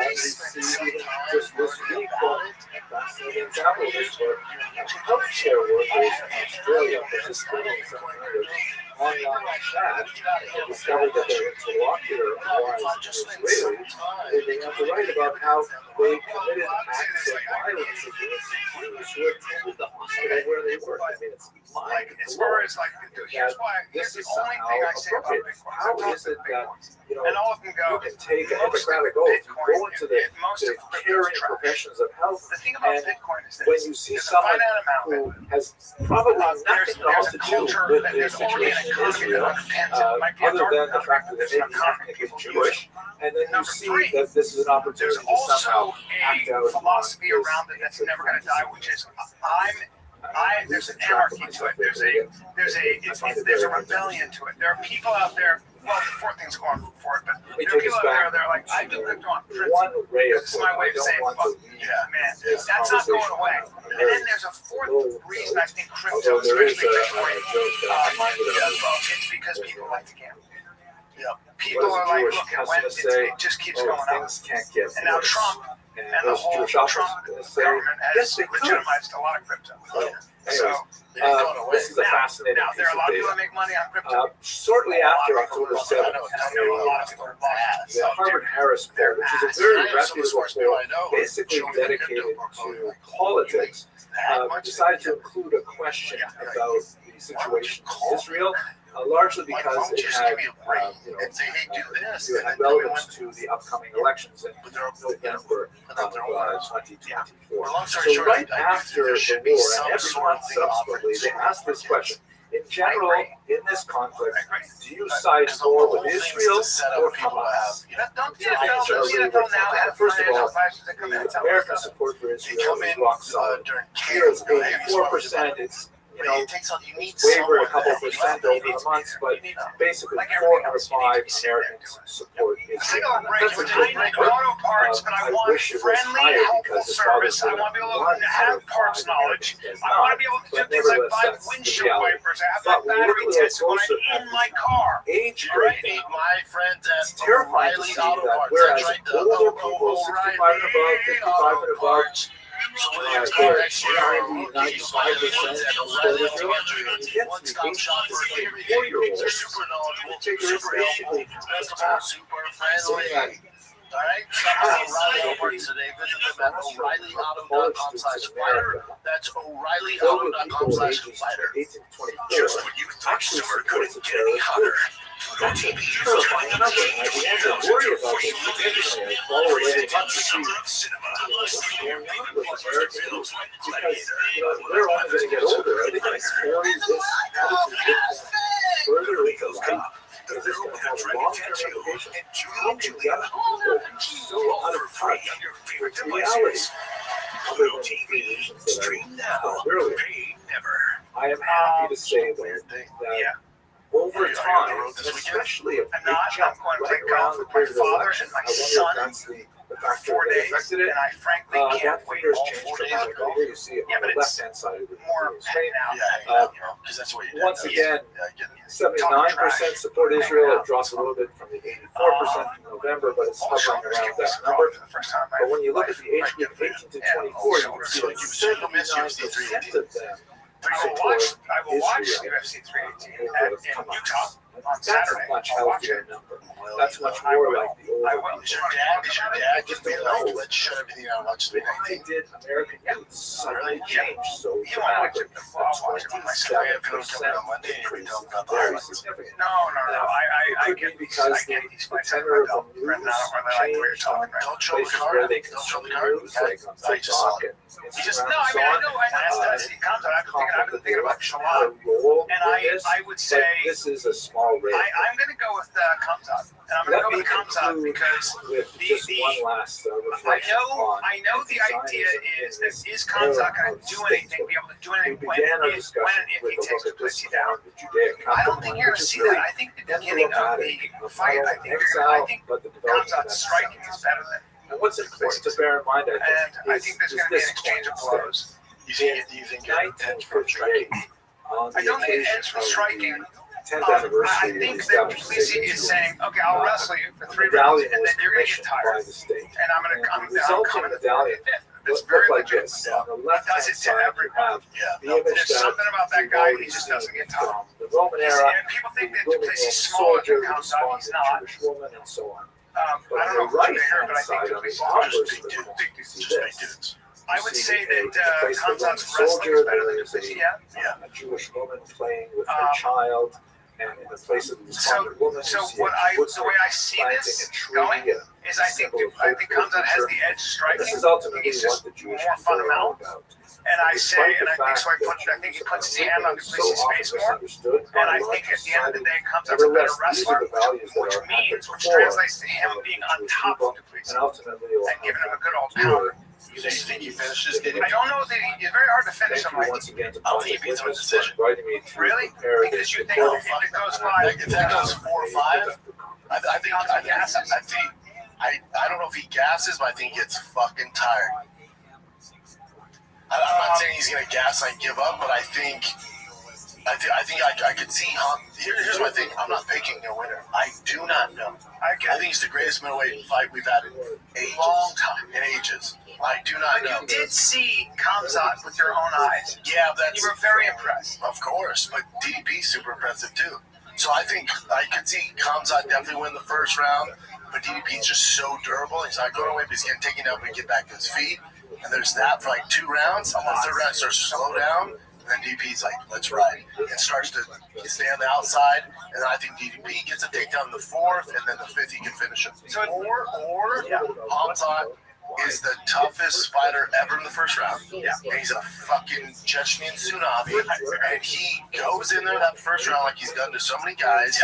And fucking does what he did with Robert Whittaker. Gets him down and breaks his face. Whittaker is a monster. Yeah. And just took him down, took his back, and sunk that choke in. DDP beat the fuck out of him. That's the thing. So the question is, we've seen Kamzat with smaller guys just get on top of their back and just run. We've seen him with smaller guys struggle. Well, you're saying Kamaru. Kamaru was at 85. Yeah, let's not forget Kamaru is also a champion and amazing. But with older, 2 bad knees, older, smaller, and then with Gilbert Burns was at 70. I know. And he struggled with both of them. Yeah. Second major. Yeah. That's true. Here's the other thing I would say. I think what you're going to see is Kamzat take DDP down. I think what you're going to see is Kamzat on DDP's back. So then that's guaranteed. So then let's say DDP stands up. Does it take more energy to ride someone's back, or does it take more energy to stand up when somebody's on your back? Both, because Hamza's going to have to shoot to get right back. So is he going to do that over 5 rounds? That's a lot. It's a tough one. I think Kamzat can also, if he wins the first 3 rounds, which I think is very possible with his takedowns, his top control, his striking, I think he can ride the last 2 rounds out. He can kind of ride them out. He can wrestle. They can wrestle to a stalemate. They can be against the cage. There's clinch. It's dirty boxing. But I think that you're going to ultimately see Kamzat grind it out into a decision. That's what I think. No, interesting. I know. That'd be a weird way. I think it's going to be, and I think the last moments of that So that means are it's going not to going be to be DDP exciting. against the cage. That means it's not going to be exciting. It very well may be just not very exciting because, again, you have to look at as good as DDP is, his strength is also when he finishes dudes, he's on top. He's using his strength. We did it to Adesanya. DDP's jiu-jitsu is good, but he's a smasher. He's just a hammer. But he's a hammer 1 through 5. He's a hammer 1 through 5 because I think he's got some special wind. It's that Cain Velasquez cardio He's shit. a monster. Okay, and that is to me that's the craziest weapon. This is the best weapon. Yeah, it's the best weapon. Which I would not bet against that weapon. Because I don't think Hamzat has that. You don't. You don't think he has that kind of? Not in the 4th and 5th. He's very And DDP's experience, championship rounds, went with some of the best guys. And if you look at DDP's history, like matchup-wise, there's not a single guy where you're going to go, oh, DDP has better striking. There's not. Is he? What? Is he way better striking? Yeah. No, Strickland twice, way better striking. I know. Robert Whittaker, way better striking. Isn't that crazy? Keep going. Keep going. I know. Derek Brunson, better striking. Derek Till, way better striking. Brad Tavares, way better striking. He beat all of them. Because his main. No, you play a dangerous game heading against DDP. You play a dangerous. He's an underdog too, so that's another reason if you want to make money. But also, his thing is being awkward and unconventional. So you go through that whole list: Strickland, Izzy, Whittaker, Brunson, Till, Brett Tavares. You're going, dude, DDP's not a better striker than him. Cool. He outstruck all of them. Because you wouldn't watch tape on DDP and go, man, that guy, you want your kid to fight like him. No. He's just an absolute winner. Part of that's also the toughest you guy. got to get somebody in camp who fights weirdly like that. You're not going to do that. No, Hamzat's whole thing's not that. Hamzat's whole thing is you control the fight. It's do what you do. Yeah. Don't worry about DDP. You dictate the fight. You put DDP where you want him. So you think that? Do you think that the Kamzat is going in there thinking my number one weapon is my wrestling and control, top control? Yeah, right. So he's going to try to do that. He's going to wear him like a backpack. Yes. Okay. Just shoot for the signal and go to the back. You don't think then there is much striking in the beginning?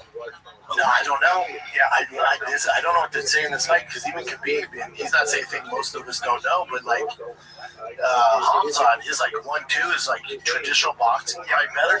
Yep. So Hamzat could be like, I'm gonna soften him up, see how I do striking, and then shoot for the takedown. Right. But again, that's not what got Hamzat to the party. So I wouldn't like that.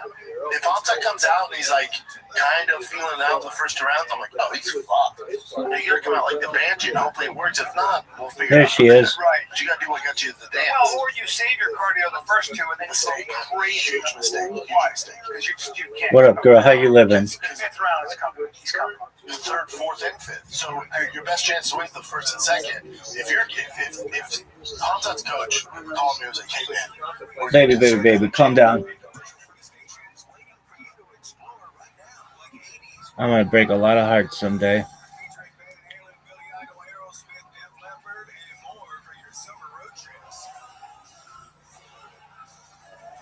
It's gonna be a permanent flood warning near Tel Aviv. Really? Why not? B. Alexander, I fucking love you. You're the man. Motherfucker could be dead by now. Kate Clips. Hey guys, we're raising water for fun. Whatever. Doug, That's not Hamzat's thing. all I need to do is be like, hey, let's just talk about desalination technology. And everybody be like, oh, that'd be so fun. But I think this is where it's going to come down to. Can Hamzat literally neutralize everything DDP has to do?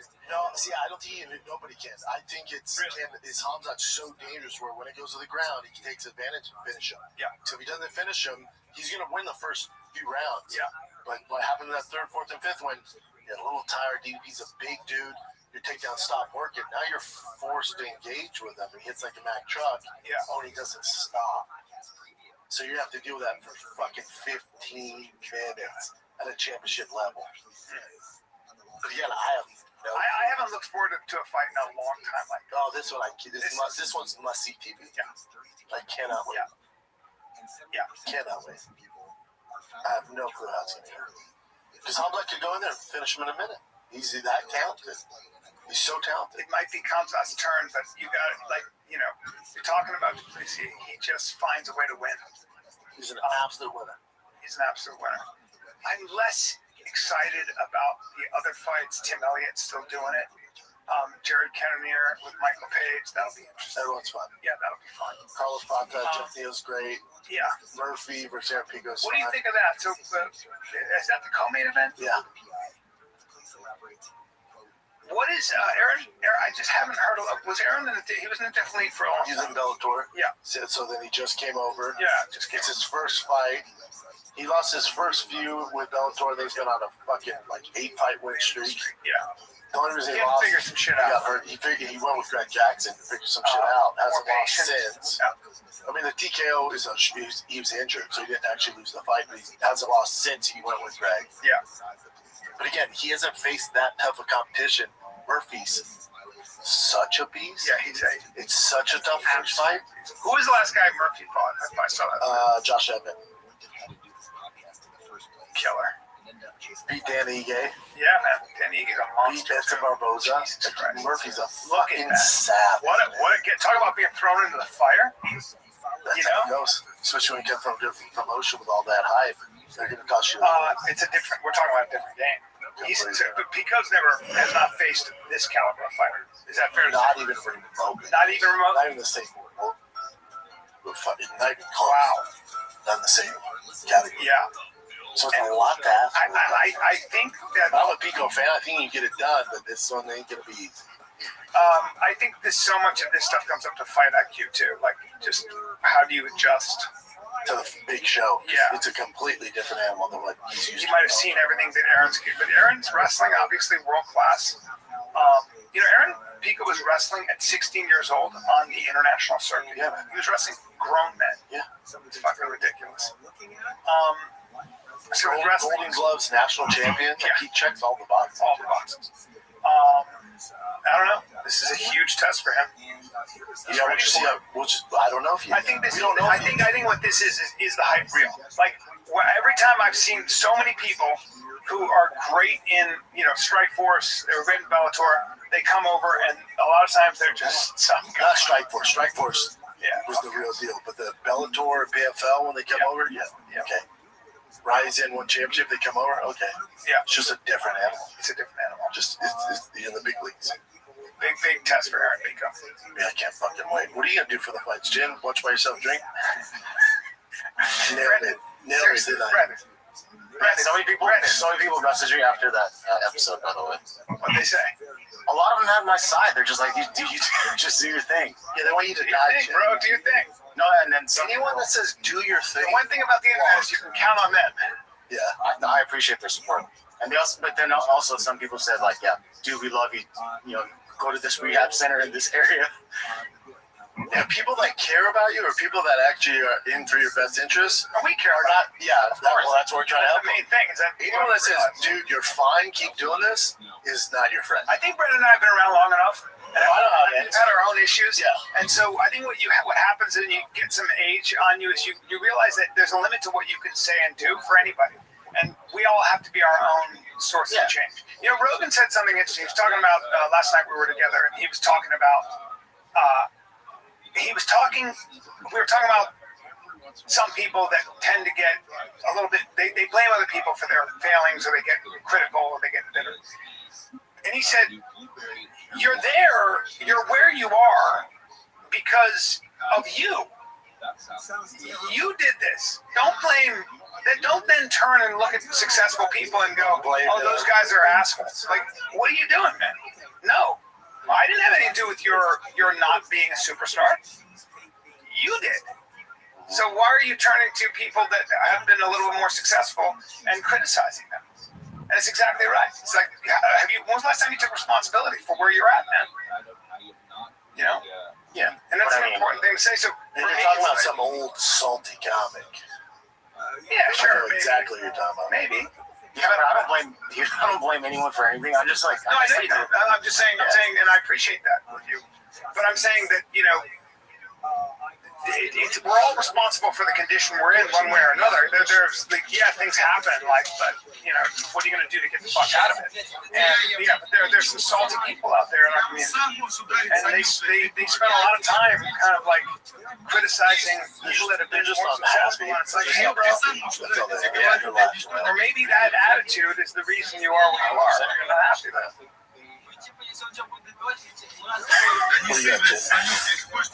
That's already. Let's go. Alrighty. Wait, hold on. Gun to your head. I gotta do it to you. Gun to your head. Chimaev, Duplessis. Don't think. DDP. Really? I won't bet against them. Smart. It's really smart. But I wouldn't bet on it. But if I was, I'd choose that plus 200. It's not a bad way to make money. Yeah. Then Murphy's also a dog too, so I'd probably dogs, just because they're dogs. Now, if Hamza and Pico were the dogs, I'd bet on them. Like, I couldn't tell you how it goes, man. I don't know. Yeah. Usually I talk shit. How about Paige Cannonier? I'll take Paige. Cannonier's 42, I think. 41, yeah. Boy, is he rugged, though. He's tough. All right, you guys have thoughts on this? Let me see if it pops up here. So a federal judge rejects Trump's request to unseal secret grand jury documents. Yeah, well, so here's my thoughts on this.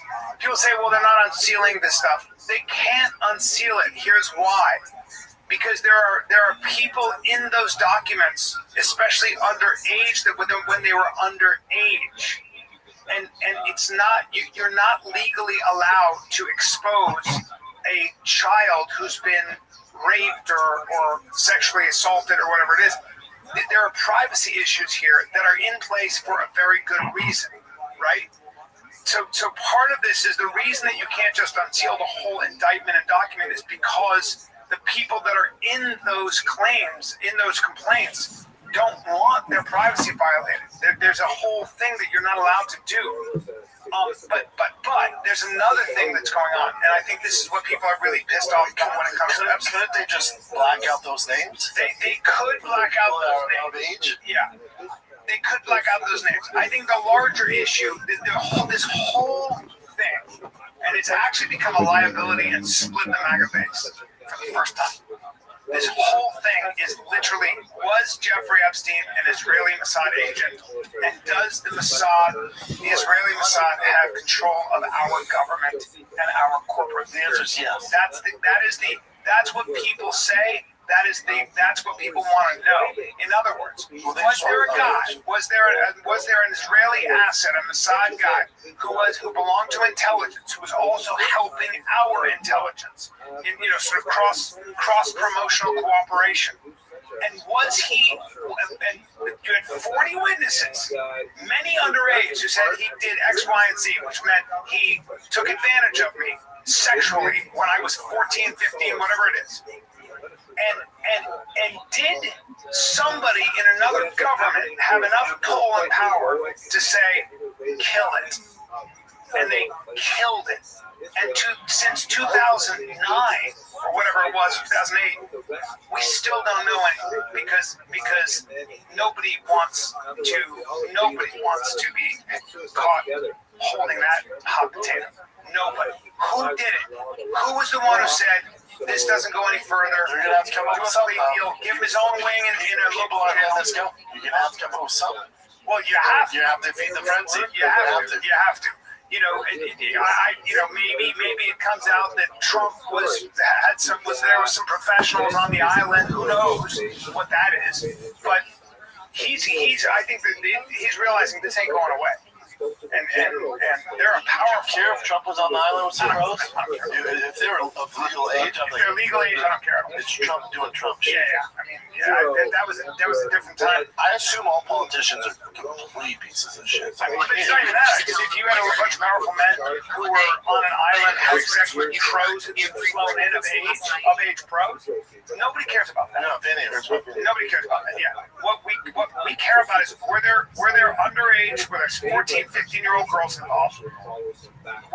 We know Ghislaine Maxwell was not only convicted of that, but she was convicted of taking part in that. So she was convicted in a court of law. But why have no other names been named? What's going on here? Well, there might be very powerful forces saying to shut up. Yeah. So that's what's going on. Guys, break beast. Guess what shirt I'm wearing, Brandon? Guess what shirt I'm wearing? True Classic. Of course. Always See me in a white tee. True Classic. If I look crisp and sharp, if I cut a beautiful figure, it's because I'm wearing simple but elegant design, and that's called True Classic. But you can get Target and Costco, or you can go to trueclassic.com/fighter. It's just like essentials, like a regular white tee, black tee. I only wear white tees all the time. It's always True Classic. Now you're probably gonna see True Classic at UFC 319. They're me in the Octagon. They're big boys now. They're in Costco. They're in Target, as Brian told you. Or go to trueclassic.com/fighter and get hooked up today. It's True Classic. They make, hands down, the best shirts of all time. They have joggers, button-ups, chinos, back-to-school shit for you, yourself, barbecues, with date night. They have it all. Go to trueclassic.com. I've been wearing this. I've probably washed this, I don't know, 100 times. And look at it. It's still holding true. It's great quality. Get it. Okay, this guy is kind of going viral for. This is a police officer in Atlanta, and I'll just play the video because it'll make more sense when I play the video. Yeah, let me tell you how this officer didn't tell you you talk like that. You live like that.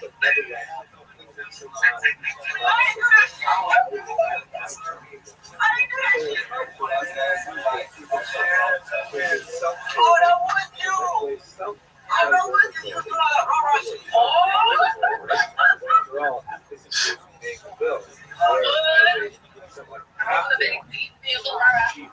let me tell you how. That's it. It's just some Asian dude that's like a, I don't know what you call it. You know, you've heard the term. It's called Ebonics. Like black Sam as well. Quote ghetto. He's funny. Oh yeah, I wonder if he actually really talks like that. If he lives in Atlanta. I mean, I think a lot of people who grow up going to black schools and stuff like that. It's just you're around. You mimic who you grew up around. Yeah. Do you remember the Mackenzie Dern thing? Yeah. Remember? So she spoke almost exactly like a regular American person, and then suddenly she started having this. That was a little bit strange. She didn't do no wrong. Okay. Yeah, there's some of that stuff is. There was another person like that who was it? It was the wife of someone who. Alec Bowman's wife would become. Should I say cucumber? And then if I had she was born in. Yeah, like, come on, it's a cucumber. Why are you putting a fucking accent doing that? She found out. That's so embarrassing to me. So she said she was born and raised in Spain, and then her classmates like, bitch, we're from Jersey. Now, have you ever been around a black dude who will be talking to you and hanging out, and talking, and then I've seen you do it multiple times. Yeah, why? You're like, damn, dog. I think you go out different languages. Oh no, you're the most guilty person I've seen. You get around a black guy, you're like, damn, that's crazy, dog. Like, why are you not? No, I'm sorry. I would love to agree with you. Yeah, you are. I don't do that. I might go, my man. No. My man. Oh, shit. Big dog. Big dog. No, I have seen, though, I have been with black men who will talk to us, and then I'll see them go right over here to something. Yeah, they switch it up. They switch it up.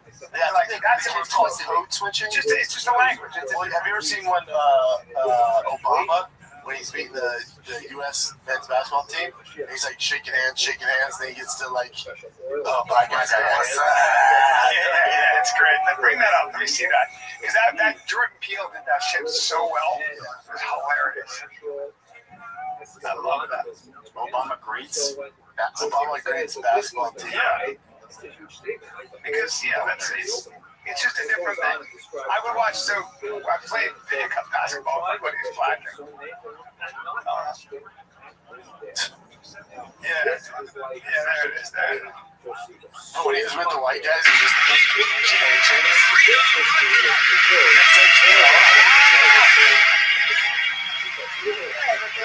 like I was with my buddy Kenny and my black dude. I swear to God, they go like this. They go and they nod to each other. I'm like, how about me? He's like, no. yeah, brother group. Yeah, It's like, I see you. Yeah. Jamie Foxx said that. Jamie Foxx said, Tony, he goes, see, like he'll be walking down the street, and if it's a white guy, they go, this Fox can take a picture with you. If he's with, like, he'll see a black woman will be across the street. Yo, Fox! Yeah. Let me get a picture. Yeah. Because he said, in our community, it's like, I have something to do with you. Yeah. I have something to do with you. Like, I'm here too. And we're all kind of like, don't be thinking that you're, it's really interesting. And there's a whole dance you play in that sense too. It's pretty wild. He talked about it. It was so fun. It's just culture. You're more comfortable with your own. You're just more comfortable. Yeah. By the way, Marshall. There it is. Actually, too, I'm not even joking. When I'm with my friends, I sort of see myself mimicking stuff you guys say as well, or how you say it. Sure. Because I'm hanging out with you guys more than probably anyone these days, so it just happens. Yeah, half my lingo comes from Brian and Dalia. When I was older, and my lingo comes from New York. Yeah. My buddy Jimmy Burke and those guys. You pick up shit. And I'll see myself, like, I'll see clips, I'll be making certain points, like, I sound like Dalia. But, it's just what you're influenced. People like, oh, stealing from Dalia. I'm like, yeah, he's one of my best friends. Yeah. Talk like Jerry McFadden, I got so much from him. He was older, and he was a New York guy. When he would talk, I was like, hilarious. Yeah. All that stuff. All right. I never forgot the first time he said that. I was young, and there was this giant basketball player. Like, he was 6'9", and like I think he almost was a pro, but like huge. And the way better athlete, strong, and got in a fight on the court. But it was just a shoving match. And I remember I said something. I was a karate guy, and I was like, you'd be surprised. Those guys will fall if you hit them right. And Jerry looked at me and goes, and Jerry plays, he's huge. He's like, you're just giant playing football. And Jerry goes like this. Jerry goes, he's not hearing a peep out of you. That's funny. Now we use it all the time. And he goes, you know that, right? Not a peep. Yeah. And I never heard that. And I was like, then you're like, oh, I love that. Yeah, certain things, Yeah. As I find I'm getting older, I find like it's okay to be like, I don't know. You know what I'm saying? Like, I don't know. How about that? It's refreshing. Oh, dude, because I had this meeting with this big car company, and I have these headers for my F-350. I've never used this brand. I'm familiar with it. I've never heard anyone say it, and I thought the name was Kooks. I thought it was Kooks. Kooks. I thought it was Kooks. Right? So, but I've never been around someone that said it or anything like that. I'm at a meeting. These guys are the car guys, by the way. They know all this shit. And they go, dude, what kind of headers are they? I go, I have the Kooks for the 7.3 back then. And he goes, I can see all their face. They go, and they're like Texas boys. They go, what do you have? I go, the Kooks headers. And he goes, Cooks. And I went, it's pronounced Cooks. He was, yeah. I went, dude, I was embarrassed when that's the first time I've ever had someone explain to me. You know what I would have done? I said, I don't know. One of the most important I have a speaker impediment because I can't hear it very well this year. Oh, no, what I should have done, you gotta say, you call it Cooks? Oh, in LA, we call it Cooks. Oh, this meeting's over. Oh, it's Cooks. But even with,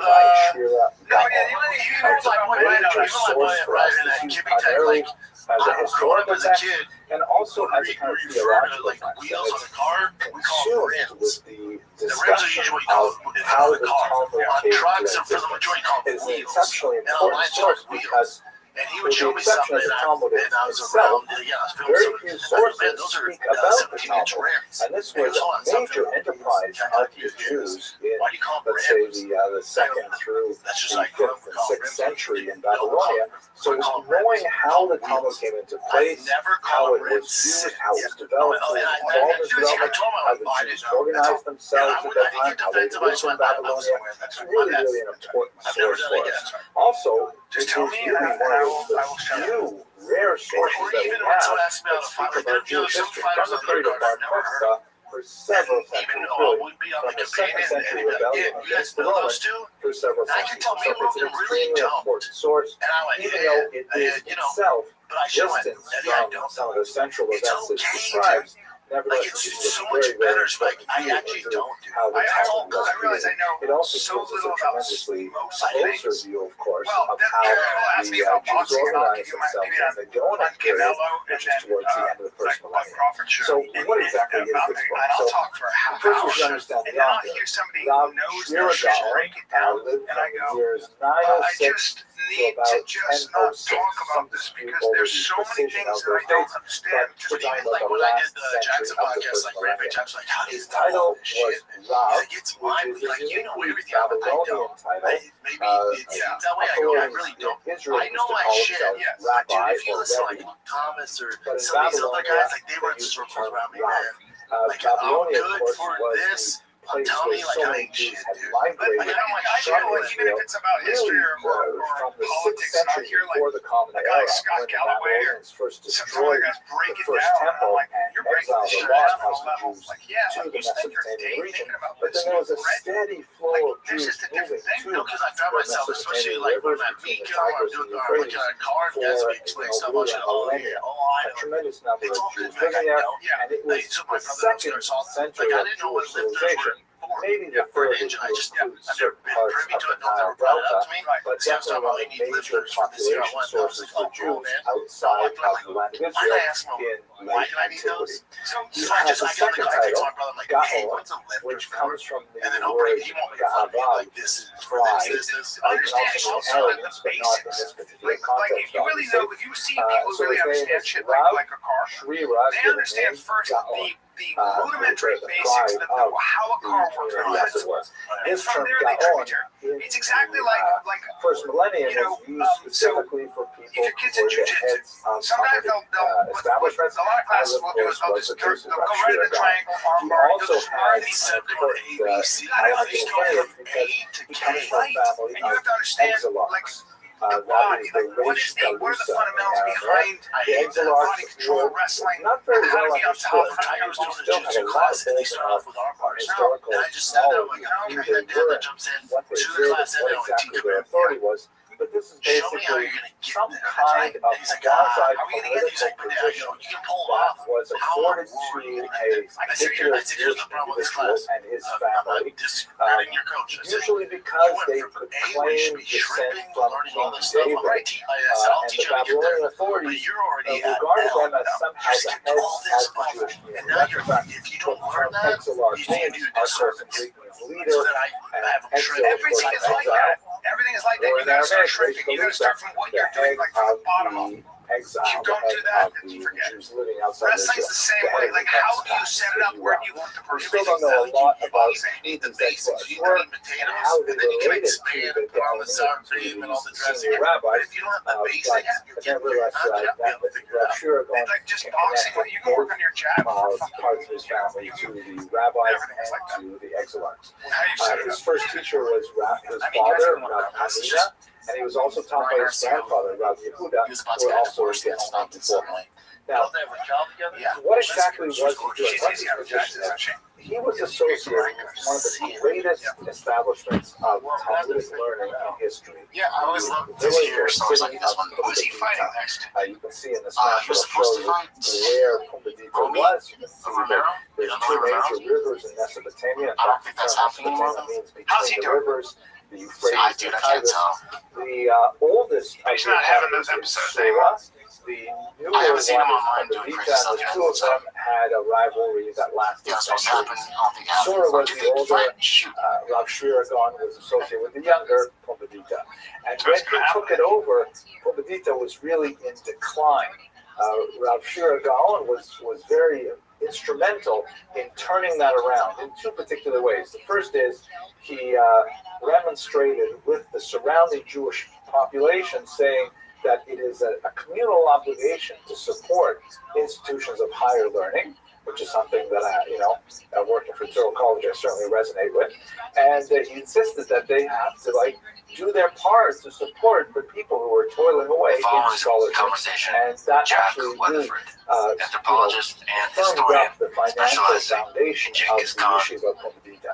And secondly, he connected with many other communities in the rapidly expanding diaspora of Jews and insisted on the centrality of the Mesopotamian yeshiva, Surah Pumbedita, as the locus of all Talmudic knowledge. Really, this is the place where if you have a question, you've got to send it to your Surah or preferably Pumbedita.